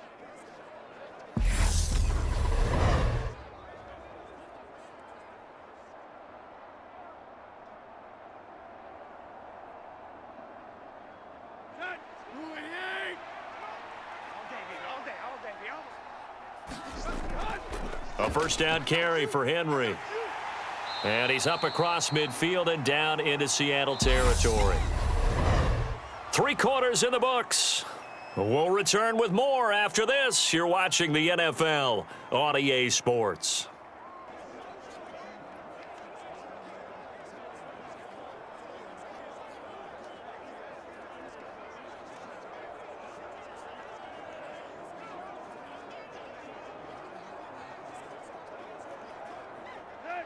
Second and 6. Here we go, D. All day. Defense, all day. Here's Tannehill. Open man, Westbrook Akine. And they'll get this down to the 42-yard line. You got the big lead defensively. Willing to give them that underneath stuff, right? And this is why you work on your tackling. Tackle them after the catch, inbounds, keep the clock running. Just go ahead and bleed the game out that way. The offense on 3rd down tonight, they've hit 4 of 7. They need just a yard here. It's 3rd and 1. He's got Hooper on the short connection. And he'll go out of bounds after taking it a little further down inside the 40. A 3rd down gain of 3 yards, and that'll be enough. Oftentimes we think of those tough yards as grinding yards that a running back has to pick up. How about the tight end there picking up the 1st down in that situation? That's what he's there for, right? Big fella, get it to him. Let him fight off some people and pick up the necessary yardage. On 1st down, it's Tannehill. And he's going to have to eat this one as down he goes. Uchenna and Nwosu got the sack there. Well, he was really focused downfield, but there was really no viable options. The coverage was too good. And the defense really quickened the tempo of that play with their pass rush, because there was nowhere for him to go with the football. The only place he ended up, down on the ground.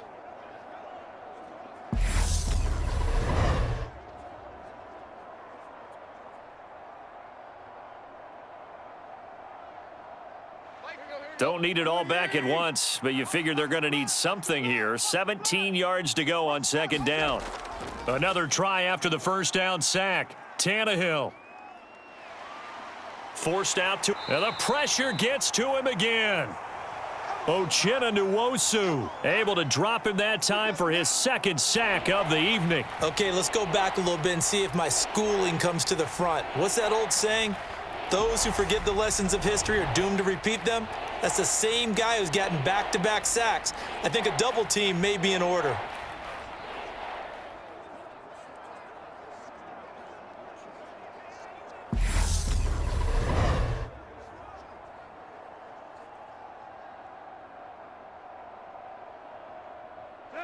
Need something from deep in the bag of tricks here after 1st and 2nd down went backwards. It's 3rd and very long. Now it's Tannehill. And that's going to be incomplete. The coverage too good there. The contact popped the ball free, and it's 4th down. And that's another play that's painted the picture of this game overall. It's been a blowout. It's been continually fueled by big turnovers and stops for one side and an inability to advance the ball from the other. Gotta do better. Come on, QB, come on. Desperation time for Tannehill on 4th down. Let's go, defense. Let's get out the field, defense. And it's incomplete. They cannot convert, and they turn it over. The Titans try it, but ultimately they fail on 4th down. And the Seahawks, they'll get the football back in outstanding field position. Well, at this stage of the game in the second half, down 3 scores, I guess they felt like they needed to push. And let's face it, with this deficit, if they give up another score here after they didn't get it, does it really matter? Right. It really doesn't. They had to go and try and make something happen if they had any chance of winning this game.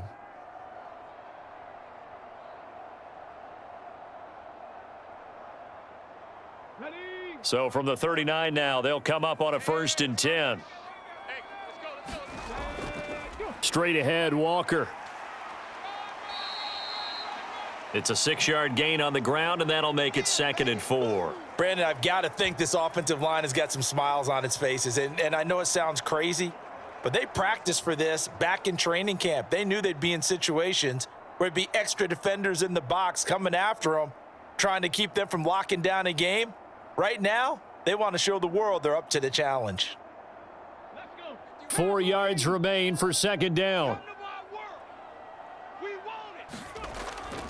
Sticking with Walker on 2nd down. And he is met quickly in the backfield. Down he goes, folded like a lawn chair. Call that a loss of a yard, and things get a little more difficult here. 3rd and 5. Run blitz there defensively, something we might see more of here in the 4th quarter. I think we'll see a lot of it, and the difference between that and a pass blitz, you're just trying to get to the quarterback. You're trying to scheme someone open who will get to the QB and make sure he gets on the ground. In a run blitz, you're actually trying to cover up gaps, trying to cover up holes so they can't run the football. Got an extra defensive back out there for the Titans now here for 3rd down. To throw is Smith. It's caught. Lockett. And he is going to have a Seahawks 1st down as they're able to get the 3rd down conversion. The passing game continues to be their friend. Even with a stable lead here in the 4th, Charles, they're going back to that well. Yeah, with their overall philosophy, you know that they trust their quarterback. He's been able to throw it well. They continue to throw these safe passes. Who can blame them?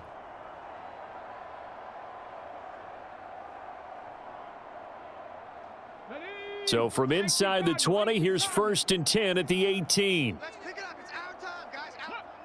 Let's get Now Geno. Returning right back to Lockett. And he is out of bounds, getting it down to the 10. So the completion good for 7 there, and it'll be 2nd down. Timing is everything, and they work on this cut all the time. They work on all the timing patterns, and this time it paid off for them. Worked him to the center of the field, cut it to the outside, ball's delivered, gets both feet down for the completion. Facing a 2nd and 3, ball on the 10. Here's Smith. And his throw's going to be incomplete. Well, they're up comfortably here, Charles, but that lead certainly not dissuading them from pressing the envelope late. I mean, if anything, with these passes, it's like they're getting more aggressive to try to drive the ball downfield. And that will certainly lend itself to some post-game questions for that coach, and maybe you and I should attend that press conference and see what he has to say, because someone's going to ask him why he continued to push it. My guess, he didn't like how some of the snaps were run earlier, and he wanted to use that as a chance to clean things up, but he certainly will have some explaining to do. Throwing again is Smith. And that will be incomplete. Well, 4th quarter with a 3-score lead here, Charles, but they're still going back to the air and looking for more points. Well, with this game well in hand, it's an opportunity for the guys to come off the bench and get a chance to play. And a lot of coaches, they want to run their full playbook no matter who's on the field. Hawk 70, Hawk 70. Here we go on 4th. Smith, touchdown. DK Metcalf from 10 yards out. And the Seahawks have sewn this one up as they add to their lead here in the 4th. Well, obviously, Charles, no more points were needed, but some teams just can't resist the urge to keep adding on, and they did just that here in the 4th quarter. And we've certainly been on the call to see many teams do exactly that over the years, Brandon.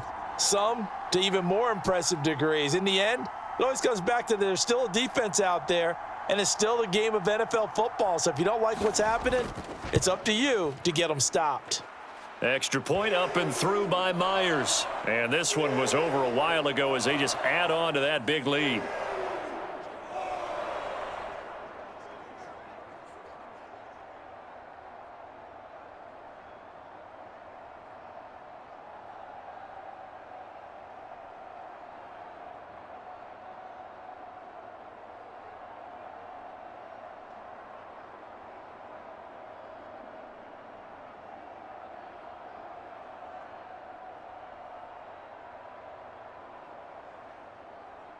And after the touchdown, here's Myers to boot it away.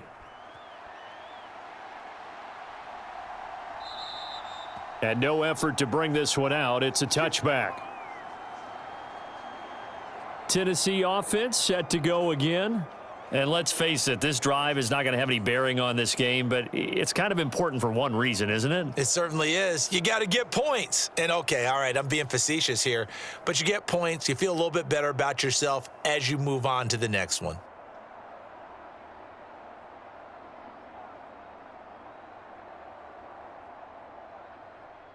Tannehill and the Titans come up now 1st and 10 at their own 25-yard line. They'll come out throwing here to start the drive. He's got Hooper on the short connection, and he gets this up just shy of the 30 to the 29 before he's out of bounds. Short completion, just 4 yards, and that's going to bring up 2nd down. Now, that tight end position, it just seems to continue to evolve every year in the NFL. Yeah, you're getting really terrific athletes. A lot of them maybe were wide receivers at one point that continue to give you speed, great hands, and big bodies, which make them excellent targets for quarterbacks. Tannehill on target to Burks. 1st down, Tennessee. And with this game well in hand, perhaps we are seeing the coverage lighten up a little bit as they got burned there a bit for a 1st down. Well, we certainly know the coach isn't happy along the sideline because he certainly wants them to finish this one out the way they started it. He doesn't want to give up any soft completions, no late points. He wants his lead to stay right where it is. Here we go. 30. You gonna see me in your nightmares, son. You gonna... Now a 1st down throw, Tannehill. Flush to his right. And right side, Henry's got it. And he's going to be out of bounds right at midfield. And that's good for a pickup of 10 yards. And that'll leave him with a 2nd and just a few inches left.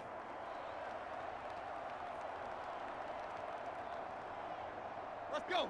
Waiting. Hey, I'm coming. 57. From the 50, it's Tannehill. And finding the tight end, Hooper. And he'll be brought down just shy of the 40.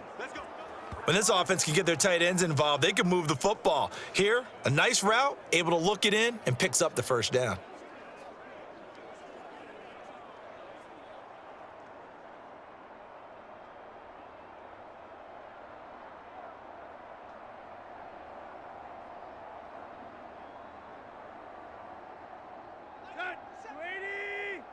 Yeah, let's get a sack lunch. 57's the mic. Watch 57. Throwing again is Tannehill. That pass taken in by Burks. And he'll be taken down here just shy of the 30.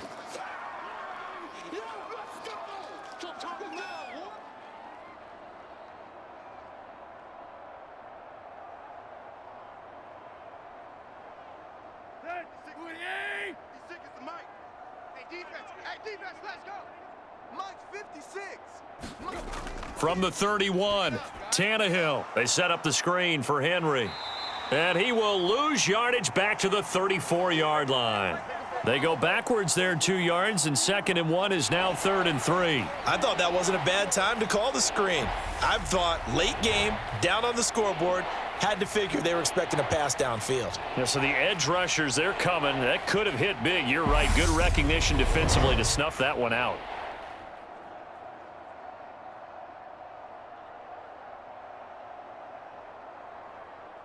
Seventh play of the drive now as they come up on a 3rd and 3.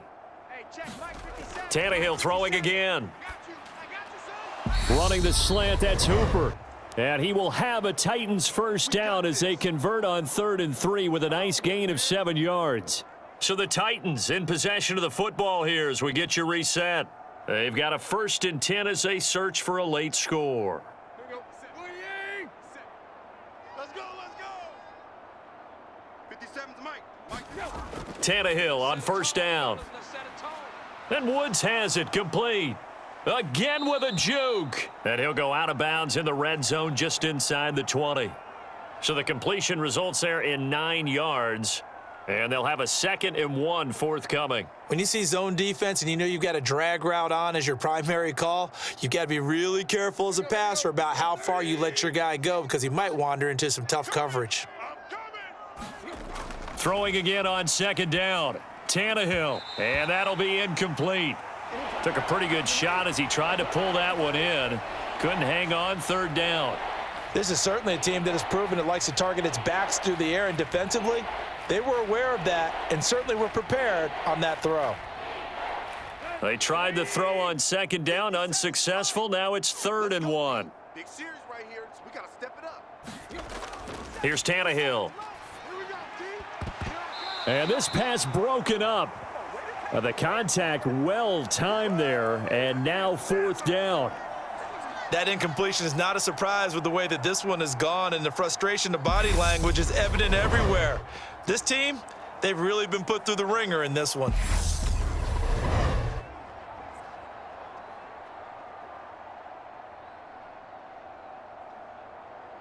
we go. 40. Right there, 56. All day, dog. They'll run. It's Henry. And I'm not sure he got there. Did they stop him? They did. They had to go for it with such little time remaining. And the Seahawks are going to take over the football. So they tried to go for it for pride, but it really wouldn't have mattered. This one, it was already determined. No doubt about it. This one was over a while ago. Now the ball now going back over to the Seattle Seahawks offense. They've got to be feeling very comfortable and confident here with this lead in the football here in the 4th quarter, Charles. And I don't think that they need to score again, but it seems like this offense is just getting better as the game goes on. They've scored on their last 2 drives. Certainly feels like a chance for them to continue to have some fun out there, doesn't it? Game's already decided, as you noted, so they can continue to play loose, break out some other concepts, maybe run a few trick plays, get other people involved. Heck, even go deep on one of these first snaps just because they can. And he'll power his way up near the 25. It's a 6-yard pickup, and it gets him to 2nd and 4. Offensive linemen love creating space for their guys carrying the ball, but when that guy also breaks tackles and creates extra yardage, they almost feel like he's one of them, and they really embrace him.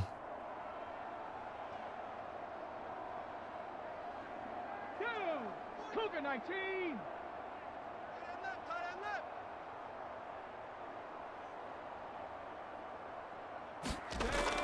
On 2nd down, a run with Dallas. And he'll get to the 29-yard line, brought down there. A gain of 5, good enough for the 1st down.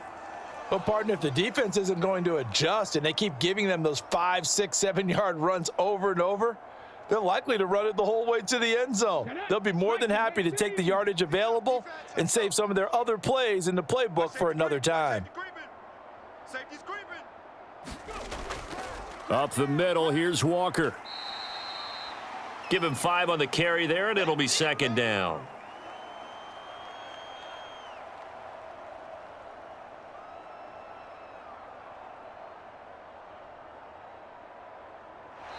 So the victory here for Seattle. And I tell you what, Charles, this might be about as good as it gets. They were incredible. Yeah, offense was in fine form. The defense threw the shutout at them. I think they worked in concert together. What I like about the offense was they held the ball pretty well. You know, time of possession, exactly what they were looking for in this one, and that helped out their defense. Didn't have to be out there the entire time. So when you do that and you're out there fresh playing, off a little extra spring in your step, and it showed up in this one. They had a ton of spring in their step. Impressive victory.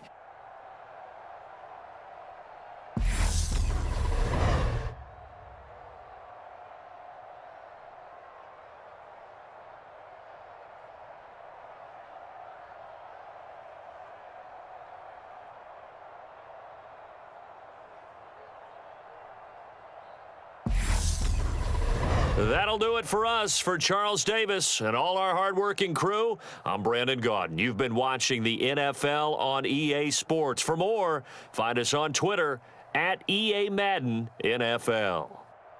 It's a win for the Seahawks here as we say so long from Seattle.